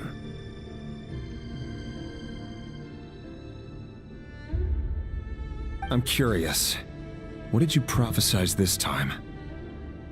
It wasn't a prophecy. It was a word of warning. Someone had to say it. The king has forsaken all reason in pursuit of his obsessions. I simply told him that if he continues on this path, Khaenri'ah will surely fall. But he didn't listen. Worse still, he stabbed you in both eyes and locked you away. Dane asked for my help. The court is in complete chaos now, but I'm sure you predicted that. Everything is transpiring as I foresaw, yet I am powerless to change it. Fate is an immutable force. I can but lament as the inevitable unfolds. I do wonder whether giving a man the power to see the future does nothing more for him than slowly crush his spirit. Forgive my curtness, Vedafulnir, but the king did not suddenly turn on you today. His suspicions have been brewing for a long time. You can't have wisdom beyond the reach of your fellow man without attracting his fear and suspicion. There are things the king does not want to see. So, he doesn't want you having visions of them either. He blinded you because he thought this would make the visions stop. He wasn't entirely wrong. I did indeed lose my power to see the future. Right up until... Until what? Just now. I believe I saw something new. Well, tonight could go a lot of different ways. 5 of us banded together to storm the palace, also we could rescue you. This will go down as the most tumultuous day in Khaenri'ah history. I sense hatred in you, but also hope. A desperate hope that with the tyrant deposed, that will be the end of the story. But this is not the end. It is the beginning of a new chapter and a whole new story. There are many men of honor and courage in this world, Rerir. But you are not one of them. You're not here for justice, are you? You're here for yourself. Is that a dagger? Interesting. Why not the polearm? It was always your weapon of choice. With your abilities, I don't doubt that you were able to recover some of your sight. But I also doubt that you want to make an enemy of me right now. Of course not. We're on the same side, aren't we? We could be. But I need you to be honest with me, Vedafulnir.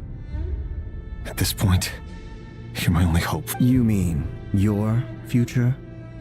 With your beloved, Felindus? Yes. And I know there are bigger things at stake here. A dynasty, a nation, maybe the entire world. But forgive me, I care first and foremost about myself. I can't abandon the one I love to save myself. I just can't do it. But you see a broader picture of the future than I. You see the solutions to the biggest problems of our age. So tell me, what is my solution? What's the answer? In matters of fate, answers are either right or wrong. What will be and what will not. Maybe you are willing to pay a certain price in the pursuit of happiness, But unfortunately, fate does not negotiate. That is the cruelest thing about fate. It is unmoved by your sacrifices. That can't be true. I know it's your voice that I keep hearing in my head, urging me to see how the world is changing, to seek more power, so I can protect the things I love. You show me disaster, but you won't show me how to avoid it? Why? Why are you doing all this? My voice. In your head.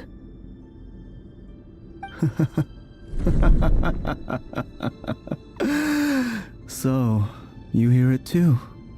The voice that steals your mind, gains your trust, and drives you crazy.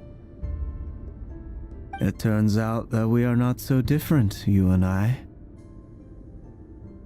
Vedifilnir just broke into the strangest smile I've ever seen in my life, as if he'd discovered some monumental secret.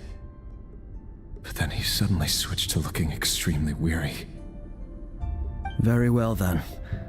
My advice to you is as follows. You must persevere. Whatever trials and tribulations you may face, be steadfast in the belief that they are your path to the future. For as long as you live, your story with Thelindis shall not come to an end. That is the only chance you have of fighting back against fate. It is up to you whether you believe my words. Regardless, that is all I will say on the matter. I have no right to intervene. I will hold you to your word. Thank you for setting me free. In return, I will tell you one more thing that you cannot afford to ignore. Just then, a strange wave of energy rippled through the city. We had no idea what it could mean. If I were you, I would head to the Universitas Magistrorum. The Universitas? Oh no! I'm sure we'll be seeing each other again very soon, Rerir. Whatever Vedifilnir said, I didn't catch it. I didn't even help him out of the prison. There was no time to lose.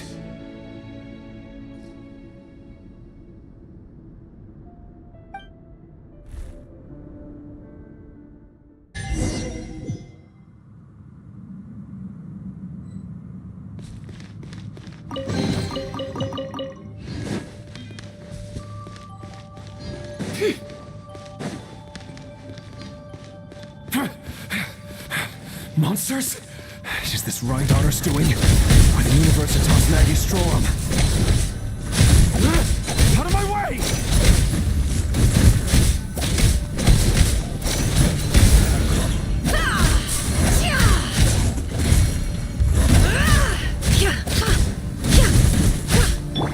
Silence!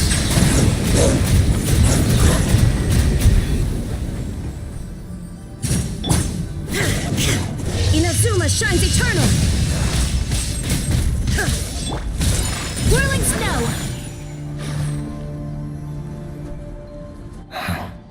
The Universitas. That reminds me of a rumor I once heard. Allegedly, the king installed secret mechanisms in the palace and around the city. No one knows where they are or what kind of power they hold. But if they were ever going to activate, it would probably be on a night like tonight. Help! Hold on! Don't let them anywhere near you! Save me! I can't! Ah! That sounded like an explosion. So, the rumor is true? The king really went through with it? What other means does the king have at his disposal? They must run on power from the Abyss. And given it's a major center of Abyss research, anyone over at the Universitas will be in grave danger. I have to hurry!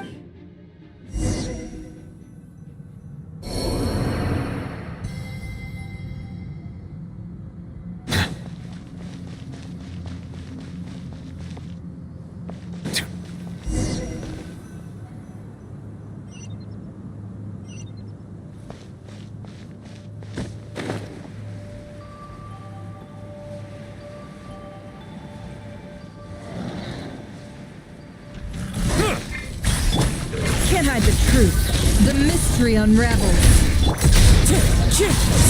As one with wind and cloud. There is no escape. Settle down. The tides beckon.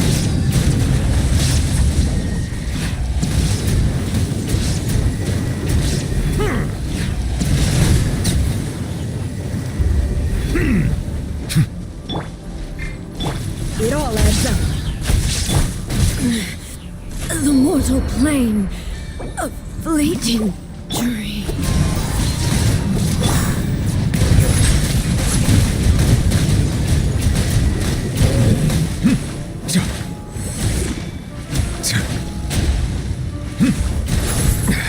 There's a tear in my robe.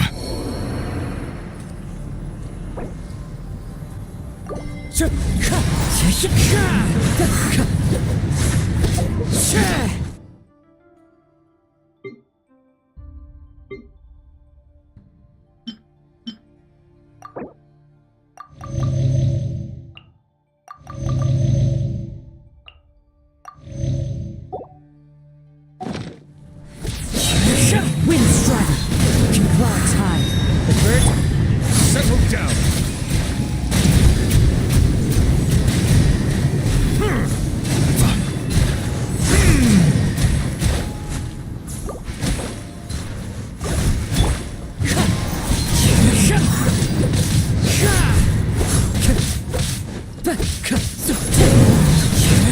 Bow your head.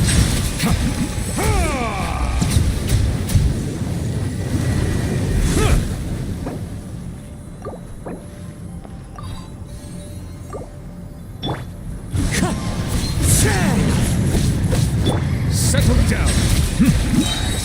Let the mighty be humbled.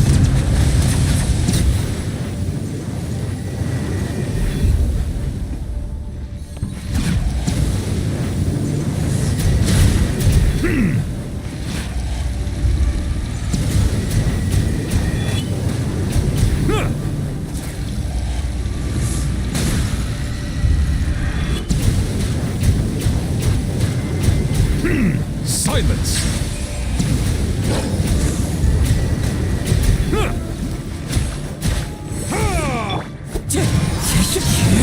As one with wind and cloud.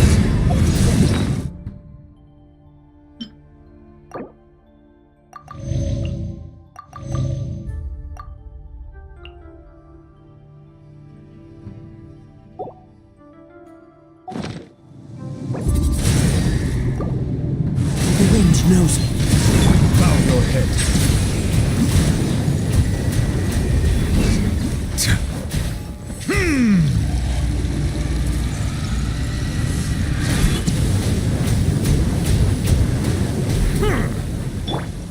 One with nature.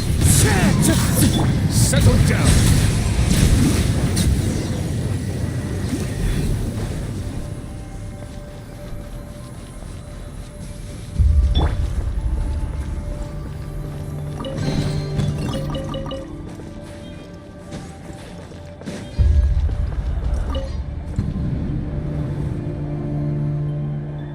Monsters.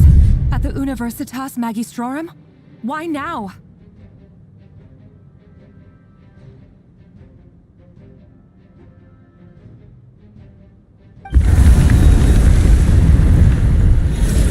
Oh no! They're coming! It's no use. The table won't hold out much longer. The weapons. Where are the weapons? Of course. All the lab equipment was upgraded after the inspection last week, but the new weapons haven't been allocated yet. I'm done for. Is anyone there? I need help! Ah!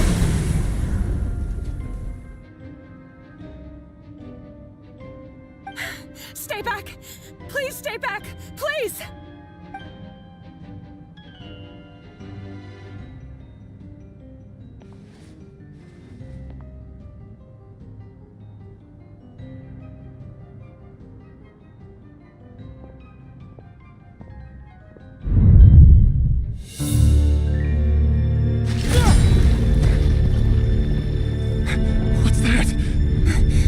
Rerir! So the rumors about your work are true. What? No! Listen, something happened at the palace tonight. We have to leave! You don't need to lie to me anymore. What do you mean? I know why you're worried, and I will respect the decision you've made. But it's okay, because I found a solution. I know how to end all this. You can have it back. The normal life you so desire. But until then, I'm afraid our wedding will have to wait. Cylindus? No, don't do it! Cylindus! Cylindus!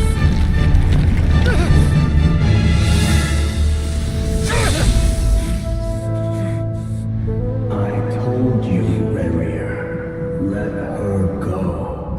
You will find someone better. No! No, I won't do it! I have to save her! By what means exactly? A lowly pawn. You lack the power and the strength of will. Do you know a way? Tell me! Come to the palace. Join us.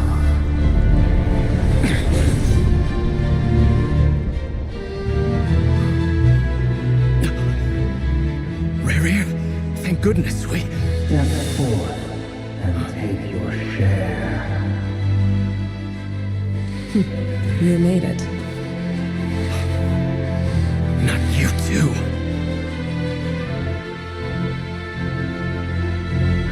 Hatred or grief, despair or desire. We all have our own.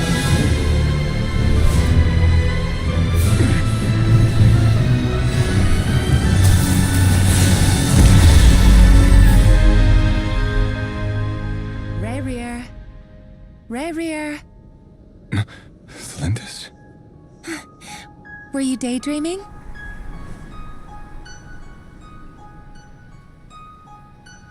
You still remember, Rerir?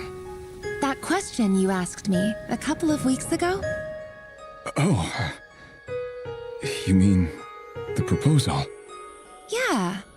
I'm wondering, where do you think would be a good place to discuss it?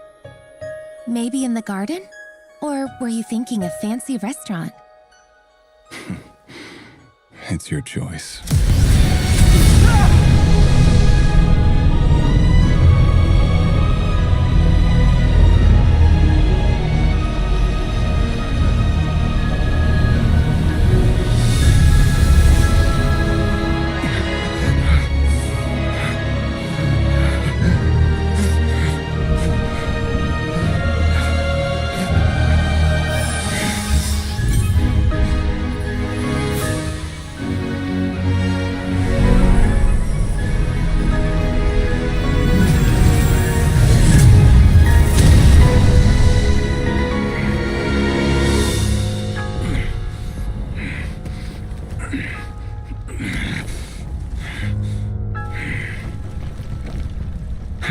Find you. And then, you can give me your answer.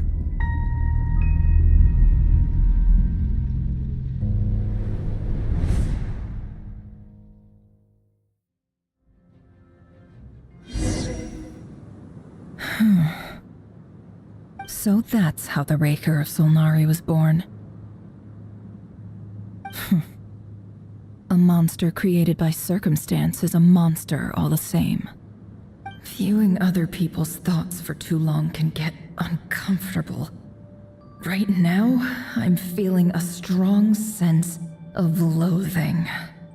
In a nutshell, the story of Conria is what happens when the truth falls by the wayside.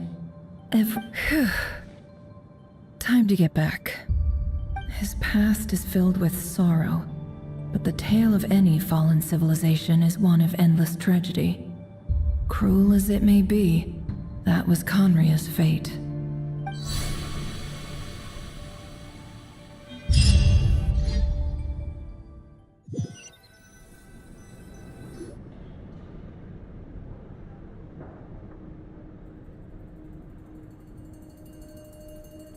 Everyone, I'm back.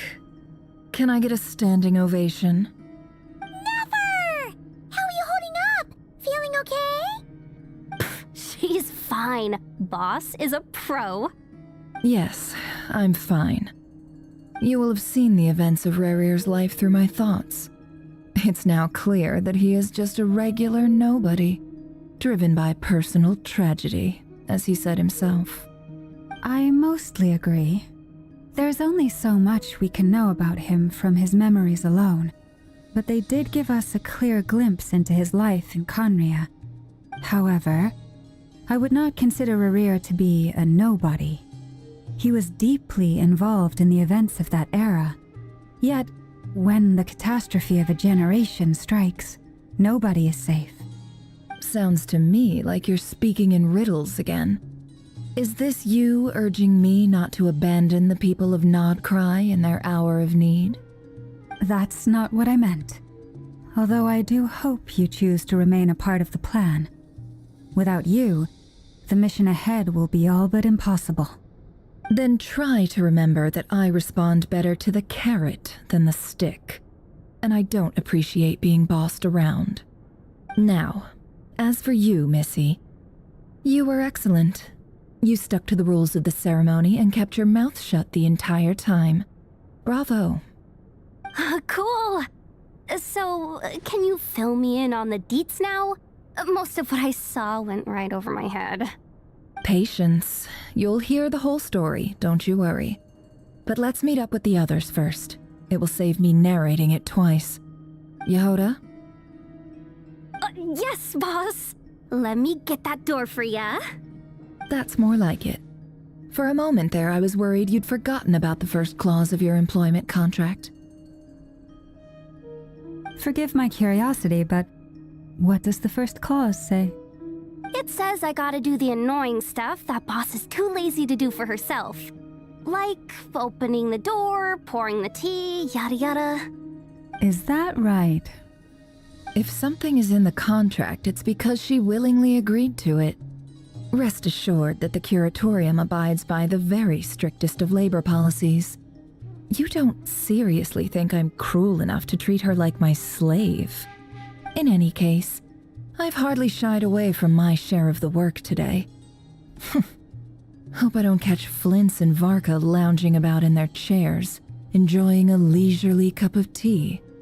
There's nothing I dislike more than other people enjoying themselves while I'm hard at work.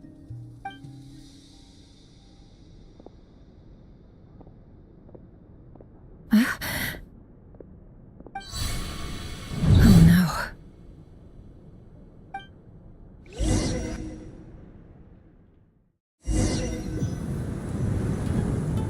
Sorry to disturb you, but we seem to have run into some trouble. Evidently so. Don't worry, I'm not about to leave you to fend for yourselves. I'm not that kind of boss. And it would go against the curatorium's labor policy. I'm sorry? What did you hear me say? I wasn't talking about labor policy. Wait. How long have I been standing here? Not long. You just appeared by the door a moment ago.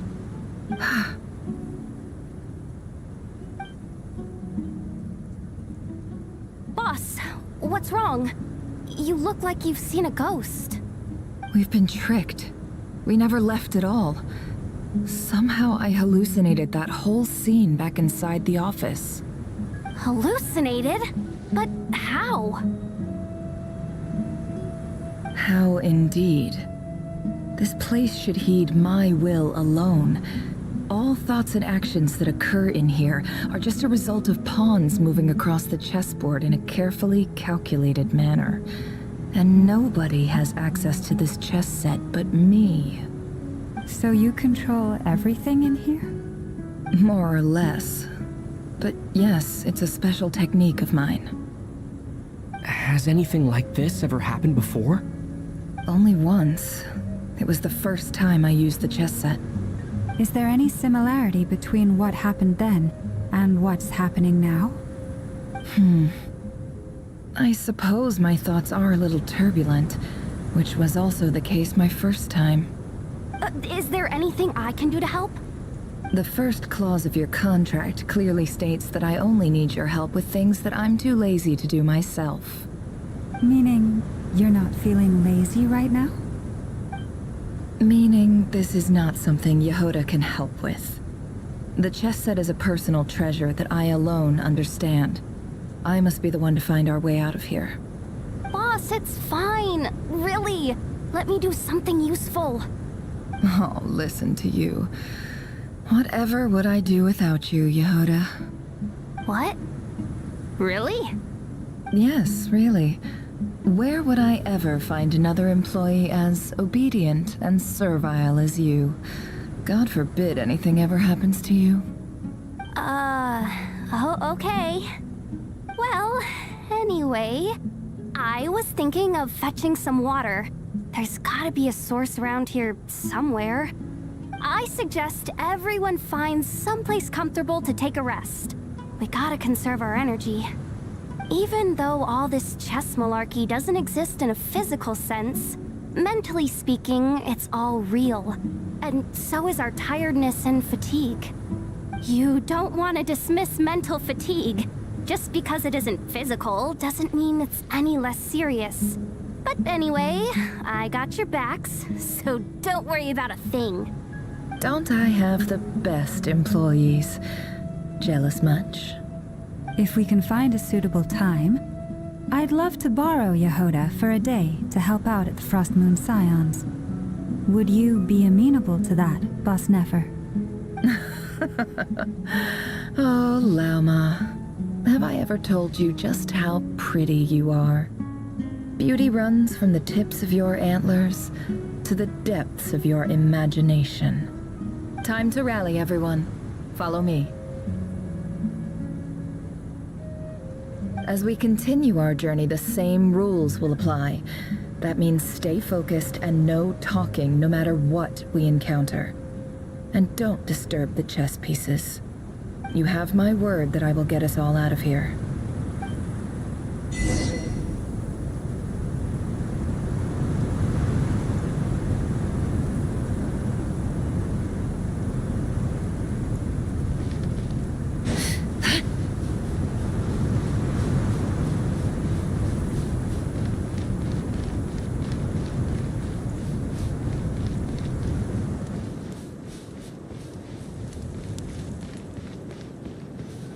This place looks familiar. That's not a good sign. There's... I wasn't expecting visitors at this hour. Wait, is that? Oh, it's him. There you are! Sinue's been looking for you all day. I think he has some news for you. Oh yeah? What were you doing just now, Uncle Retinue? Hiding away some more loose change? I know I saw some Mora. What do you mean loose change? Oh, come on, I'm too old for this. Just pretend you saw nothing.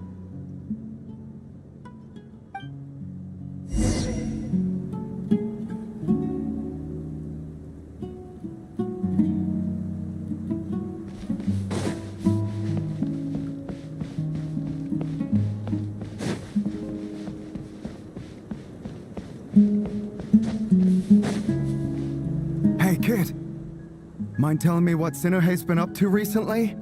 I'm trying to get in his good books and I need a way in. Get in his good books?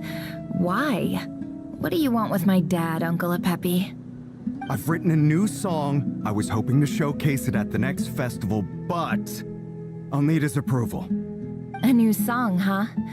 I'd love to stay and listen, but unfortunately, Uncle Retinue says my dad's looking for me. Well, there's plenty of time and I'm not going anywhere. See that pile of stones? I'll be sitting there warming up my vocal cords. Come find me when you're done. Pile of stones. Got it.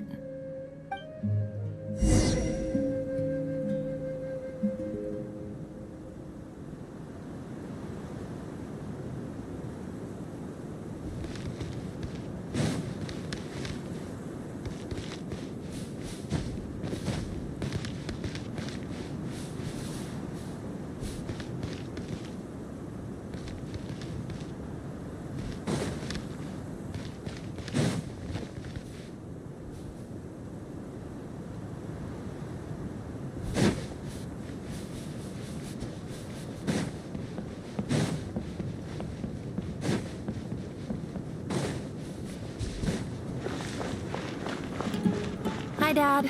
Uncle Retinue said you were looking for me. Ah, there's my little princess. If you'd gotten back just a little sooner, you could have shared the spoils of war with me. Spoils of war? Who were you fighting against, Dad? It was just a figure of speech. The aftermath of a sandstorm is no time to be waging war. I was talking about our war against thirst. I went out to fix our water supply problem, and now I'm back. Which means... We have a well again! That's right. I found a new one and brought back as much water as I could carry. It should last us for a good while. If it wasn't for these blasted sandstorms, our wells wouldn't be caving in. You wouldn't be spending all your time out searching for new water sources. As the chief of our tribe, I'm supposed to be leading us out of hardship and poverty, onto better things. You know how prosperous our ancestors were. I've told you all the stories. And look at us now, squeezed into these hovels. No one would choose this, if it wasn't for the endless wars over the years. But things are looking up. I started working with some folks from the academia a few months back. They gave me some contacts in return for my assistance in the desert. So you're the academia's helper now? Special ambassador, they call it. Think of it as a partnership. It's nothing bad, okay? We've been isolated here in the desert for too long. Seeking opportunities elsewhere is the best thing for us, and the fastest way to progress. So, do you get anything good out of being a special ambassador? Of course. My luck's improving all the time. One day, I swear I'm gonna lead us out of this place. We'll find somewhere new. Somewhere better.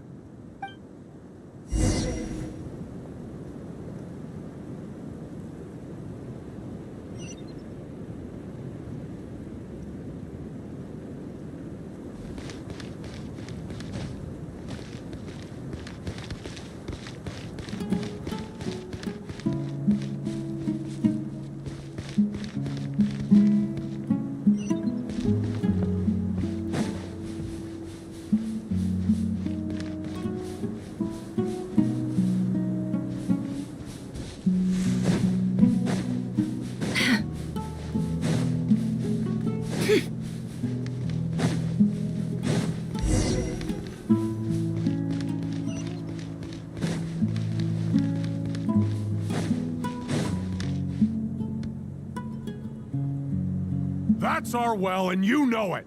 You stole from us. Well, you've gone from chief to thief, and now you have to face the consequences. Did you really think you could take our water without permission and get away with it? You're either brave, stupid, or both. And that special ambassador act? Yeah, nice try. We spoke to the academia. They said it was all news to them. You're a liar and a cheat!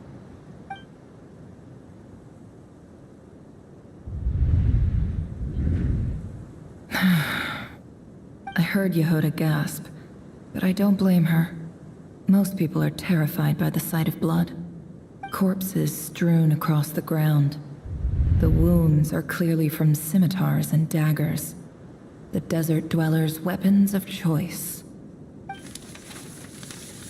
There's a handwritten note on the ground. Let's see what it says. Halil, this is Sinuhe, chief of the Shimti tribe. Surely you remember me. I was the one who helped you and your colleagues avoid the quicksand in the desert. This is my second time writing to you. I assume my last letter must have gotten lost in the mail, as I didn't receive a reply. I hope this one makes it to you safely. I'm writing to you because I need some help. That sandstorm the other day completely blocked up our well, forcing me to look for another water source in Iab and Unut territory. It was a matter of survival. Praise the gods. The well of the Iab tribe was intact. It was my last resort. I drew what water I could and left, but not without being spotted. I fear they will retaliate. You told me to write to you if I ever needed help. You said you'd be my ally in the academia. I urgently need you. to formally recognize my title of Special Ambassador and send some of your people to assist me for a few days. It's the only way I can convince them that this was the Academia's decision and prevent them from retaliating. This is an emergency. Please send help as soon as possible. Looks like this letter never got sent. The writer died a grisly death, and the letter was trampled into the ground. It's badly defaced. Some parts are barely legible. What a ridiculous lie the surviving Shimti tell. Their whole village was butchered over a sip of water.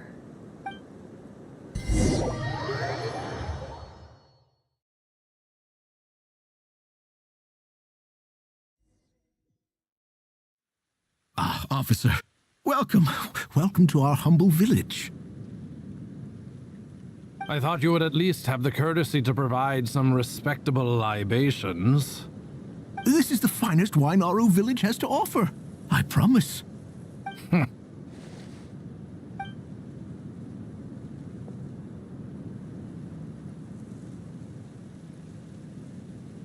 The Academia has agreed to reserve a single space for a candidate from your village. But I remain skeptical of this entire endeavor. I highly doubt anyone in this desert possesses serious academic potential. Please, have faith. If not in us, then in our god. The child we found shows great promise. I beg you, take her away from this place. Give her a chance. Don't let her talent go to waste. I don't recognize her. New arrival? She showed up here a few days ago and we took her in. She's a really bright kid. Please help. I'm begging you. So, where are you from? Nowhere special. Just a sand dune. What about the rest of your family? How many of you are there? Just the one. It's only you? Correct. So, no brothers, no sisters, no mother or father? Any who have slept on a bed of sand, I call my brothers and my sisters. Apart from that, I have no family. All right. Get over here. Sign your name on the form.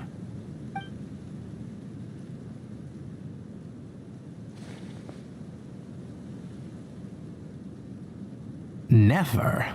You're rather fair-skinned for a desert dweller.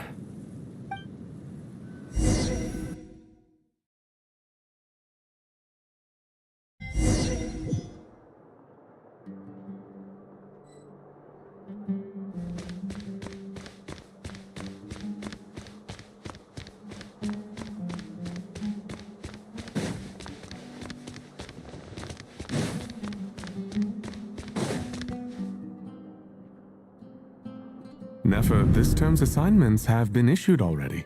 Please read through the materials thoroughly, conduct your own additional research, and then write an essay on the topic. Yes, Professor, I'm aware. I just had a couple more questions I wanted to get your perspective on. Oh? Please ask away.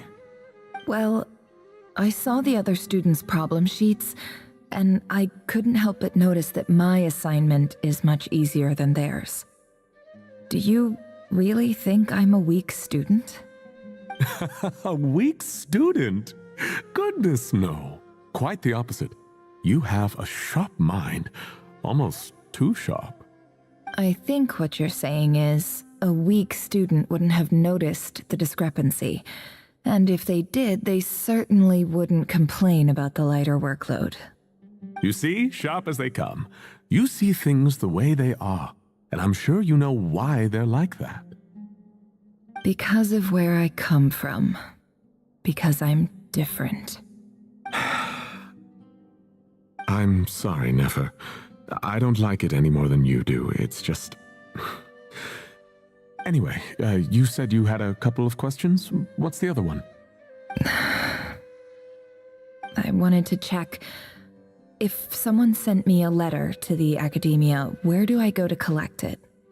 Ah, your family wrote to you. Well, as long as they put your name on the envelope, someone should hand it right to you. Not Exactly. It's not even a recent letter. I was just curious where the mail would end up if no one collects it. The House of Dana, I expect. I know there's a box for unclaimed mail somewhere in there, probably sitting on a shelf. Whatever you're looking for, that'd be the place to start. Okay, got it. Thank you, Professor. Oh, don't mention it. Honestly, I feel like I failed you. I'm supposed to be your teacher, but I haven't taught you anything. Hey, don't say that. You're a great teacher, and you do your best for all your students. But the rules are the rules. You're not allowed to teach students like me. It's not just the academia either. The whole world bends over backwards for the successful and leaves the losers to suffer and die. Oh, my dear child. Don't tell me you've given up on life already. I haven't. I just think that if you want to make it in this world, you have to find a way to become successful.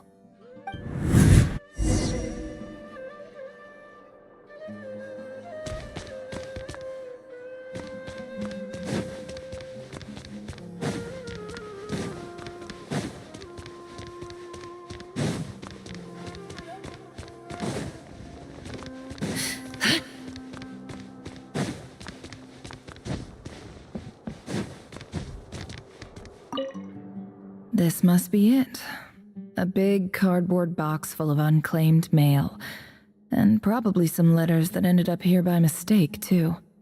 Let's take a look.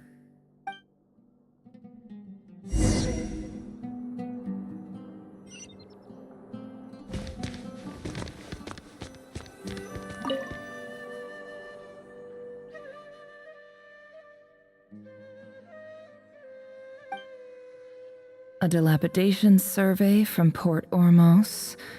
Looks like it's from a Core of 30 representative. What a strange thought. A bunch of mercs losing sleep over rundown buildings. This one was never even opened. I guess the recipient didn't care what the Core of 30 had to say about anything. Who was it addressed to? I don't recognize the name, but it must have been a Ksharawar professor.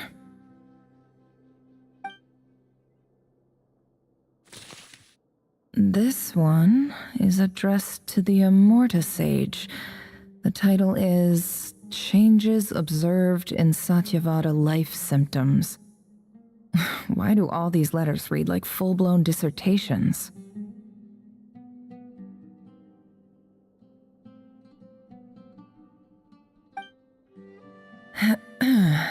Guided by the incense, we became lost somewhere in the forest. All the barriers between levels of consciousness disappeared as our minds soared around in circles, looking for a branch to seek refuge on. In clinical terms, these symptoms fit the description of incense poisoning. The Immorta Darshan strictly prohibits the use of hallucinogenic substances, but I believe there are still people getting away with it. For example, my neighbor who always breaks out into song and dance after using incense. This seems like something the academia would want to know about. Why wasn't it collected? Wait, what's this written on the back? It's so small. The note says, "The sender authored this letter while under the influence of mushrooms. I would send it back, but no return address was provided. Stamped by the Grand Conservator of the House of Dana."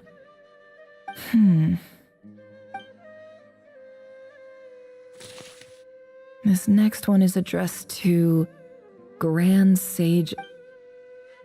A few words of protest in recent years. However, as well, education is as grand. I do hope. And the sender. So this is where letters from the Sage of Spontamod and whatever. This isn't. I'm not exactly holding out hope that a letter sent from the desert would even make it here. I can't believe how much discarded mail there is. Must have been years since someone last went through it all. And this is just one box. The whole House of Dana. I don't believe for 1 second that any human being has sat down and read through all the documents in this place. Who has that much free time on their hands? Wait, could this be it?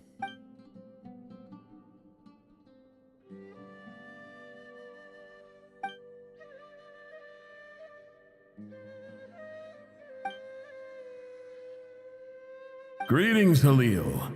My name is Sinuhe, chief of the Shimti tribe. I was the one who came to you and your colleague's aid when you ran into trouble in the Great Red Sand.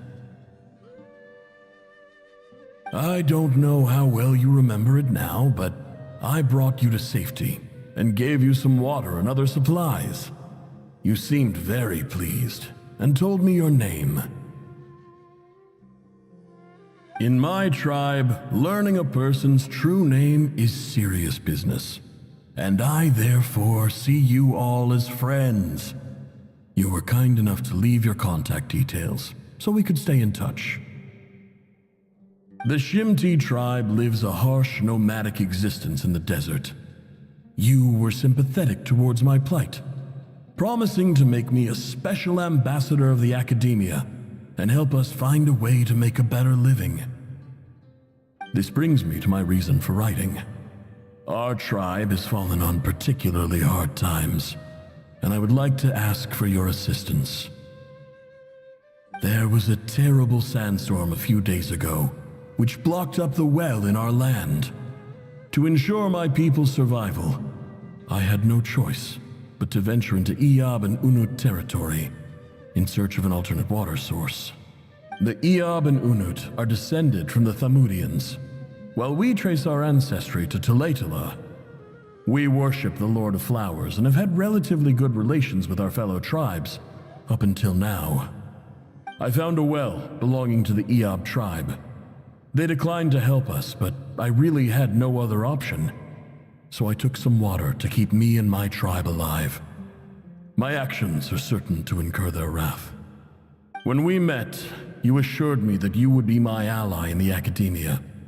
I would like to take you up on that offer, because I really need your help. I wonder if you could send an academia representative to meet with me. That aside, the last time you were here, you mentioned that the academia had started accepting students from the desert, and I told you a little about my daughter, Nefer. We have next to no resources here in the desert, and my power and influence are limited. Would you consider enrolling my daughter at the academia? She is a smart girl. I know she won't disappoint you.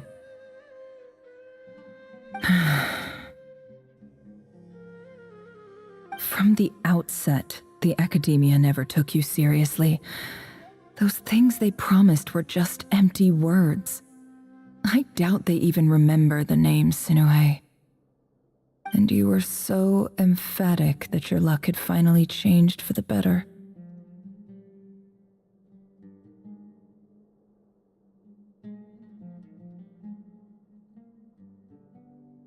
You swore you'd lead us to a better place one day. You spoke with such conviction, like you were the most powerful chief in the whole desert. You liar. You lied about everything. You promised the world and delivered on none of it. And who fell for it? Just me, by the looks of it. Despite your best efforts. Which makes you a pathetic liar. You weren't even any good at it. I think I'll take over from here. Let me show you how it's done.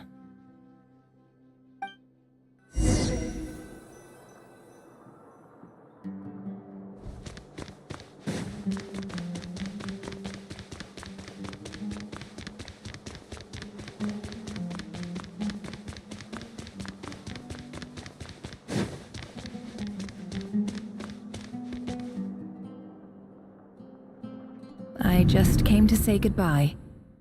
Thanks for everything you've done for me in my time here. Nefer? You packed your bags. Where are you going? I'm quitting. Something's come up in my hometown. Gonna head back and deal with it. Huh? But this was a hard-won opportunity for you. You know that better than I do. It was, but it doesn't matter. I have more important things to deal with and they can't wait. Oh, and I didn't want to overfill my bags, so I left some incense on your desk. What's wrong? I thought you liked incense. Although, I did read somewhere in the House of Dana that it has hallucinogenic effects. Don't use it all at once, alright? Isn't this the stuff you brought from your hometown?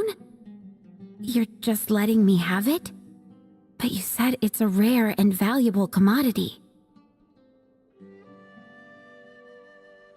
Yeah, about that. I lied. It's not rare at all. There's this bunch of ruins near my hometown that are practically overgrown with this plant. It's not worth much. Keep it, it's fine. But Nefer... All right, that's all from me. You take care.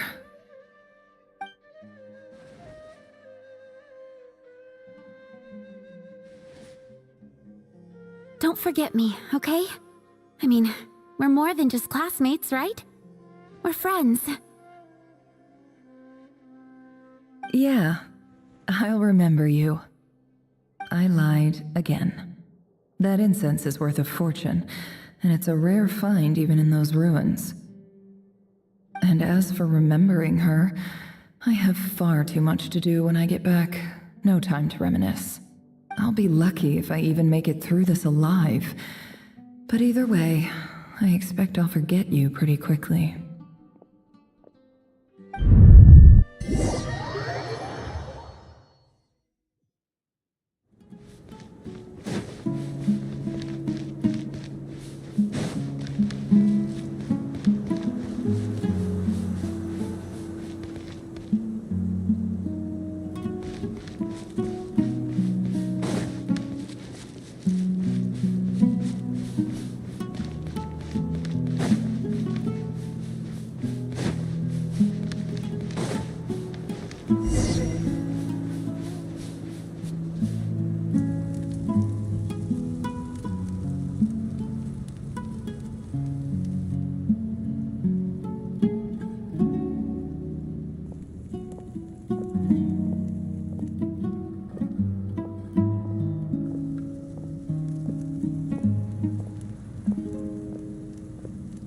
It's a pleasure to meet you, Mr. Arif. So, what does the Academia want? Since they've sent their special ambassador, I assume there's a big business deal to be made. If not, I'd be very disappointed. Please, sir, lower your blade. You're lucky I'm the one they sent. Not all special ambassadors share my admiration for the Iab people. The ever-shifting balance of power in the desert reduced the once great civilizations of this region to rubble and sand. But the story of the Iab has a very different trajectory. Others grew weak, but you grew strong, beginning in obscurity and moving to prosperity. You're the only ones who defied the trend. Huh. So, you do know who you're dealing with? This well is the perfect symbol of your strength, is it not? It used to belong to the Unut, but it looks like you have control over it now. You're not wrong. But I'm sure you didn't come all this way just to flatter us. Of course not. I came to bring you some very good news. Some information that recently came to light, which might just be your ticket to freedom. Records uncovered by the Vahumana Darshan show that a certain well currently under Iab control is built on top of some ancient ruins. These ruins are of great archaeological interest to the Academia. I checked the map carefully on my way over here, and I'm confident that this is the well in question. The Academia is offering 50 million mora in return for excavation rights. 50 million? No, wait. If these ruins are as important as you say, 50 million's a little low, don't you think? Don't get greedy, Iab. We know far more than you think. We know that you seized this well by force. Wasn't that the first step in your rise to power? To drive away the Unut and steal their water supply? So what if it was?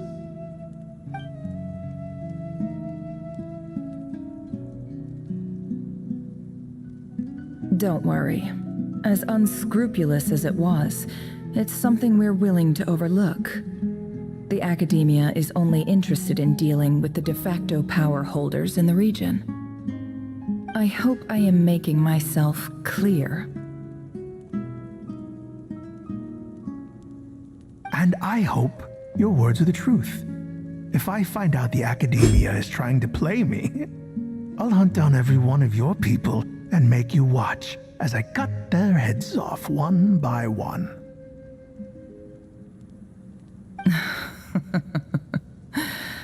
I assure you, Chief, that would not be in your long-term interests.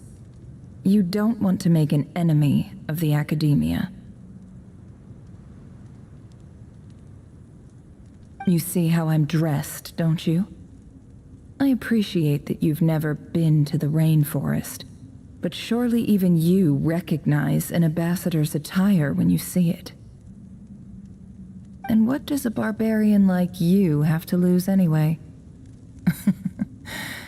You really think the Sumeru Academia would bother to come all this way just to lie to you? We have more important things to worry about.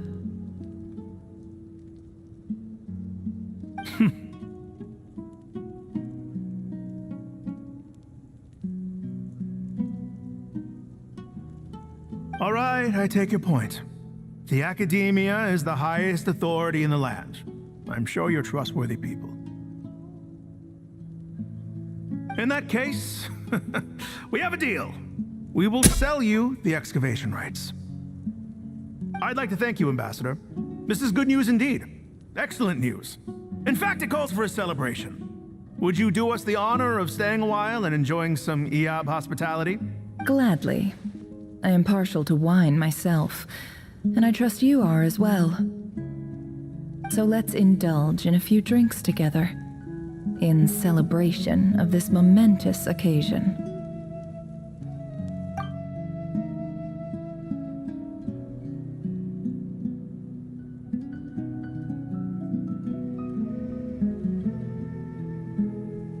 Chief! Chief, it's an emergency! It's the Unut. They've taken the well. What? Well, don't just stand there. Take it back. Yes, Chief. I have every confidence in the Iab's military superiority, and yet... What is it? The Unut's response was alarmingly fast. The day after we reach a deal, they seize the well. This can't be a coincidence.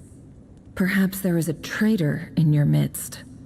I don't think so.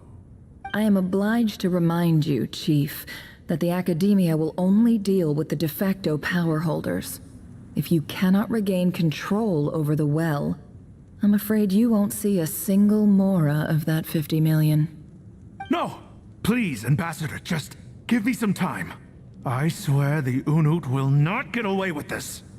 That well is ours, and so is the mora. Glad to hear it. I will wait here for an update. If there is a traitor, I will find them. In the meantime, make yourself at home. I'll report back as soon as I have an update. Much obliged.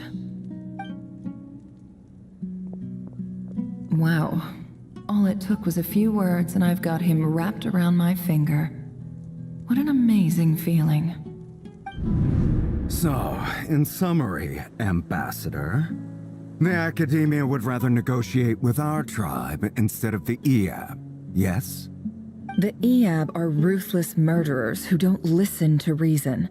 And now they have the gall to interfere in our research projects in the desert region. So let me ask you, Chief. If you were the Academia, what would you do? Kill them all, of course. Precisely. The Academia does not tolerate those who stand in our way. The EAB have held back our academic pursuits for too long, and our patience is wearing thin. At the same time, there is simply no way that the Academia can be seen to be intervening in desert affairs. I'm sure you understand where I'm coming from. We have our own rules out here. If the rainforest dwellers raised arms against a desert tribe, it'd start a bloody war. Right. We can't confront them ourselves, but we can support their enemies. The Unut have always had strained relations with the EAB, which makes you our natural allies. Natural allies. Weren't the EAB your allies once? You were quick to send them after us to protect your interests back when we stole that water. And now look at you. You're at each other's throats. Let me be clear. The Academia wishes to collaborate with the legally recognized rulers of the desert in this matter. We are asking for excavation rights to that well, and our offer is 50 million mora. Say no more. I believe we have an understanding. Good. Then I suggest you get to work. Get us access to that well, and the mora's yours. You see, Dad? Lying is easy when you know how. People will believe anything.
You may be vile, savage monsters, but your butchered bodies bleed like any others.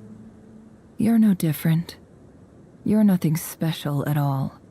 The monsters who destroyed my home, they're just ordinary, petty human beings. What a joke. I think we're even now. Maybe I've even done the desert a favor. It's a better place without all these people around. Oh, Sinuhe, my gullible fool of a father.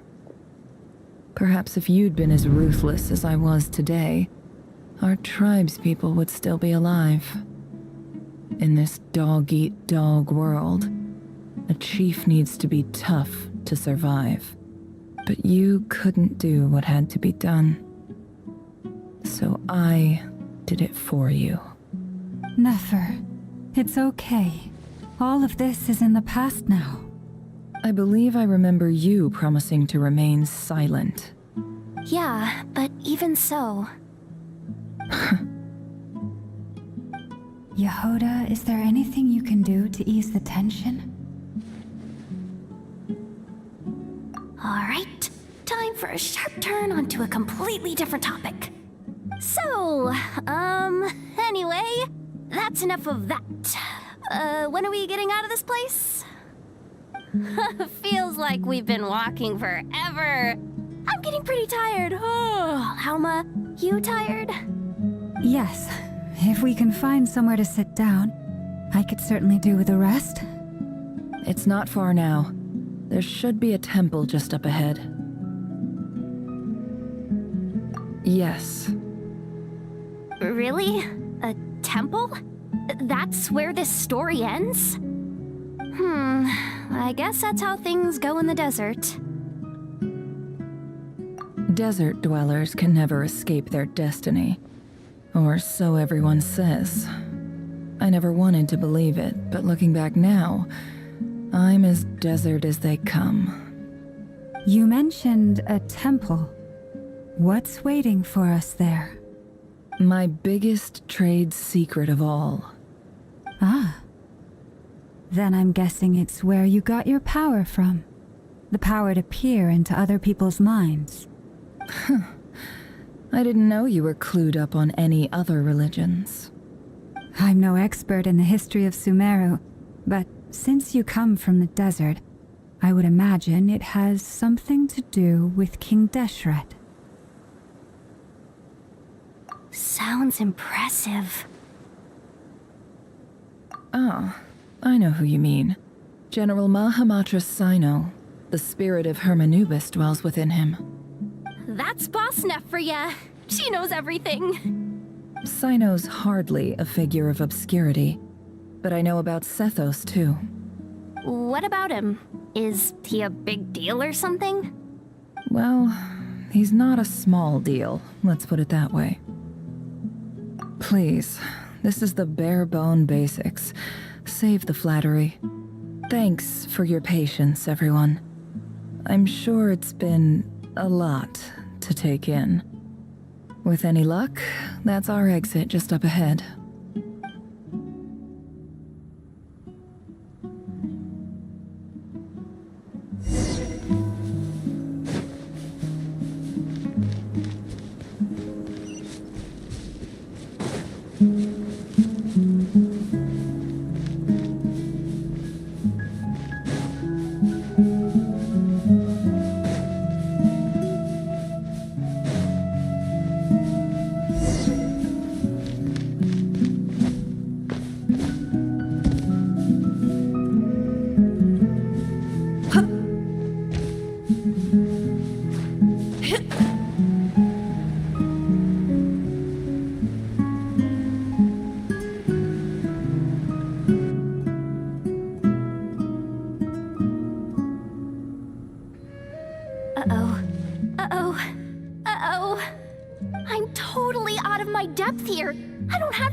Stuff. Like, look at that statue, for instance. I want to do the whole name-dropping, this girl knows her stuff thing too, but I've never seen anything like it before. A statue with the head of a bird. That's Thoth, the Ibis King, one of the 7 pillars of King Deshret. The legends say that he, the Crocodile King, and the Goat King were the 3 retainers of King Deshret. Let's take a look.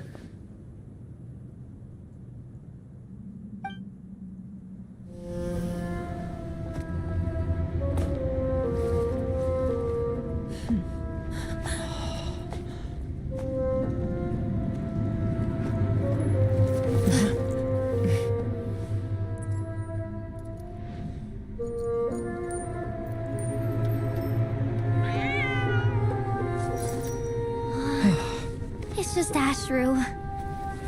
So, all is well?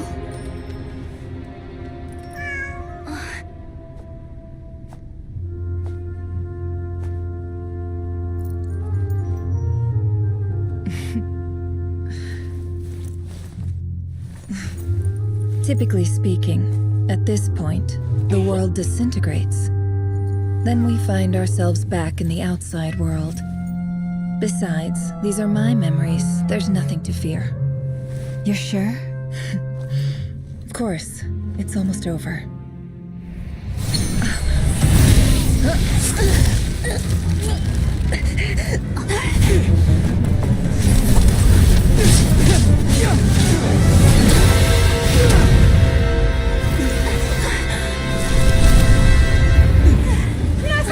Hold on!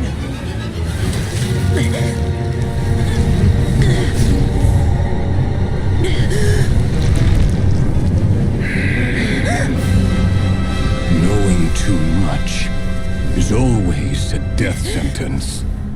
Speak for yourself.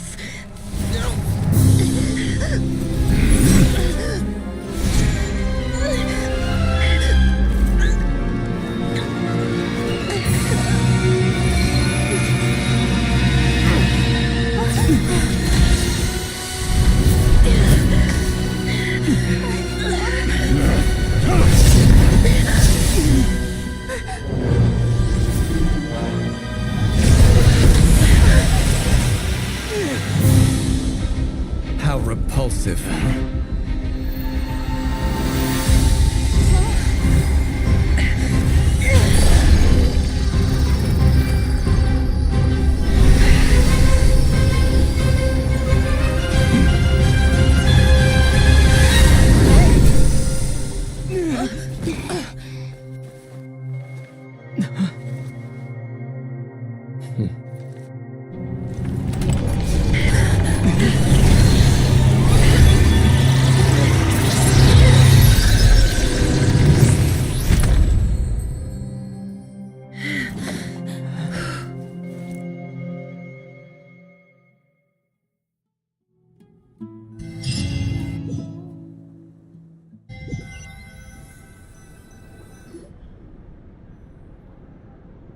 Timed that pretty well, didn't I?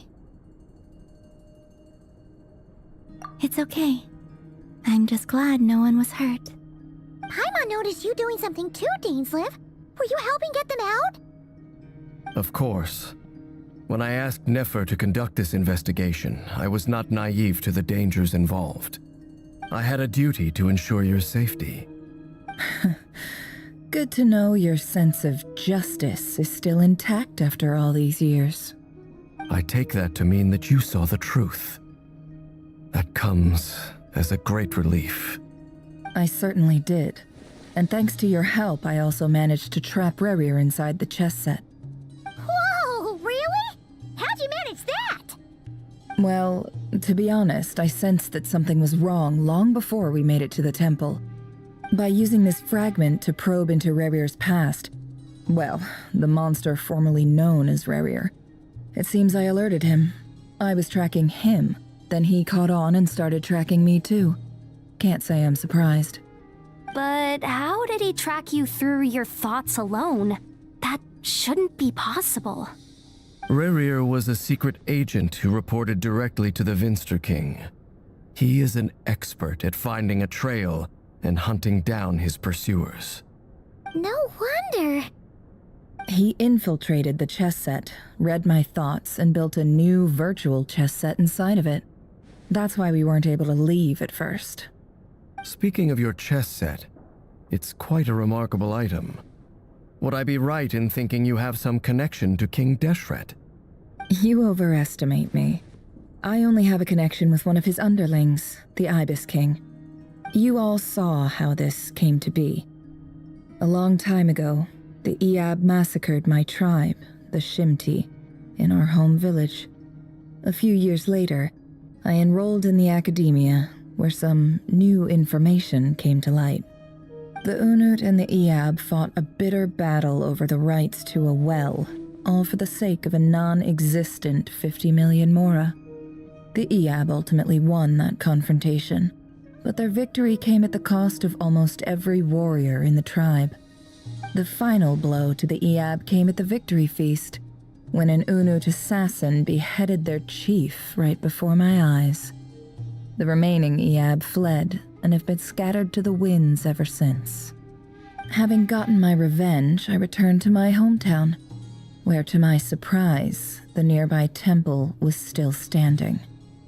There it was, seemingly immune to the relentless hostility of the desert, while my tribal home lay in ruins.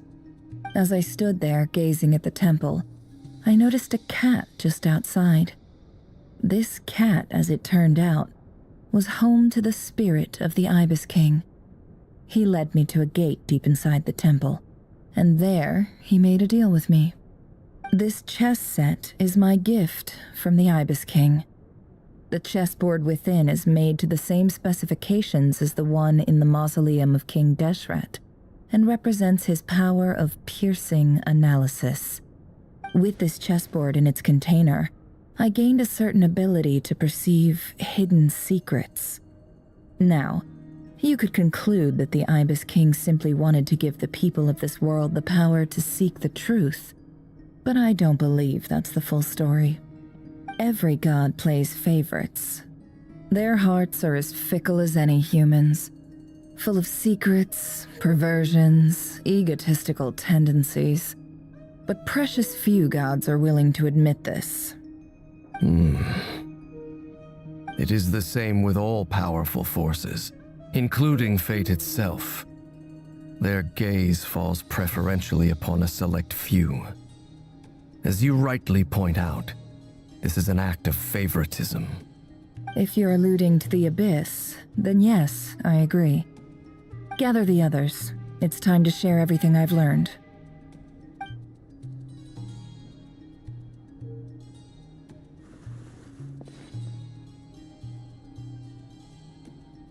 Thank you all for being here. As promised, I did some further investigating into the Rerir of Solnari's background. I am pleased to report that the investigation has been most fruitful indeed. The Rerir of Solnari, real name Rerir, was once a Khanrian subject who served the Vinster King. I will now share the important details of his story. Please save any questions or comments for the end.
So that's why he's so obsessed with the moon.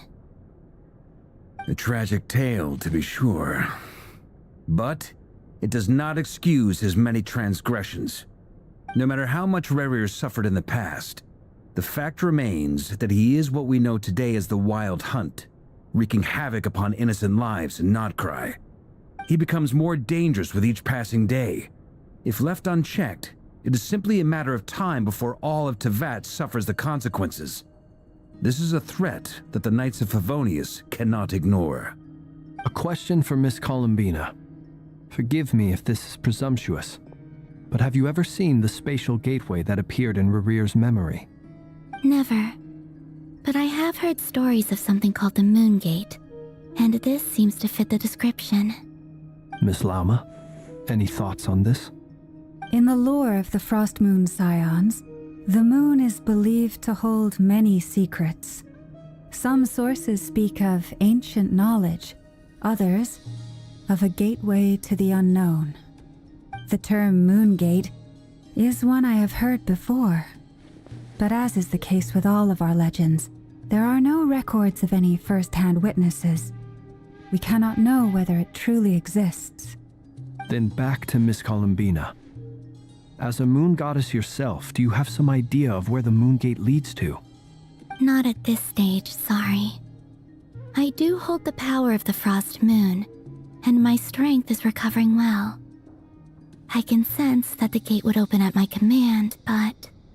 But there's more to the power of the Frost Moon than that? Yes. A moon goddess has the right to open the Moongate, since it is a path to the moon. But as Nefer mentioned, holding open a spatial gateway takes a huge amount of power. And right now, I need to conserve my energy to fight the Rerir of Solnari. I'm afraid this is one mystery we may have to leave unsolved for now. I agree. Better to save your strength.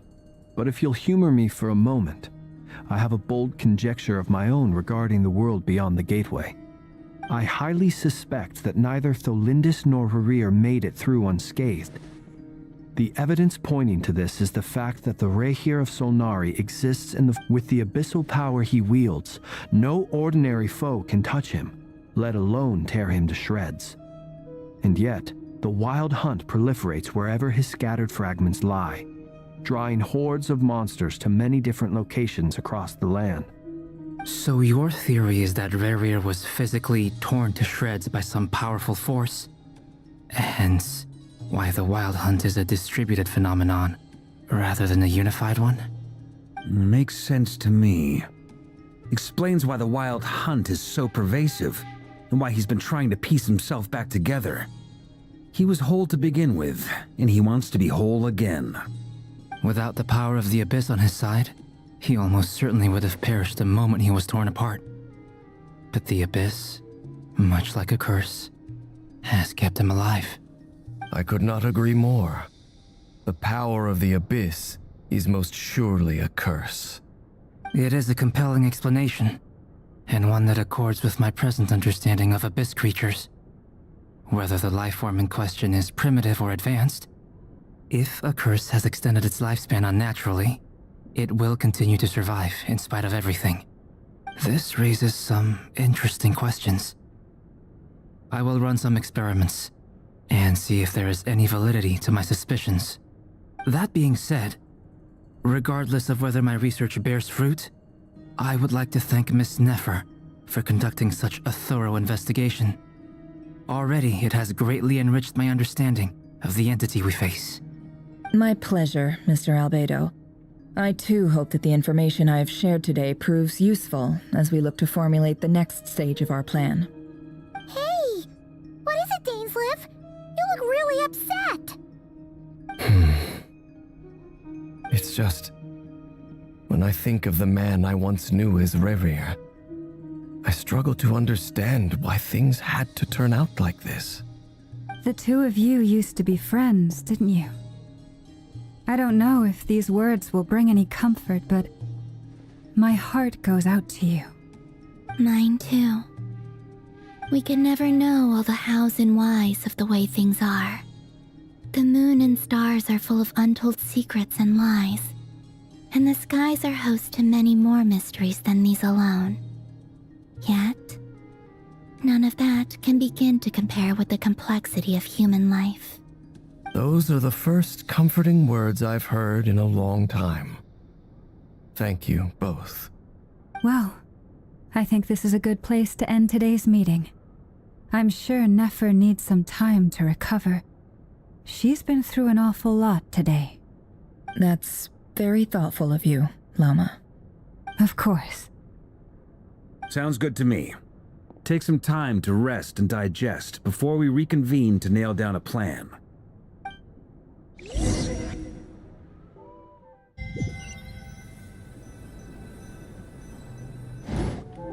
Hey, is this a bad time? Hope I didn't kill the conversation.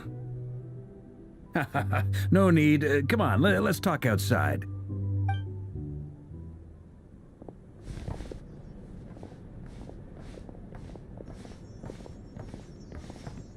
Anyway, Nefer went back to the curatorium to get some rest, but before she left, she shared some things with me that I thought you should be aware of. Firstly, although she managed to trap the Rerir of Solnari inside her chess set, there's no guarantee that the power of the Ibis King is any match for one of the 5 sinners. Their powers are beyond our comprehension. It's only a matter of time before he finds a way to break out. We have to come up with a plan and take care of him before that happens. Honestly, I about figured that might be the case. So, how long have we got? Well, I asked her that same question. She talked for a long time, but for the most part, it seemed like she was trying to convince me how precious her chess set is. What a long and storied history it has. It felt like some kind of sales pitch, you know? The kind where you end up handing over Mora against your will? Anyway, after all that, she finally answered the question. 2 days, at most. 2 days? Holy moly! Can we even recruit enough help in that time? That remains to be seen.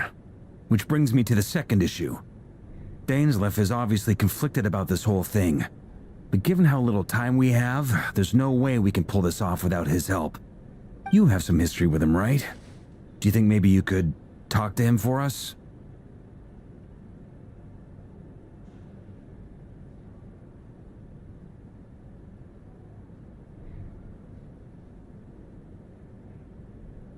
Great, I appreciate it. All right, on to item 3. So, Albedo, Durin, and I put our heads together and came up with a plan.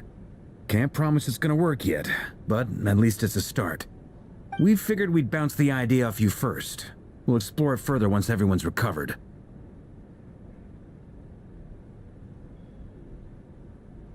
Oh, Paimon's dying to hear this. All right, so here's what we're thinking.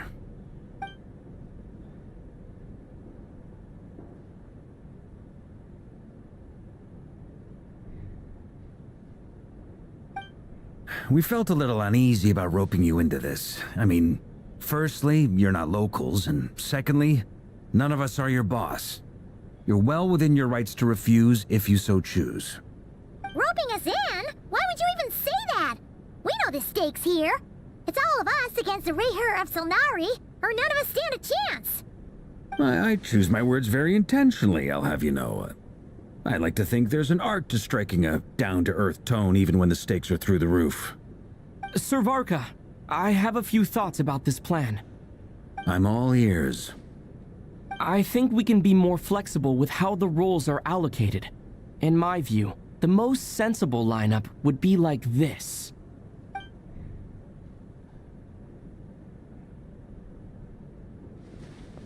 I see your point, yeah. But if that's how we're going to approach this, you'd better make sure you're ready. To be clear, I don't doubt your abilities. Far from it. I just want to make sure. Are you really willing to take all this on? I want to do everything within my power. The Rerir of Solnari is a truly fearsome opponent, and if I do my part, it'll greatly reduce the risk for everyone else involved. Well, that tracks with what I've heard. Jean's mentioned in her letters that you're so diligent it's almost abnormal. As in, most people weigh up the risks and rewards in situations like this. But you seem to just march towards danger without a moment's hesitation. Of course, everyone appreciates a fearless pioneer. But all that aside, I'm the Grand Master of the Knights of Favonius, and you're our honorary knight. I want to make sure your courage doesn't come at the expense of your safety. Thank you, Sir Varka. I should be the one thanking you. It means a lot to have you on board. I'll give some serious thought to your suggestions.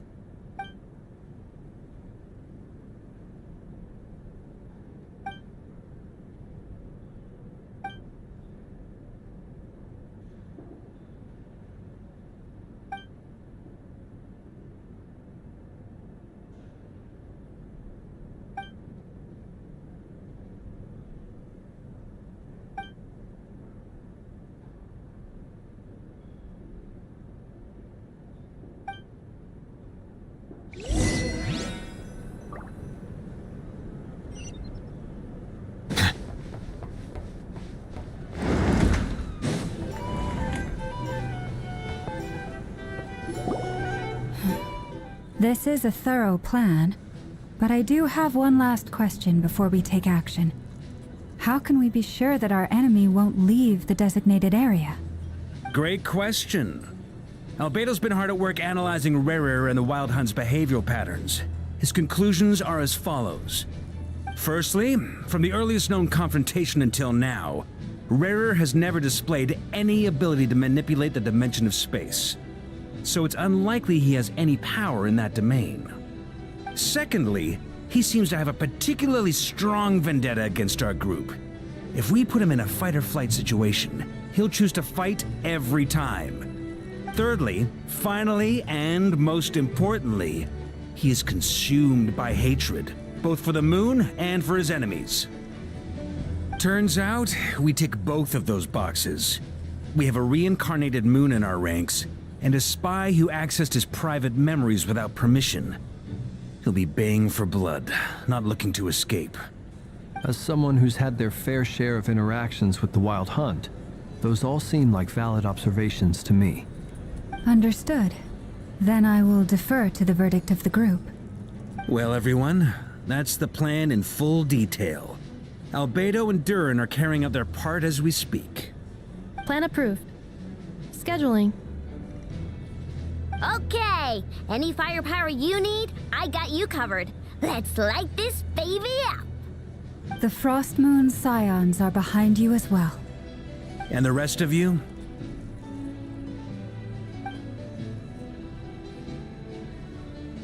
No objections? All right, then it's settled. This is the plan we're going with. Next up, an old tradition of mine. Anyone who wants to back out, now's your chance. Wait, we can still back out of this? Everyone says things they regret, right? I don't want anyone feeling trapped because their mouth said yes before their brain had time to think things through. A very people-first approach. I hear that's common practice in the Knights of Favonius. Heh. Who'd you hear it from? D-Luke? Shh. We don't use people's real names at work. This contact will be known only as Owl, please and thank you. This plan can only work if everyone does their part. Flint's and I will absolutely support it. We shall indeed. You'll be glad you accepted our help. Also, you are the last person I expected to see here, Miss Dory. It's not often I get called Dory in a work context. My peers usually call me Lord Sangamape. So, the longer your name, the higher your net worth. Is that the idea here? In that case, Mr. Flint's here must be worth a fortune. That's right, I know your full name. It's... The walls are thin here. I'd appreciate you keeping that a secret. Okay, fine. I'm actually only here as a favor for someone else. Do you have any idea how much it would cost to hire me otherwise? Oh, does this mean someone out there actually has the power to boss Dory around? It most certainly does not. We have a long-standing and mutually beneficial business partnership. She's actually the mom of a friend of yours. Said mom supplied me with a great little trinket, but now that lady's ruined everything. If I don't start building a little goodwill now, my whole business in Nod-Krai is gonna go down the drain! Okay. So what exactly is so special about this pendant? It's a lucky charm that a great mage made for me. We have a business relationship, and she was worried that something bad might happen to me. So, she wanted me to have something that can store power to protect myself with. I finally got it all fully charged up with Kuvaki, and then never went and used it all up at once! Never lost so big in my life! You're right. It was all my fault. I didn't mean to drain all the Kuvaki in the pendant, but I'll make it up to you. You will? Well, in that case, how about you give me your chess set, and we call it even? I knew you'd say that. Well, it's yours if you want it. In fact, take it now, and I'll even throw in a free Rerir of Solnari. Deal? You're putting me in a difficult position here. It's a very useful thing to have around, but I have a funny feeling it won't be around much longer. I guess we'll see in a couple of days. Looks like bankruptcy for me. Hey, don't be so pessimistic. See this through and you never know. You might find a new business opportunity on the other side.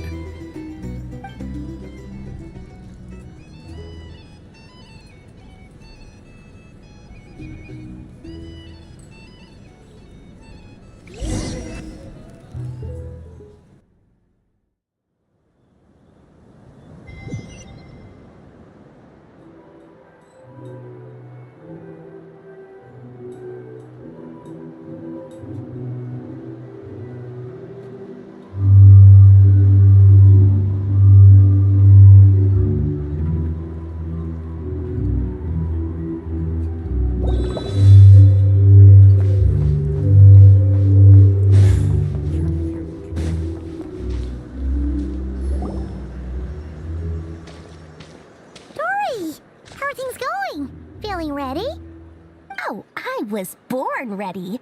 We only have 2 days. You think Lord Sangamabe would let an opportunity like this slip by? Don't forget, when something's in high demand, the people with the goods on hand get to charge the highest price of all, even higher than the sellers taking advance orders. Ta-da! See? It's right here. Ah, it's so pretty. Did you make it?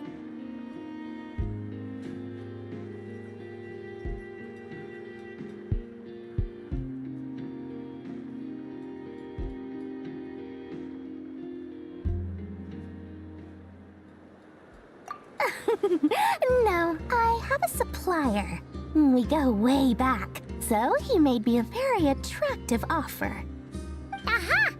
No wonder you were talking about Lucky Charms at the meeting. You've been getting Kaveh to make them for you. That's not the full story.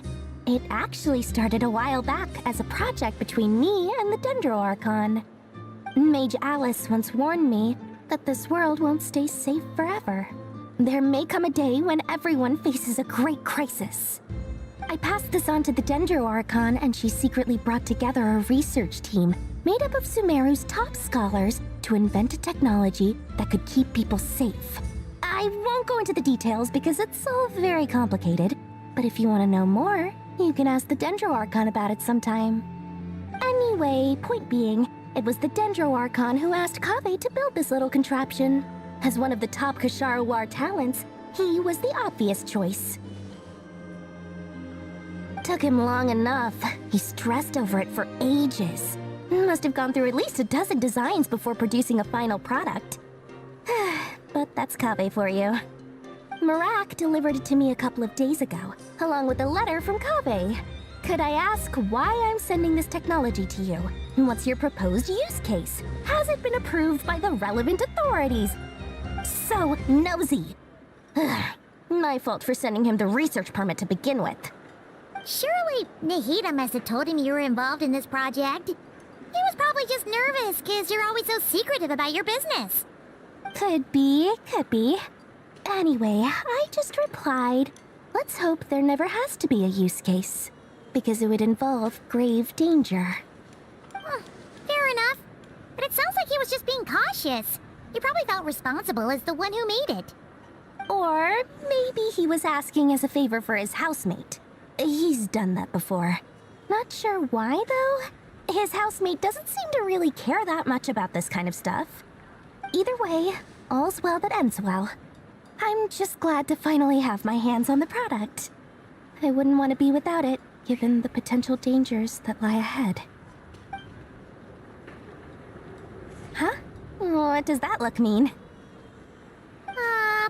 Paimon's just super surprised. This must be the first time we've ever seen you actually get serious about something.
time ago, I made a promise to myself. I promised that I was gonna live every day of my life with a big beaming smile. Obviously, Mora plays a big part in that. But there are always gonna be times in life when you have to give something back. That could mean paying back a debt, returning a favor, or showing some kindness. Alice has been a huge help to me over the years. She was the first investor I ever had. And I want my investors to know that Lord Sangama Bay is the best in the business. And more than that, no one knows what the future will bring. Whatever happens, I want to make sure the Dendro Archon and all of Sumeru is prepared to face whatever comes.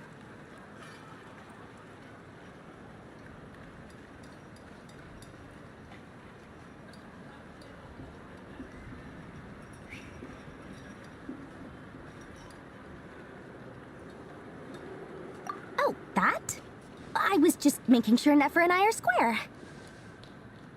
Don't be thinking it was some sort of benevolent act. I'm no saint, so don't treat me like something I'm not. My priority is doing the business that I want to do. So long as my conscience lets me, but it usually does. That's the Lord Sangama Bay business model. Alright, if you say so. I do say so, and that's the whole point. I'm a businesswoman. Don't go trying to figure out what kind of person I am. You'll exhaust yourself. Much easier for everyone involved if you just take my word for it. Oh, and could you two help me get this stuff where it needs to be?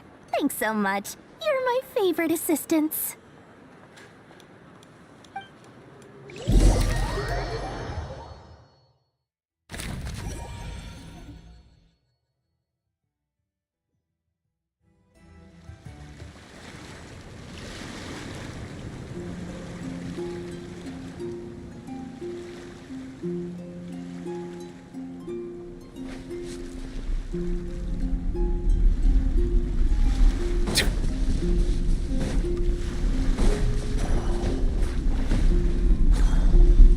Bow your head.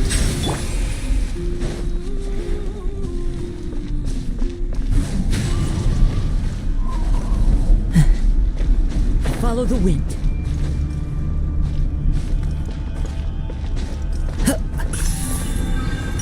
Into the wind.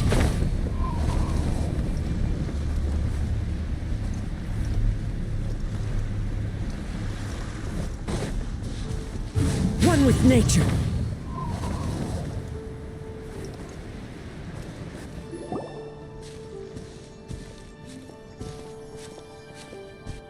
Traveler, Paimon, it's good to see you. Everything going smoothly over here? Sort of. As you're probably aware, Varka, Diren, and I captured some abyssal creatures from the Wild Hunt. Per the plan, we dissected and analyzed some samples of these creatures. The process went very smoothly. The findings, however, come with some troubling implications. What? You can actually dissect the Wild Hunt? That depends on your definition of Wild Hunt and dissection. Harmless, lifeless. These words are accurate descriptions. The Wild Hunt is an interesting phenomenon. In and of itself, it doesn't seem to possess anything akin to a human personality. But taken as a collective, the medium through which the Wild Hunt is summoned does appear to have a soul. Master griped a lot about the wise Horoptatyr, and seemed somewhat fascinated with the Fausted Elegy. But she barely mentioned Rerir at all. I don't think that was because of his lower social standing, though. Anyway, it's a pity. I should like to hear her thoughts on the nature of the lifeform he has become today. It's a strange mix. The furious energy of an abyssal being channeled through a fractured physical existence. A consequence of being torn apart by an unknown power. Perhaps the only explanation for his survival in this state is that he sacrificed a degree of individuality in exchange for a continued existence. Oh, sorry. Once I get talking about interesting research, I have a tendency to go on indefinitely. Back to our research findings. Essentially, they confirm my hypothesis. Rerir's corpse is completely contaminated by the Abyss, and the effects are irreversible. You could think of this as Rerir in mutated form. But in my view, even that would be inaccurate. In reality, his whole being has been consumed by the Abyss. In other words, he is now nothing more than a manifestation of abyssal power. Unfortunately, at present, we have no means of completely eradicating abyssal power. Hence, we cannot fundamentally destroy the Rerir of Solnari either. Oh, that's terrible news! So, that's it? We can't defeat him? Not even if we get the power of the Three Moons? Miss Columbina's situation is a difficult one. She can never achieve wholeness when the world does not accept her presence. It's as if her creator banished her to a place she can never be accepted. It means she spends most of her energy just on her own survival. Given the circumstances, it's only natural to despair. But we must see this plan through to the end. Time to kick off the backup plan. Oh, Paimon almost forgot! This is for you. Dory asked us to bring it. Ah, how wonderful. Well, thank you for making the trip. Durin and I will be heading off shortly. I'm sorry I won't be there to protect you in person this time. Please be careful. All right then. Stay safe.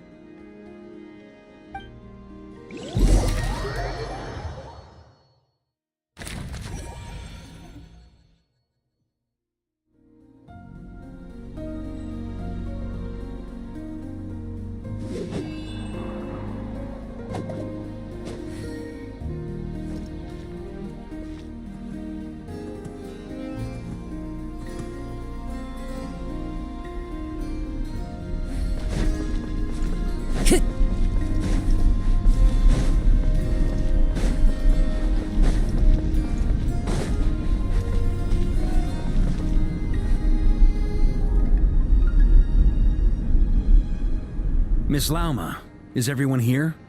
Yes.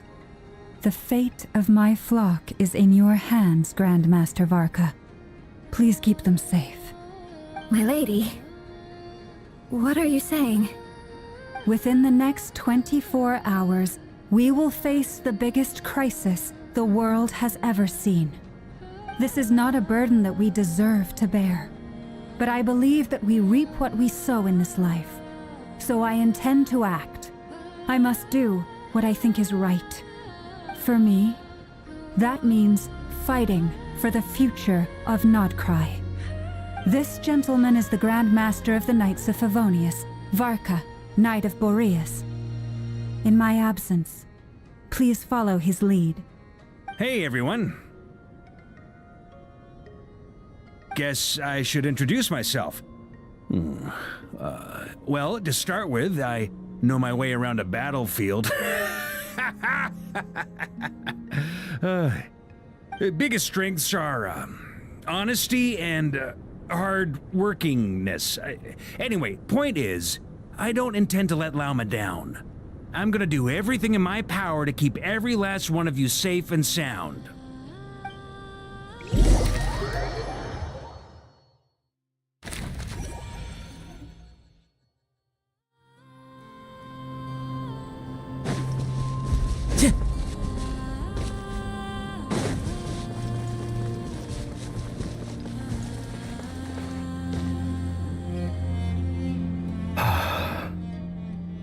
Something on your mind? Miss Columbina, was it? I believe that's how the others addressed you. That's right. Names are funny things. Have you always been called Dainsleff? Yes. I take it your own name has a more complicated history. I have a different relationship with names than other people. To be honest, I'm not even sure that Columbina is my name. At least, not in the same way that Dainsleff is yours. But it's what everyone calls me, and I go along with it. A lot of my life has been that way. I get so used to things that I forget to question why they are so. I never used to think much about where names come from, or what they mean to people. Maybe something's wrong with me. You're different from other people. I sensed it the first time we met. You're more perceptive than most. I'm sure your long life and rich range of experience explains that. Do you ever find yourself missing Conria, Mr. Dainsleif? Difficult to answer. I have dreamed of the past many, many times. Sometimes I'm fighting tooth and nail. Other times I'm lying on the ground, defeated. I don't recall any happy moments from that time. It has been too long. Is that because hatred survives longer than love and affection? That would not be for me to say. I make no excuses for the grudges I bear. But whatever the reason, I remember little that was beautiful or sentimental. Thank you for your help with the Rerir situation. Without your efforts, I never could have learned the hidden truth of his story. You're welcome. I know he's your friend. Friend? He betrayed me. And I never really understood what he was going through in life. Some friendship, that is. Okay. So, do you plan to fight him with us? You see, you're torn. Now you know what really happened. You see the things he's done in a new light. I need some time. Of course. I completely understand. Anyone else in your position would feel conflicted too. Actually, I went through something similar myself recently. Something happened that changed my perspective on a situation. A situation I took for granted at the time, but now I feel very grateful for it. You mean the Harbingers who still support you, even though you've left the Fatui? Yes. I always thought they were only helping me because Harbingers are forced to work together. But then I abandoned them. A warrant was even put out for my arrest. And even now, they still support me. Which means I was wrong about them all along. Clearly, they view you as a friend. I feel a little guilty now. I regret not seeing her help for what it was, and not treasuring it. I see the guilt that you're feeling now, because I feel it too. Hopefully, talking about it will do us both some good. Have you noticed that the Traveler and Paimon are over there? I think they've been listening. Huh. Shall we say hello? Sure. Hello. Ah! They caught us!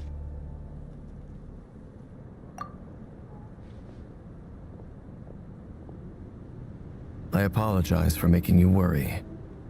No doubt you wish to know where I stand on the plan to take down the Rerir of Solnari.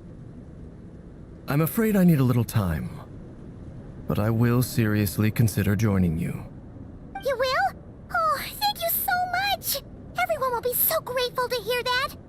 They needn't be. This was something that I was going to have to face up to eventually.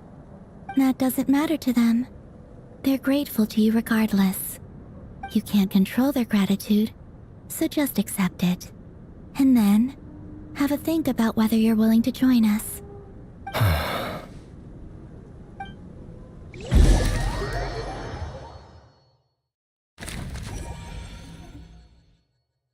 It's nearly showtime! Let's go rendezvous with the others. You know the place.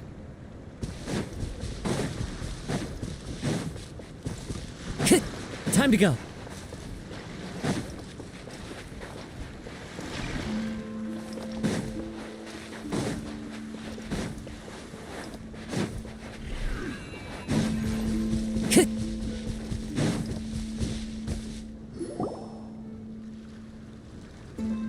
Ah, you're earlier than I expected. Hey, Flint's! Been waiting here long? Not too long. I came a little early so I'd have some time to think. Are you nervous about the battle? Quite the opposite. I'm reminiscing on my past battles. When I was awakened by the Radniki, I had not touched a weapon in many years. I felt like the battlefield was not where I belonged. But after waging war against the Wild Hunt for so long, I came to realize something. A life of absolute peace is simply not a possibility for me. My restless flame indicates that somewhere inside of me, there is a deep yearning to root out the evil in this world. Oh, that doesn't sound like such a bad thing. Well, in the past, when I was a Fae whose primary concern was hibernation, it was hardly ideal. But it certainly serves me well here in the present. And I am delighted to be able to join forces with you in this endeavor. Looks like I'm not the first to arrive. Ah, Miss Lauma. Did you sleep okay last night? I struggled to settle down at first, because of the nerves. But don't worry. I got enough sleep in the end. I'll be just fine. Please, I'm just doing my part. Never! Over here! Aino asked me to relay a message. She said Anefa will be on high alert and keep a close watch over all secondary districts where defense is required, providing support as necessary. Meanwhile, Aino herself will provide range support to us directly, using her latest invention. Excellent. My thanks to all involved. The chess set's looking a little unstable. It won't hold him much longer. We should be prepared to engage at a moment's notice. No sense sitting around waiting. Let's make the first move while we still have the option. I agree. Paimon, find a safe hiding place. Got it! Be careful, Traveler! I will.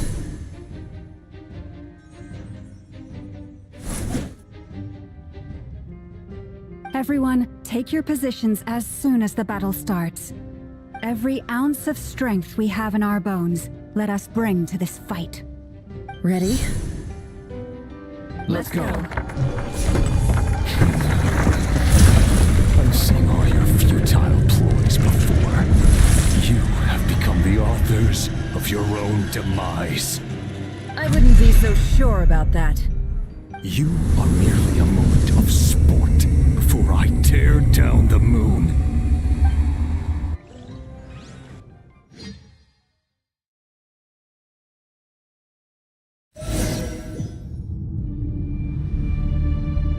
Stay on your toes. Yep, you too. You're just dead meat! Water jet! Move! No more. Hunt them down! Close your eyes.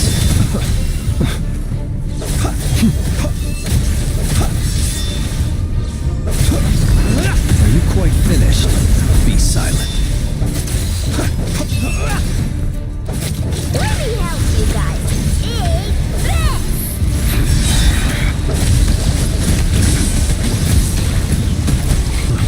Be silent. Moonlight betrays you.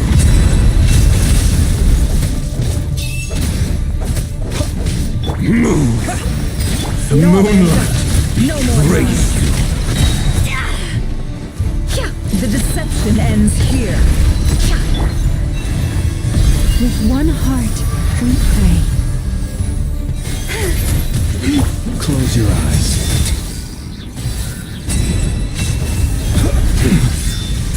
Hunt them down! It's a grave situation. To dust. Are you quite finished?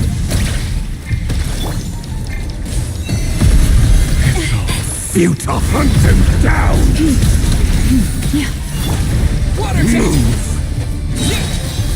Bombs away! It all adds up. Can't hide the truth. No more luck. Leave this place. Pathetic! By the frost moon of old. Close your eyes. Down! Go! The moonlight betrays you. Burn! It began with the moon, and so shall it end.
Venefonir, when will it be as you foretold?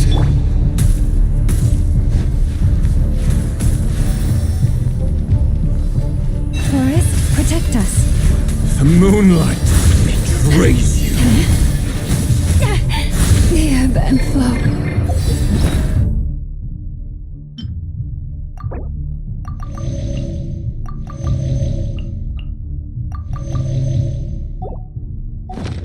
Stay your hand. Leave this place. No more lie. Be silent.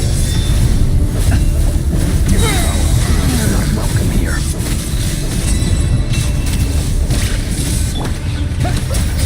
Wipe out! The mystery unravels. Be silent.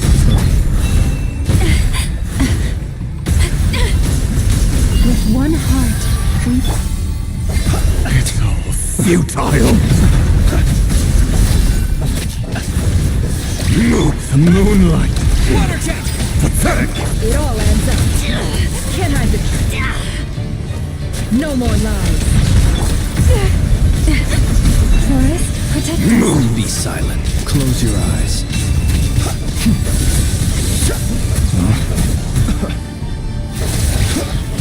The moonlight. It all adds up. Seek within.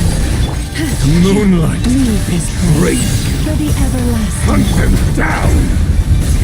Close your eyes. Be silent. It's all futile. Keep your distance. Fear the dark. Close your eyes. Observe.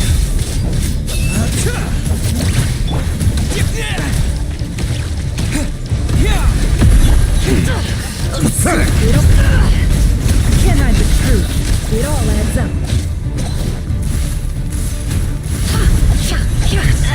Futile. No more lies. The deception ends here. Move. The moonlight. Be silent. Great. Forest, protect me.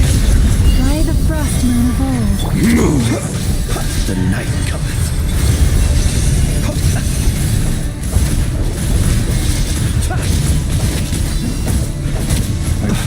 See you at the graveyard. Pathetic. The moonlight heroics is over. Who wants to go first?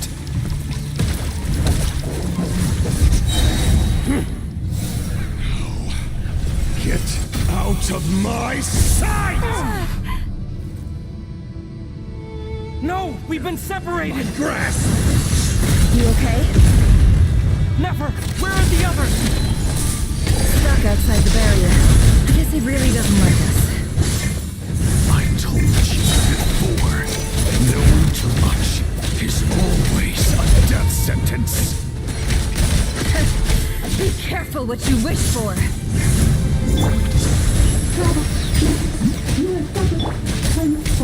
Mama! Can you hear me? Silence. The voices are gone. Destroyed! But at least I know they're there. And reborn! Focus. Stick to the plan. Remember my most important task. Just keep stalling him. If I can stall him for long enough, the moment will come.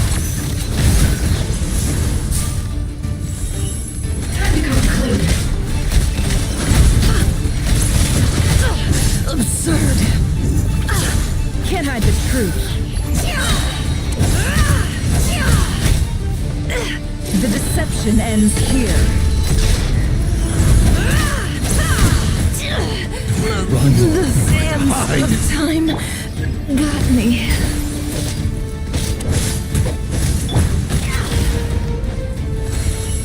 It all adds up.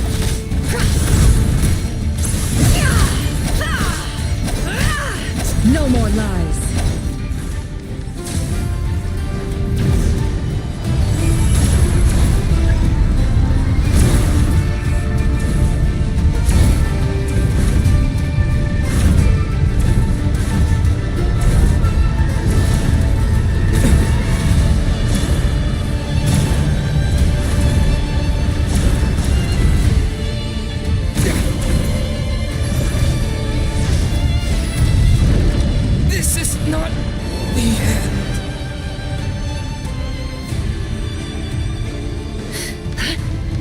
Death is within my grasp!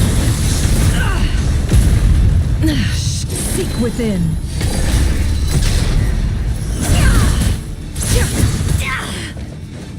No more lies.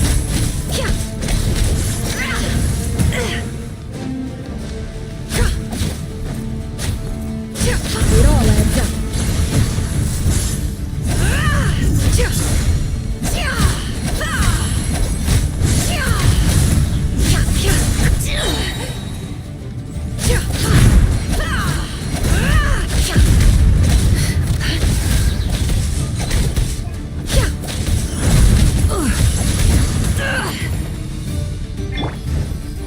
Go! Bombs away!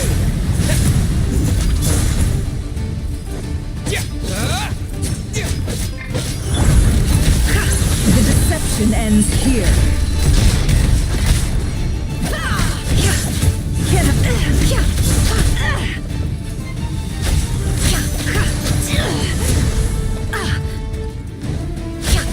No more lies. Can't hide the truth. Seek within.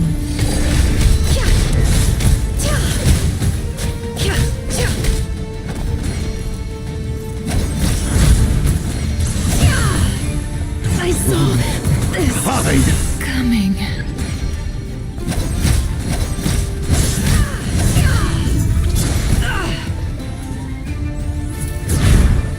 No more lies.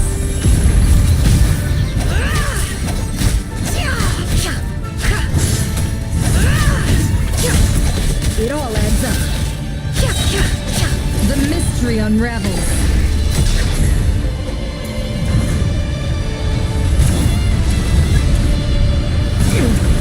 Go!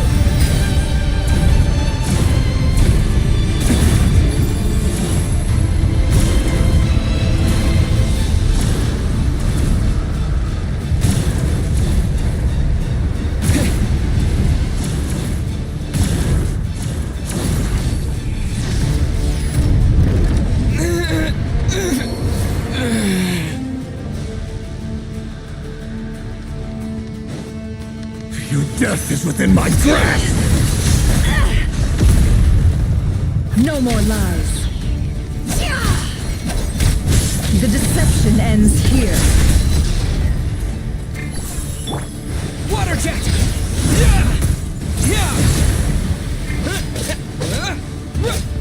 It all adds up. Can't hide the truth. Shameless.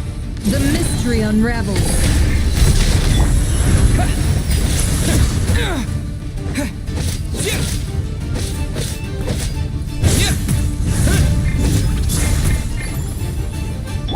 No more lies. It all adds up.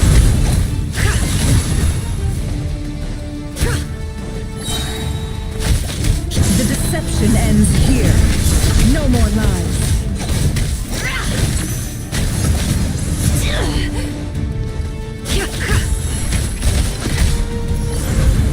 It all adds up.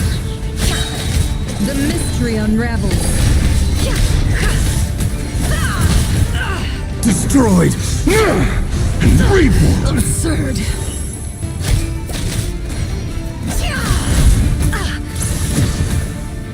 Shameless. Can't hide the truth. The deception ends here.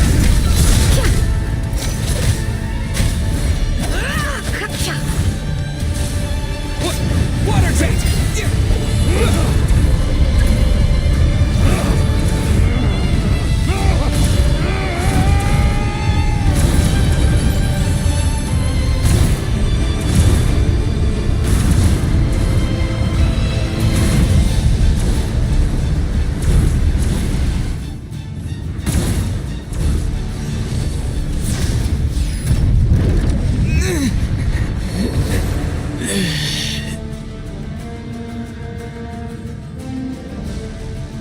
Death is within my grasp!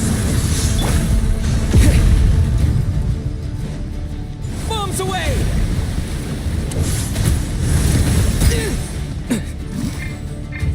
It all adds up. Seek within. How much power will it No more take? lies. Can't hide the truth.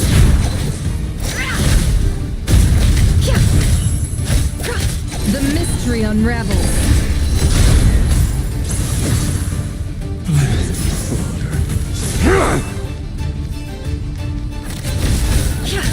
It all adds up.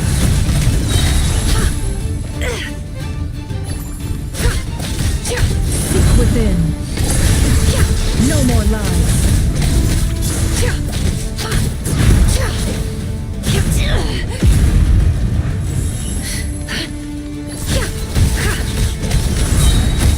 The mystery unravels.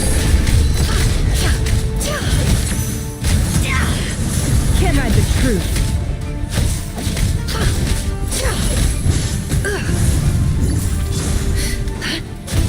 No more lies.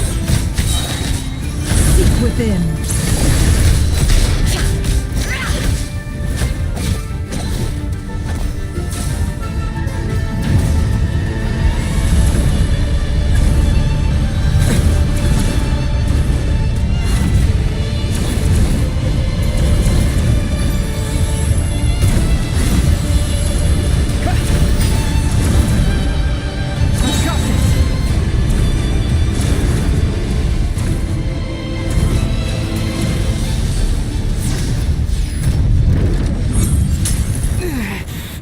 Shield's broken.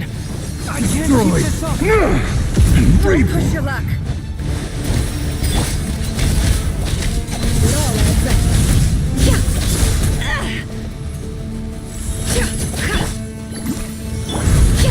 No more. Go.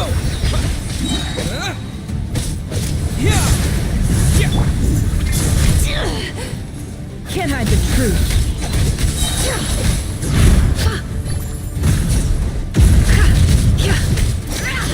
The mystery unravels.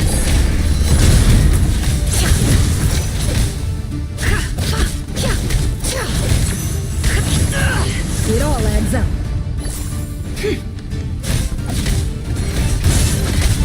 Time to go clean. No more lies. The deception ends here.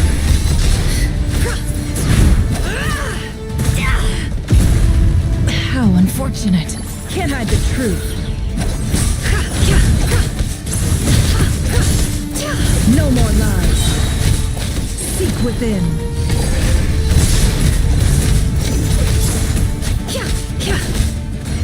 Can't hide the truth.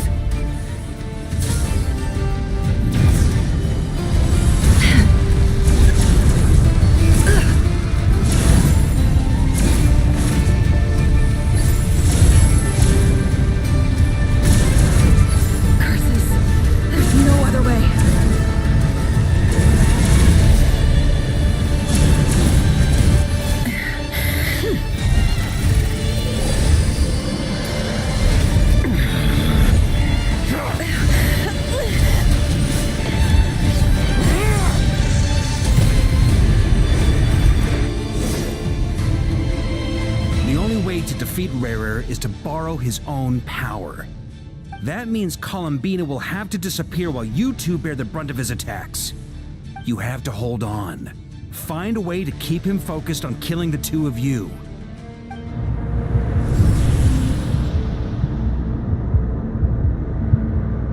Never. Your eyes are bleeding. Soon you will be powerless to resist. And then I will reduce you to dust. But that dust will plague your memories. Come on, keep holding on. Any other tricks up your sleeve? Let's see them.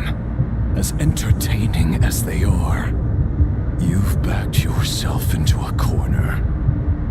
You don't fool me. I see your fear clear as day. I have to stoke his rage. Make him unleash everything.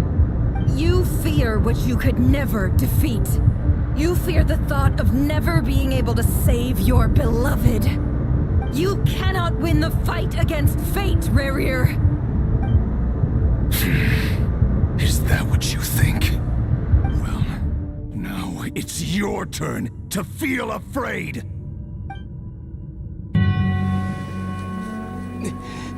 You fear the sound of your own name?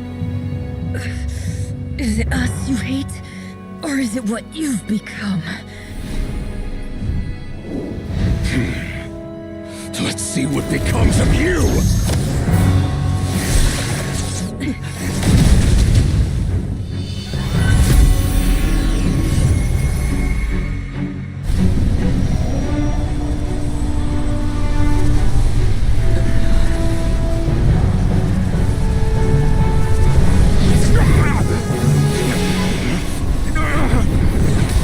What's happening? That power. I've seen it before!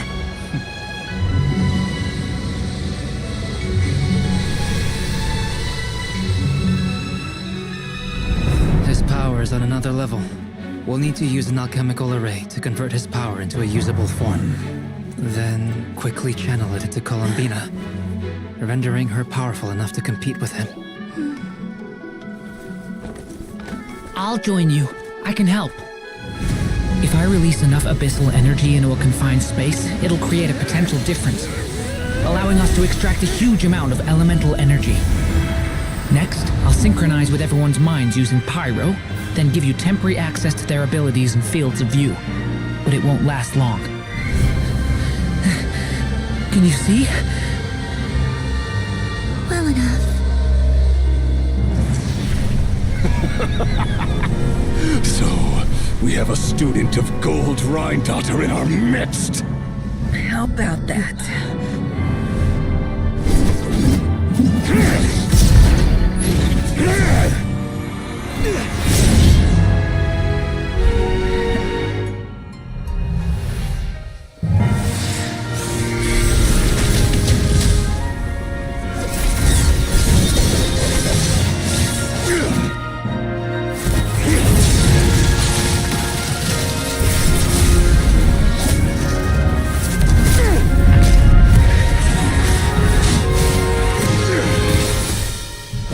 You use my own power against me?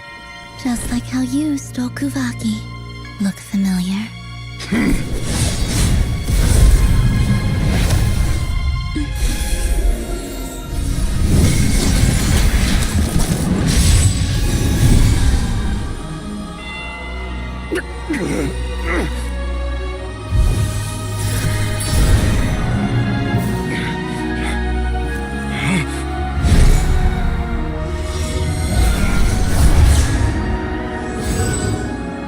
Don't you realize?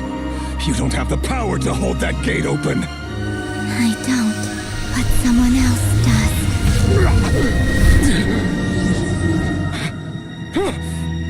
Goodbye, Rerir.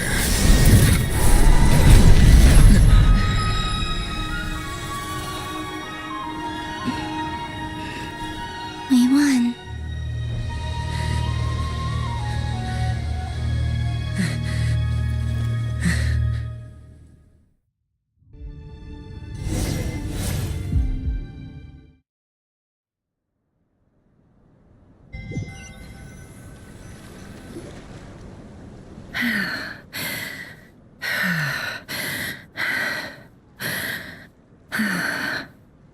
Nefer, how are your eyes?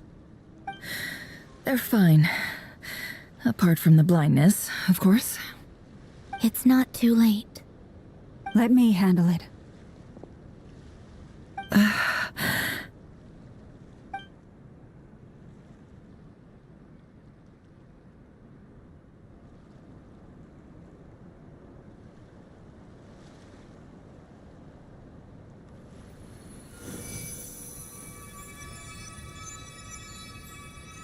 Miss Nefer, it's not like you to lose your composure.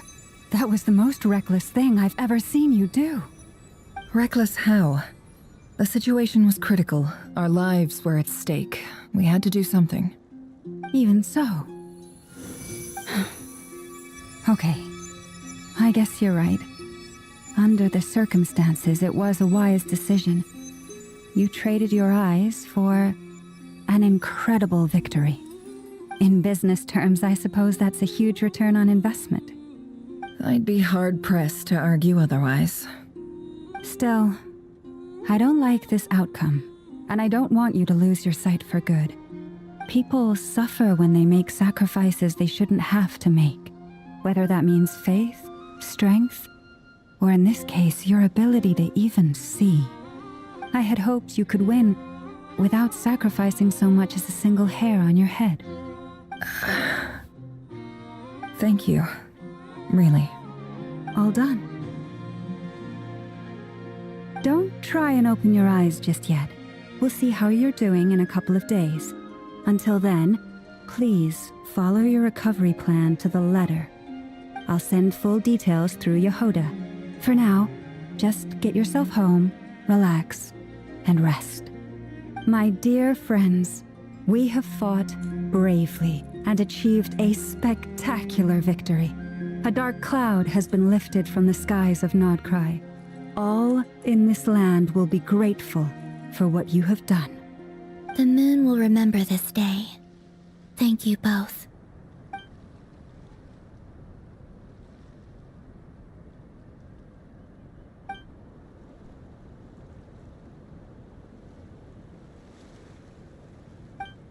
There's something I want to let you know. What is it?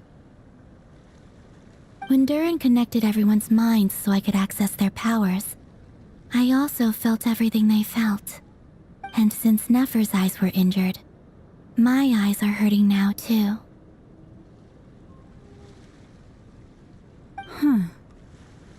Hold on. Let me try. I only feel the pain. There's no actual damage. I just thought I should tell you. You're right. There's no damage. That's a relief. But I must say, I'm surprised to hear the Kutar share something like this with me. In the past, you never used to open up about yourself. Things are a little different now from how they were. I'm learning to share how I truly feel with my friends. Friends? You have no idea how glad I am to hear that.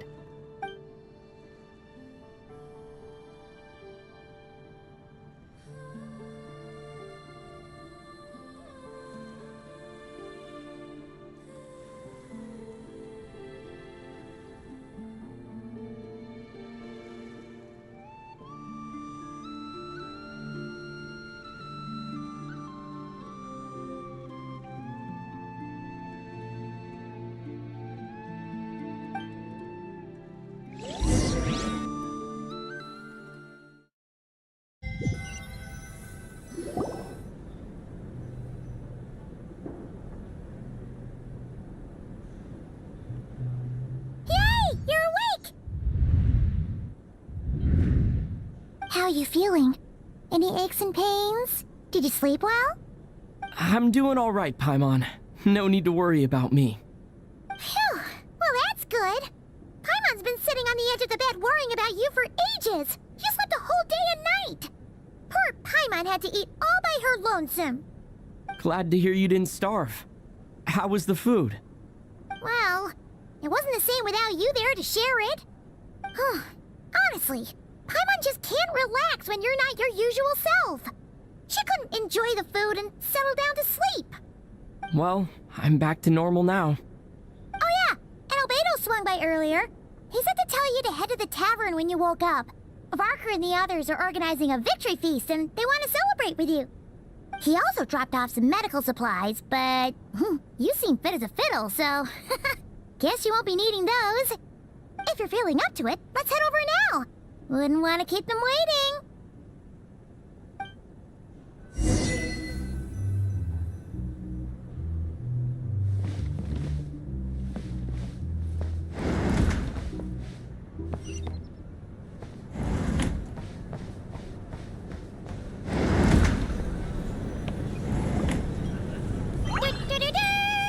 We're here!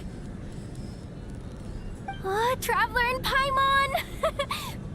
Perfect timing! We were literally just saying how there's no way we're holding this victory feast without you any longer, and we would have postponed it till tomorrow. How are you feeling today? Much better. Thanks. Don't worry about me.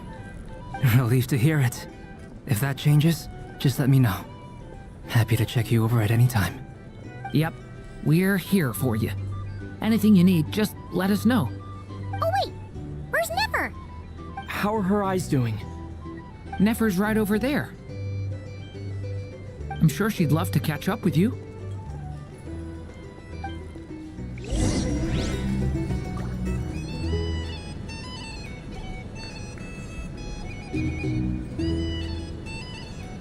We're here to sign up with the Fatui. For starters, I recommend you drink less. For a drink or two? Or perhaps a... Nefer! Traveler, Paimon, are you recovering well?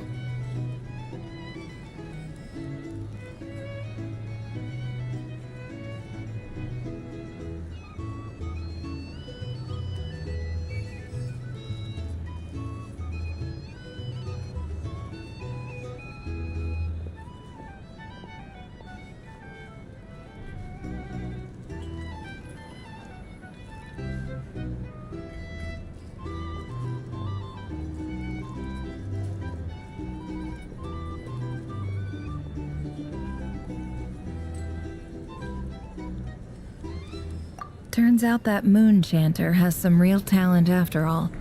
My eyes were mostly recovered after just a couple days rest. I can actually open them again now. Yeah, but you gotta be careful.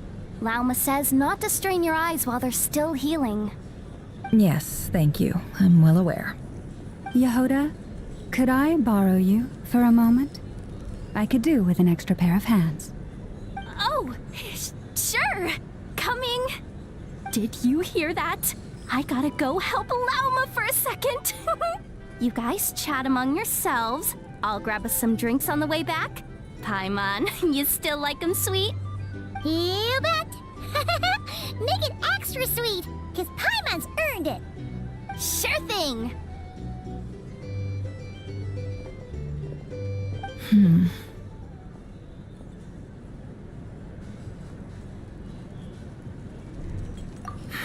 The Rerir of Solnari. Kind of a snake, don't you think? No, definitely a snake. A poisonous one who spewed his venomous hatred everywhere. Anyone who seeks revenge out of hatred for other people has become a snake. That's something my dad used to say. Perhaps. I'm sure it sounds like a very wise and open-hearted perspective to your ears. But me? I think hatred is a perfectly justifiable emotion. What else is left when everything you depended on in life gets stripped away? Something's gotta fuel that drive to keep on living. If you're worried about me, you can nip that in the bud. I'm not someone who gets stuck in the past. It's just... I suddenly feel like I was wrong to call my father a liar. He was just a fool. That's why the academia turned their back on him, and why the other tribes ganged up on him. Oh, Father. How much better things could have been if you were a skilled liar. Look at the Ibis King. Thoth is a fiendishly cunning liar. And yet, strangely, he feels more like a father to me than my real dad ever was. He's never brought it up, but I'd bet he feels the same way. Why else would he give me the power to perceive the truth, while at the same time training me in the art of deception? Well, King Deshret banished him to Aru, which is essentially a prison, and posed 3 questions to him. He promised that he'd have his freedom if he could find the answers. His response was to take on a physical form and approach me, hoping that I could become his envoy and search for one of the answers on his behalf. Did he really think I'd fall for that? He's stuck there. He can't make me return what he gave to me. So that's enough for you to decide he's nice, is it? He's a prisoner, and he was scared. So he decided to perform some good deeds to win people's approval. He lives in fear because he's a deceiver. How is Rerir any different? You can't work as a spy your whole life and expect a happy ending. It's preposterous. Yet I can't say I don't understand it. Liars live in the darkness of their own making. but it's still human nature to want to go on living. They say that a liar's soul is the most worthless thing in the world. What do you think?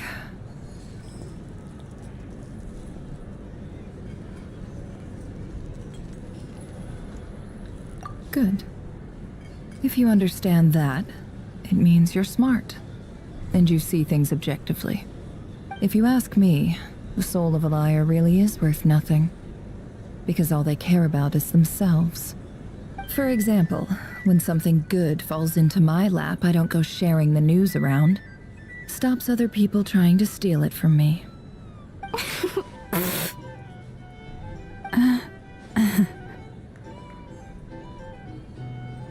So be it. They have sharp ears. I can't keep anything from them. Oh, is that what it looks like? Well, you all know my past now, and I can't simply eliminate everyone who knows too much. So I guess I just have to put up with you, for the foreseeable future at least. When you find yourself in a situation you can't control, the safest play is to keep calm and start monitoring everyone involved like a hawk. In the intelligence world, you need to have a sense of perspective and play your hand accordingly. If you understand what's at stake, please ensure my secret is safe with you. I trust you'll respect my wishes as a friend. But don't forget, I will also be watching you like a hawk. Very good. Oh wait! Now that the panic's over and we've all calmed down, Paimon suddenly remembered something. After all that build-up, our mystery ally never showed up even once!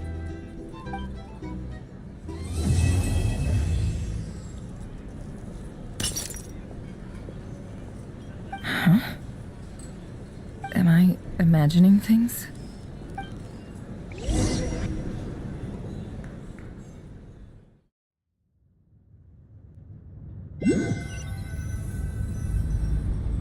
So, that close colleague who stayed behind with you?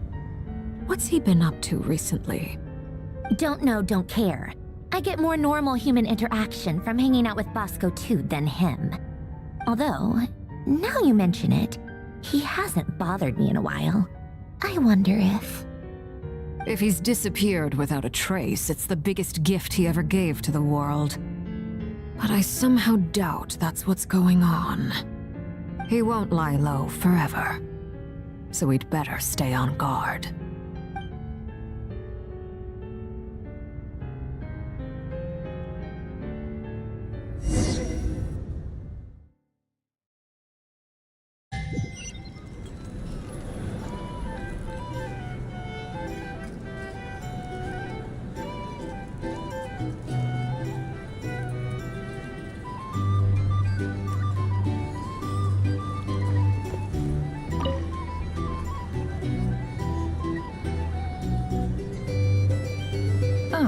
Lord Sangama Bay, how lovely to see you.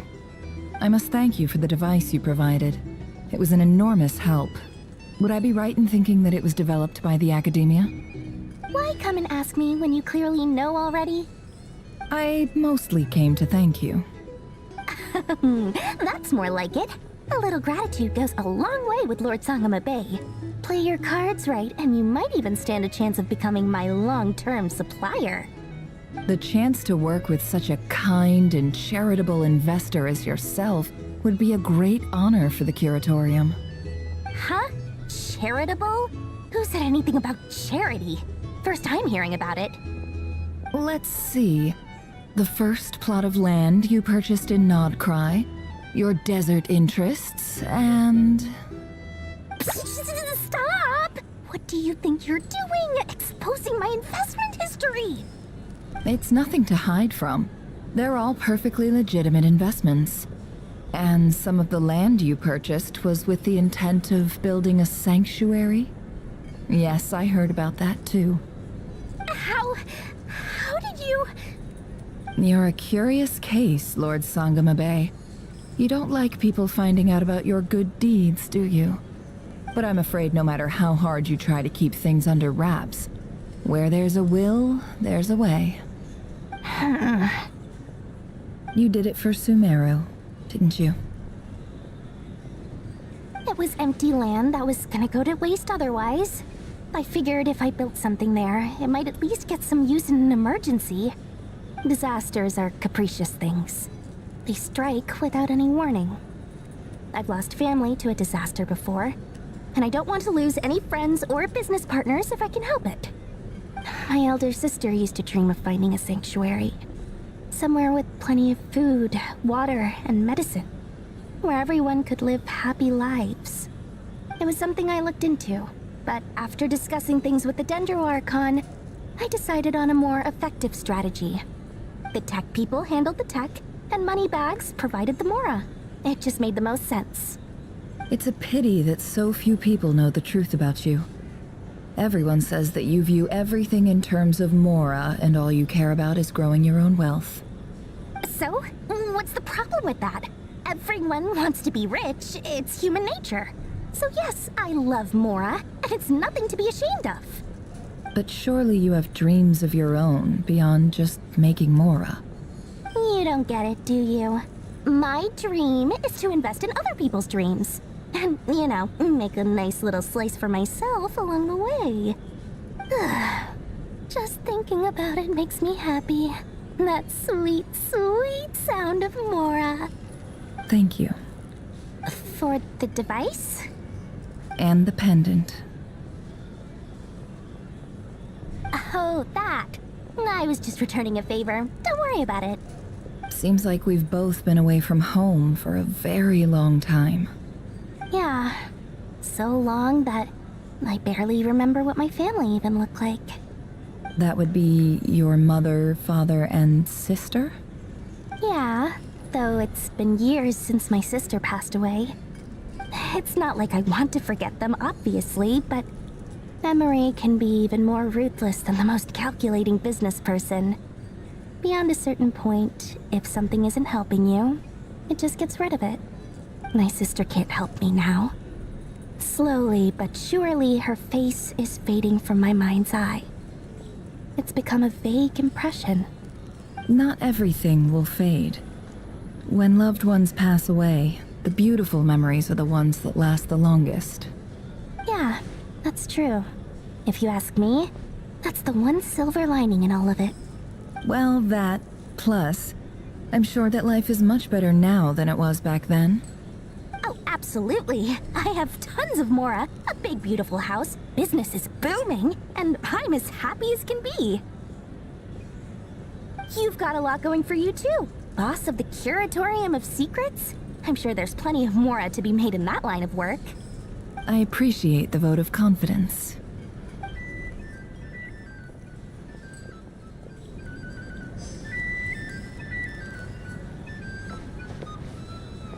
Our drink recommendations?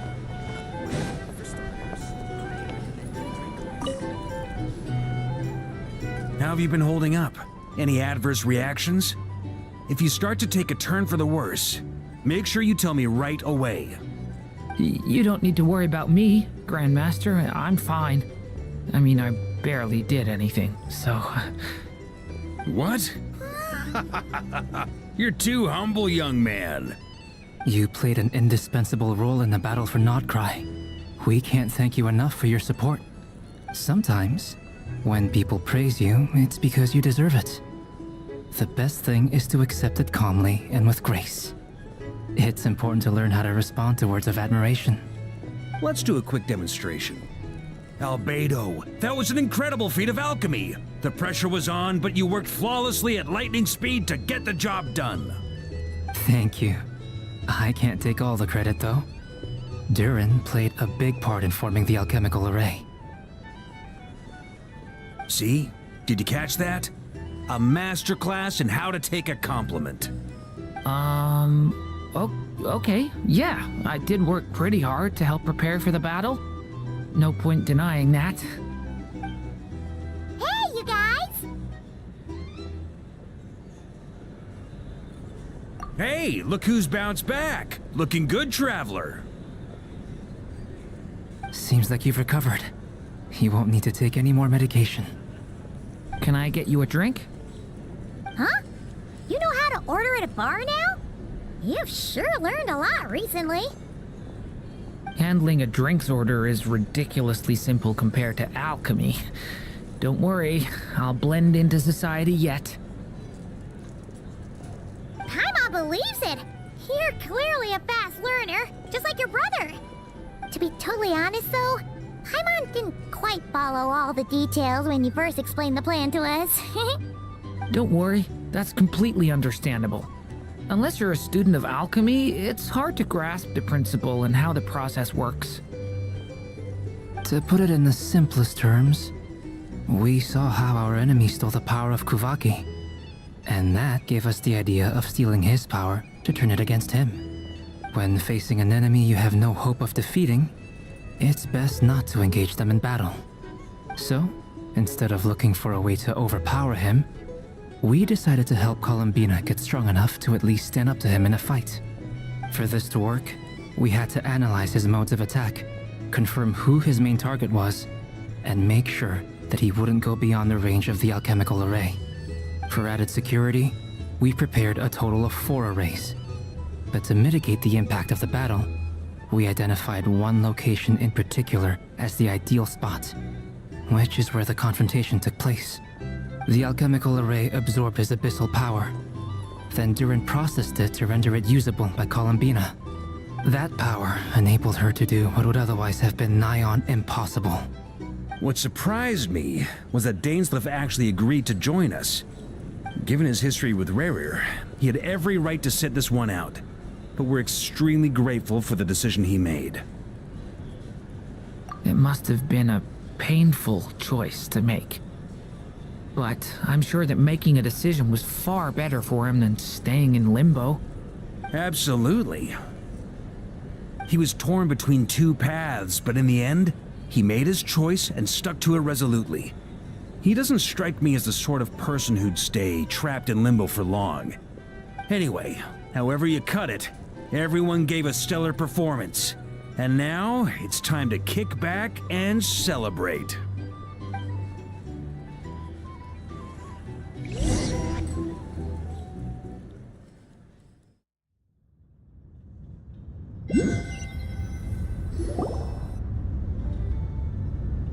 That's the only reason you're here.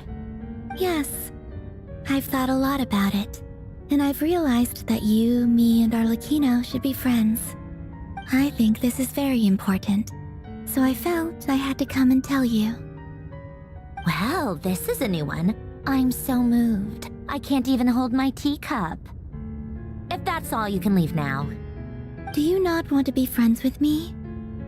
Or is it that you prefer being co-workers? What is this, Columbina? Are you deliberately testing my patience threshold? Right now, my politeness module is active, but if you say another word, I swear I'll shut it down. If your politeness module was active, wouldn't you say the word please at some point? Polonia, please see Lady Columbina to the door. Will you still invite me to your next tea party? What? Yes, I think you will. Bye-bye, dear Sandrone.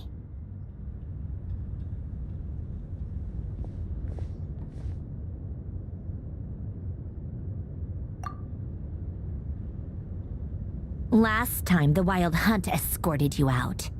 Would you rather I handled it myself this time? We just wanted to, see how you were doing now that it's all over. Why? Out of concern for my safety? I hope you didn't seriously think that the Rerir of Solnari would be able to lay so much as a finger upon me, given how prepared I was. Mostly because you kind of helped us out, so we just wanted to check you were okay. Looks like all your robots are fixed, huh?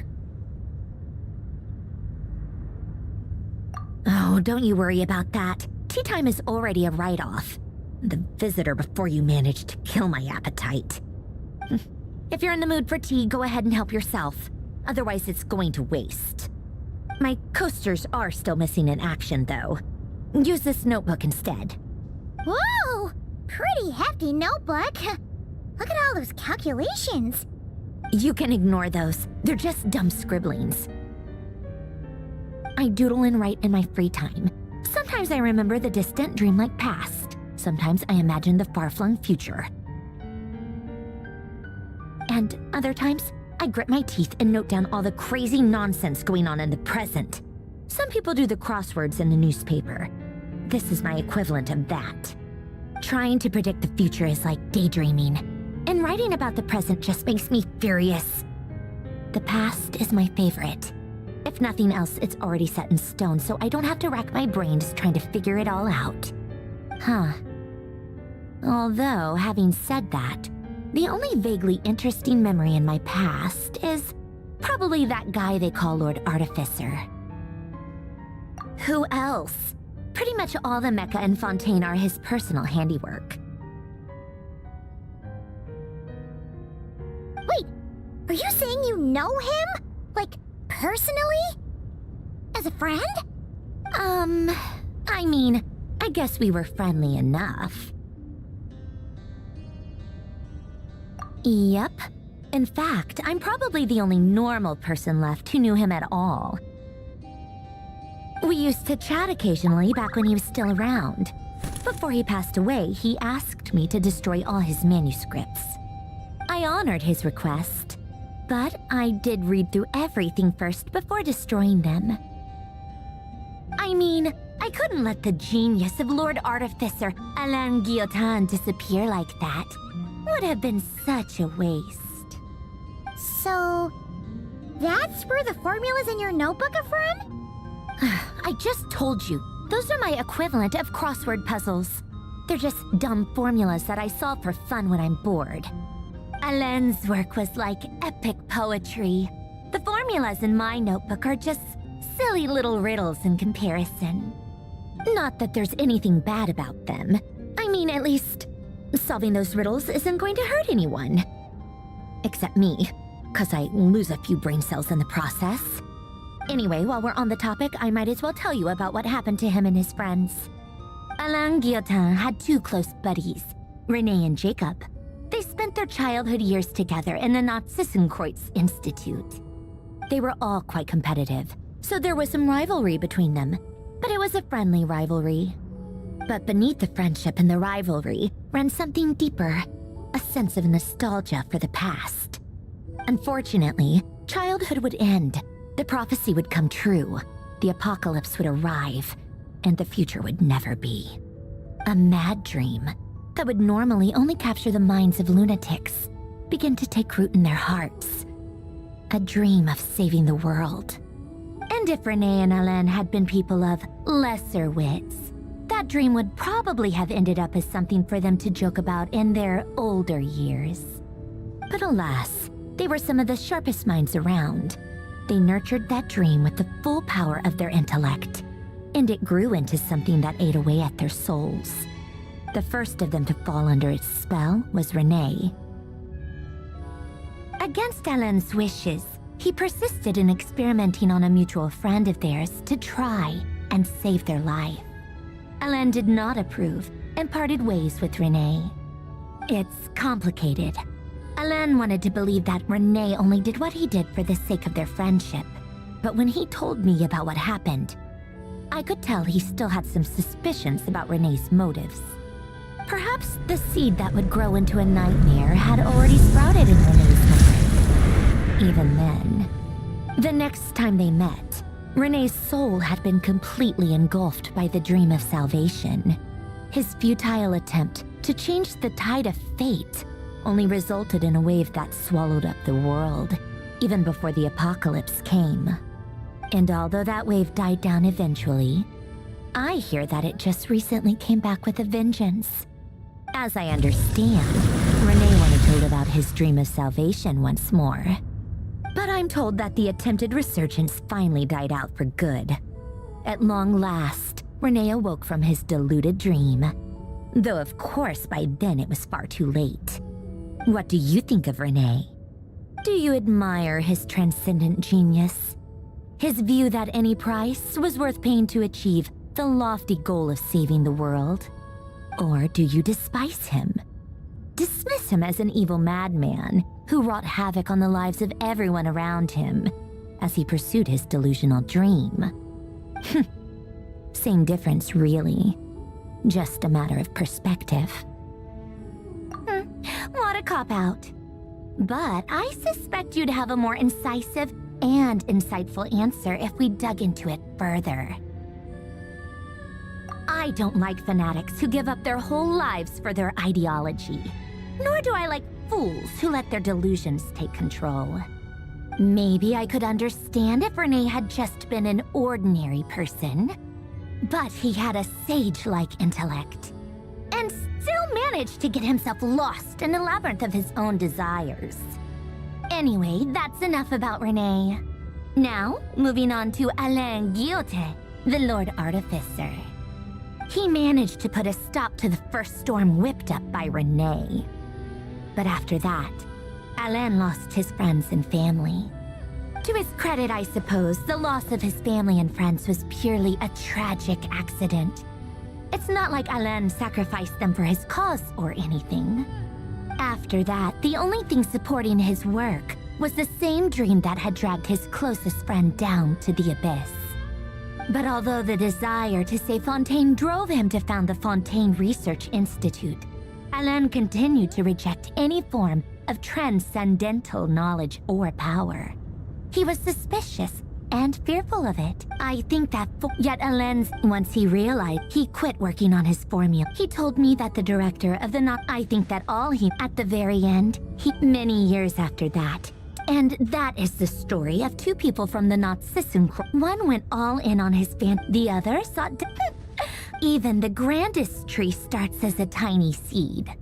So perhaps, for each of them, their mission they were young children, or maybe, but instead, do you think the desire to save oneself is enough? You don't. Alain was, yes, that was all he, all right, tea time's over. I owe Arlecchino a favor. I'm gonna go tea. Polonia, exit.